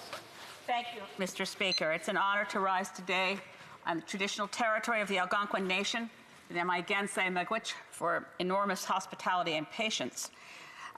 We are debating today a very important bill, and it's been for us before. It was before us before with its previous title as a private member's bill, C-337, in the previous Parliament. Of course, that bill died on the order paper, but not for lack of support in this place. It was in the other place that it got bogged down for 3 years.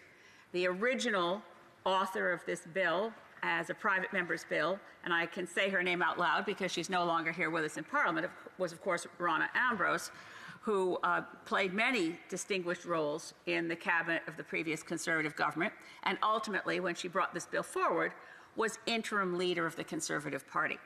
I think it was actually Rana herself who said the problem in the other place was a bunch of old white boys. That's kind of the problem with the people on the bench, too. We have a significant problem that the cultural demographic most likely to sit in judgment in sexual assault cases is exactly the demographic least likely to understand the issues. Most likely, and one must never slur old white men, I sometimes say with tongue in cheek, but I just married one, so I really have nothing against old white men. I love one in particular a tremendous amount, but he'd be the first to say his generation, that group, that privilege that comes from two things: being male, being white, and being presumed to be somebody really special. Well, most judges are fantastic human beings. I mentioned my husband, John Kidder. His grandfather was the Chief Justice of the Supreme Court of British Columbia. So he certainly would not have said anything other than wonderful things about his own grandfather. But I used to practice law. And you always knew if you were taking a case to court, you had to hope you get a good judge. I got a really awful judge once.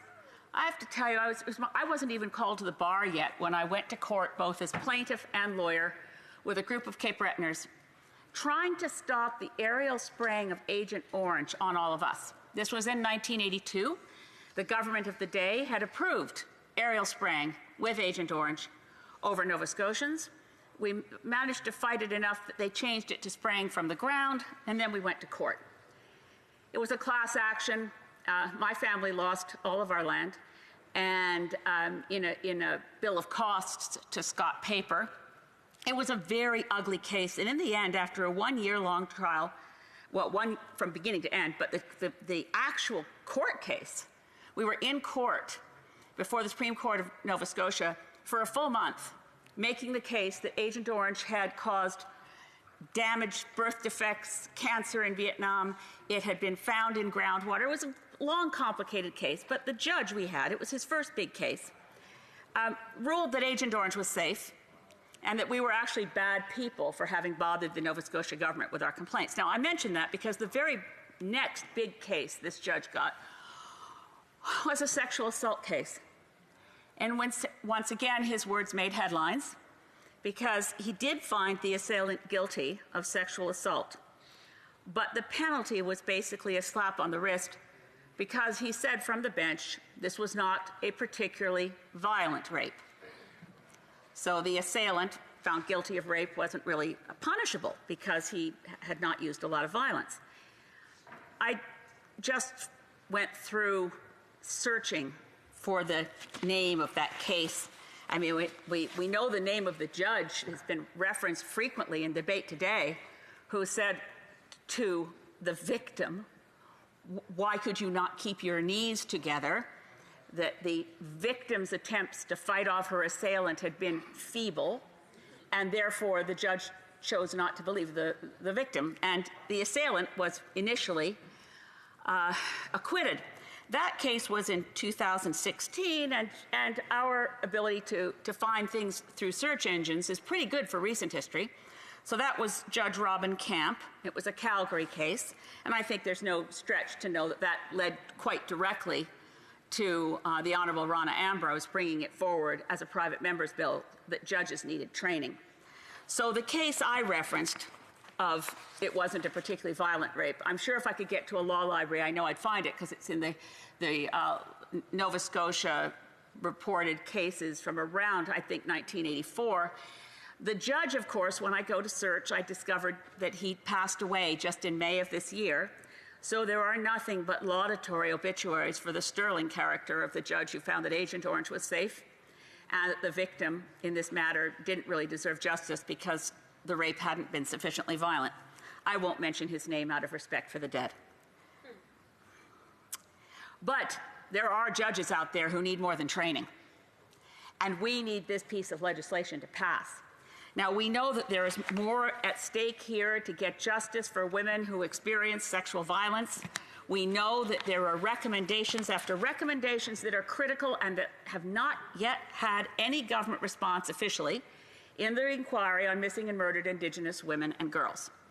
That report says specifically that when an Indigenous woman has been the victim of sexual violence, she must have access to culturally appropriate, sensitive, physical help, support, psychological support, help with retaining the evidence, help from a health professional who is Indigenous herself, who can help a victim and get justice and get through the next stage, which of course is, what do police do?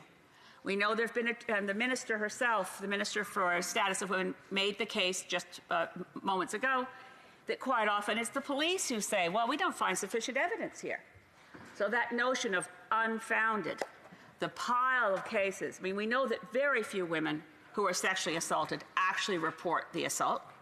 Then within that group, a great number of people aren't actually believed. Their case piles up in the unfounded category.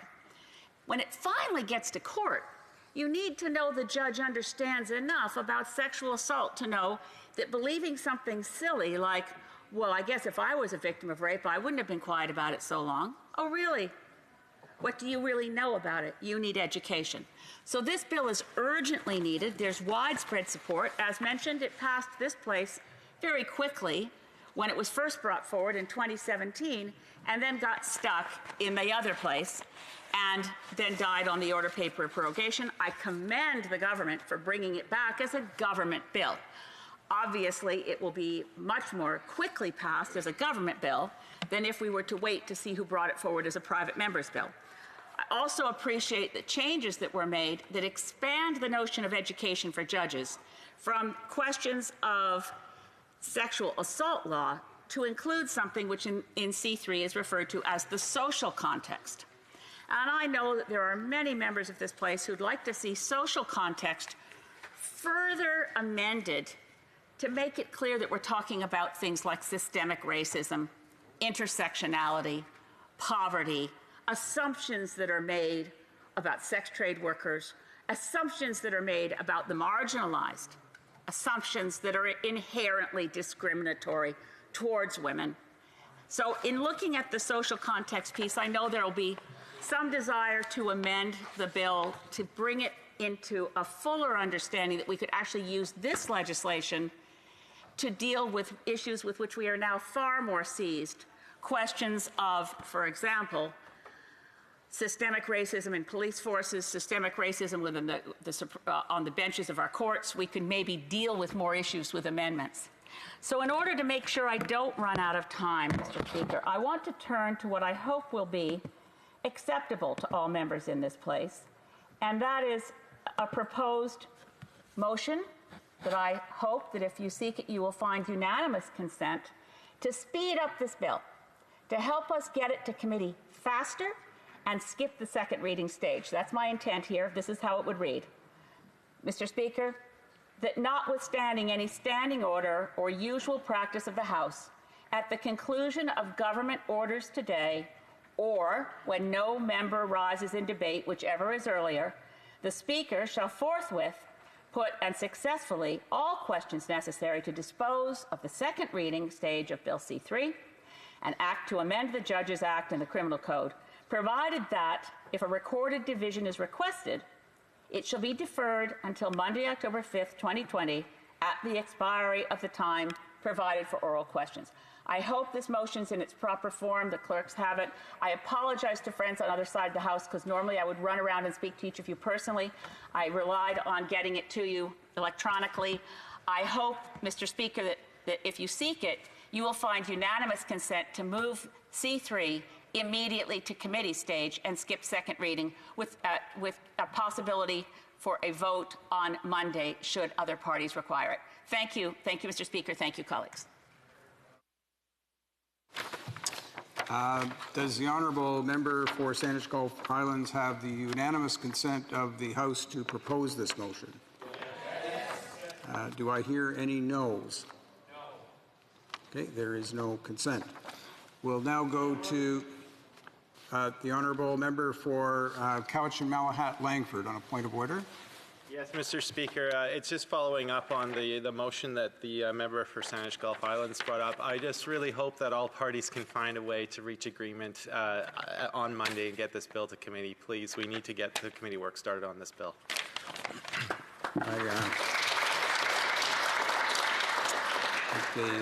I think that's probably not in the point of order column there, but it's okay.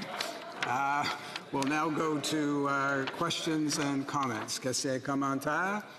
I have one. Oui. Par conférence virtuelle. Through video conference, the honourable member for Trois-Rivières. Mr. Speaker, I would like to ask and thank my honourable colleague for her speech. I'd like to know if she thinks that in this situation,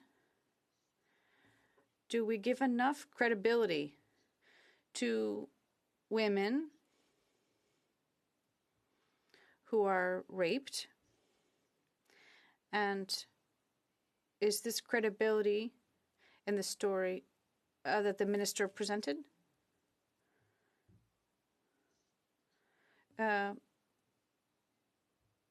The police decide whether to give this credibility to what statements that women make. Is it enough to wait till things are before the judges? Thank you very much, Mr. Speaker. Member for Saanich Gulf Islands. Merci, Monsieur le Président. Thank you very much, Mr. Speaker. And I'd like to thank my colleague, the member for Trois-Rivières. If I understand her question correctly, it's a question of credibility of women who are victims, particularly for women who work. This group has the same rights like all other women to protect their own identity and bodies against violence and against sexual assault. Sexual assault, yes. So I think it's also a question in terms of education and training for everyone, for the police, for judges, for lawyers, for everyone, and particularly men in our society. There are also our colleagues in this, and it's up to them. You don't have to be a woman to be a feminist. There are men as well who are very in favor of women's rights. But I think we do realize that there are men who do not believe victims, particularly if they work inaudible. Questions and comments? Honourable member for Dorval, Lachine, LaSalle. Me and giving me some time to ask a question. I always listen with great fascination to my colleague from the Green Party. She always presents with compassion and with the utmost consideration of all factors involved. I would like to ask her two questions.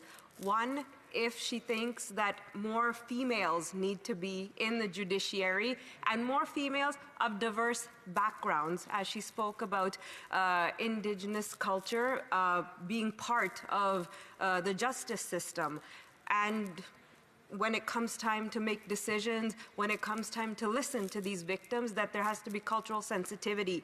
And is there not an appalling lack of females and ethnically, religiously, whatever, people of color, diversity on the bench? And would this help in such cases? The second question is, can she please speak a bit more as to the urgency of why we should go only with a first reading? Thank you so very much. Thank you. Honourable member for Saanich Gulf Islands. I thank my dear colleague. If it wasn't for COVID, we would be sitting closer because our assigned seats allow me to have frequent conversation with the member for Dorval, Lachine, LaSalle.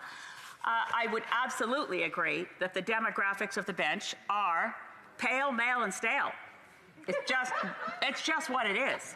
So that's a question for, and it's a hard one because, I mean, when I became a lawyer in 1983, when I started law school, 1/3 of the class was women, and that was a big change. But, and some of my friends, like Ann Derrick, as a trailblazing lawyer, an activist lawyer, who's now sitting on the bench in the Nova Scotia Supreme Court. And she's fantastic, right? So there are changes happening, but the diversity around ethnicity, the diversity around religious, cultural backgrounds, Indigenous lawyers and judges are desperately needed, as are Indigenous-led police forces that have the trust of a community because they have the community's back. And to the second question of my honourable colleague, we need to get this bill through speedily. There have been far too many delays in the last Parliament, and I hope that we can find all parties a way to advance this bill without having to repeat all the steps that we did in the last Parliament to have the unanimous support that this bill enjoyed. Resuming debate, and before we go to the Honourable Parliamentary Secretary to the Minister of Justice, I'll let him know there's only about 9 minutes, not the full 10 minutes that he'd usually get, where we're coming up close to the end of government orders today. I'll give him the signal in the usual way as we get close to that time. The Honourable Parliamentary Secretary to the Minister of Justice. Thank you very much, Mr. Speaker. I'll be splitting my time with the member from Mississauga East Cooksville, and I'll be brief, having participated in this debate all day today. This bill intends to do 4 significant things: restrict eligibility for judicial appointments to those candidates for the Superior Court who will undertake to participate in continuing education. It would have curriculum set on sexual assault law and social context in consultation with groups and organizations. The judges would set that curriculum. Judges would also, through the National Judicial Institute and the Canadian Judicial Council, provide to the Minister an annual report that is tabled in this Parliament about the seminars that have been provided and the numbers of people that have attended. And also judges would be required to provide reasons to ensure transparency and confidence in the administration of justice with respect to sexual assault law. Mr. Speaker, that is all I actually need to say, because we know this bill started with Rona Ambrose on the other side of the aisle. It is something that the government supports. It is something I believe the Conservatives support and all parties in this House support. If no one else stands at this point, Mr. Speaker, we could actually have this move towards a vote on Monday and passed after question period, which is what I think we should do now. Merci beaucoup. Questions and comments? Questions et commentaires? Questions and comments? Seeing none, resuming debate. I see the Honourable Member for Elgin, Middlesex, London on a point of order, or is it on questions and comments? Good questions. Oh, yes, okay. Sorry the Honourable Member for Elgin, Middlesex, London. Thank you very much. And I recognize that the member over there also has lots of experience, not only with this bill, but private life as well, where he was dealing with files. I'm just wondering, as I indicated today, there was some awful things that have happened in Toronto with the intoxication when it came to a decision at the provincial court. And I just wanted his insight on that, on how we as a federal government can lead when we see that women and gender, that this is happening to women and that they're not, you know, if you can use intoxication, if you can use intoxication as part of your defense, what happens next? We know that many women, and we know that when we look at sexual assault, the numbers, especially in our youth that go to university and college, that those are really profound. We see huge numbers, especially in that 18 to 20-year-old age category. I'm just wondering what we can do to make sure that not only are we doing the leadership here, but making sure that we do the leadership throughout the country, and how we can help protect young women and girls. The Honourable Parliamentary Secretary. For that question, and I know she's raised this at different points in the debate today, and it's an important point, because ensuring our court system is hospitable to those who come before it is critical in terms of the administration of justice, credibility and confidence in the administration of justice.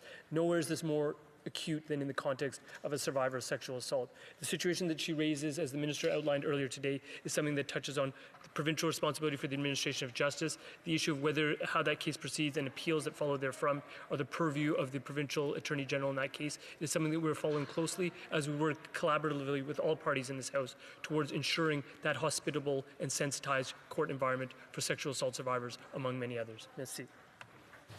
Questions and comments? Questions and commentaires. The Honourable Member for Saskatoon, Grasswood. Thank you, Mr. Speaker, and I want to thank the speakers today on this bill. Ron Ambrose, as you well know, and those in the House, was very special. And I'm so glad that she brought this bill forward. It's been delayed a lot, and we'll see what happens in the coming weeks or days or hours if you want. But I am going to make a comment about the bill. I am extremely worried about our Indigenous community in this country. They are the ones that often, the women and the girls, never do get a second chance. And I just wonder if we've looked at this bill close enough. I have talked to our Attorney General in Saskatchewan because Saskatchewan, like PEI, really endorses this bill, but we do have some issues on the Indigenous side of it. The women and girls in that community often don't get the second chances. So to the Parliamentary Secretary, have we done enough consultation with the Indigenous communities going forward on this bill? Parliamentary Secretary to the Minister of Justice. I thank the member opposite for that question, and frankly, I share his concern with respect to the impacts of this bill and how it could start to address the very acute needs of those who are in our criminal justice system as complainants in this context, and particularly Indigenous women. That was the subject of some interventions I made with respect to how this dovetails with what we find in the Missing and Murdered Indigenous Women's Inquiry, which shows that sexual violence is disproportionately large against Indigenous women. That's something that we're cognizant of in Saskatchewan and around the country. Have consultations occurred? Yes, they have. The position on this side of the House is that we should get this back into committee as fast as possible so that if any further fine-tuning with respect to the concerns he rightfully raises, they can be made with proposed amendments at the Standing Committee of Justice. Merci. Time just for one short question and a response. The Honourable Member for Courtenay Alberni. Mr. Speaker, just following my colleague's really important question, the report notes that from the Missing and Murdered Indigenous Women and Girls calls to justice that apathy from police forces is also indicative of ongoing colonial violence and racism and sexism re-victimizing Indigenous women, girls, and two-spirited peoples.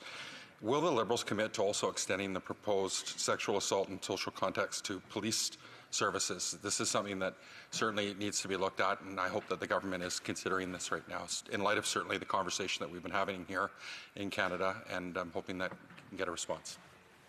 The Honourable Parliamentary Secretary.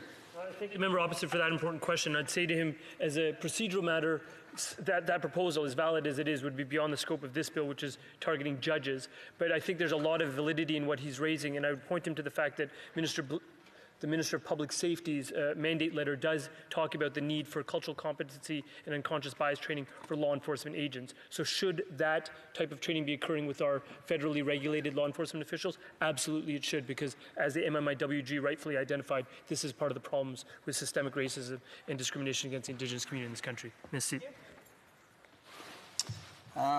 Resuming debate. We only have a few minutes left. I see the Honourable Member for Kildonan St. Paul rising. Is it on resuming debate? So I think the Honourable Member, I'm not mistaken, has already spoken on this. No, you haven't. Okay. All right. So we're done questions and comments, and I think we've divided time with the member for Mississauga East Cooksville rather. So we'll go to him. And under resuming debate, and we have only a couple minutes left. The Honourable Member, you're going to pass, okay? The Honourable Member for Kildonan St. Paul on resuming debate and 2 minutes. Thank you, Mr. Speaker. I'm very honored to put a few words on the record about this very important piece of legislation that really does mean a lot to the women in this country and sets an example for the world of what we should be doing to train our judges. And I did want to congratulate Rona Ambrose. She is a personal hero of mine. It fills me with a lot of pride to know that this is a conservative initiative, that this change will benefit so many women for generations to come. And I also believe that the training should be beyond judges. We should be educating young men as well. This is not solely an issue with judges. This is something that all Canadians should be made aware of. There are circumstances, for example, when I was growing up, I wasn't necessarily aware of what my rights were. Go ahead. Oh, one more minute. I just wanted to say that, when I was growing up, I've always been a strong-willed person, but I wasn't necessarily aware of what my rights were. And now I think any man that wanted to take advantage or say something inappropriate or touch me inappropriately or whatever may have been done in college at a party, and I've seen it countless times, they would rue the day that they would dare do that. But when I was younger, I didn't necessarily understand that I could say, no, that is not acceptable. And I think that education is really, really important for young women and men, that they have rights and they have the right to consent. And when it's no, it's no. So I think this legislation ensures that there is a greater conversation in Canada about the right to consent, and the education for judges is just the beginning of this conversation. And I'm very much looking forward to seeing what the developments will be in the coming years. Thank you, Mr. Speaker. The honourable member for Kildonan St. Paul will have 8.5 minutes remaining in her time when the House next gets back to debate on the question. It being 2:30 p.m., this House stands adjourned until next Monday at 11 a.m. pursuant to Standing Order 24-1.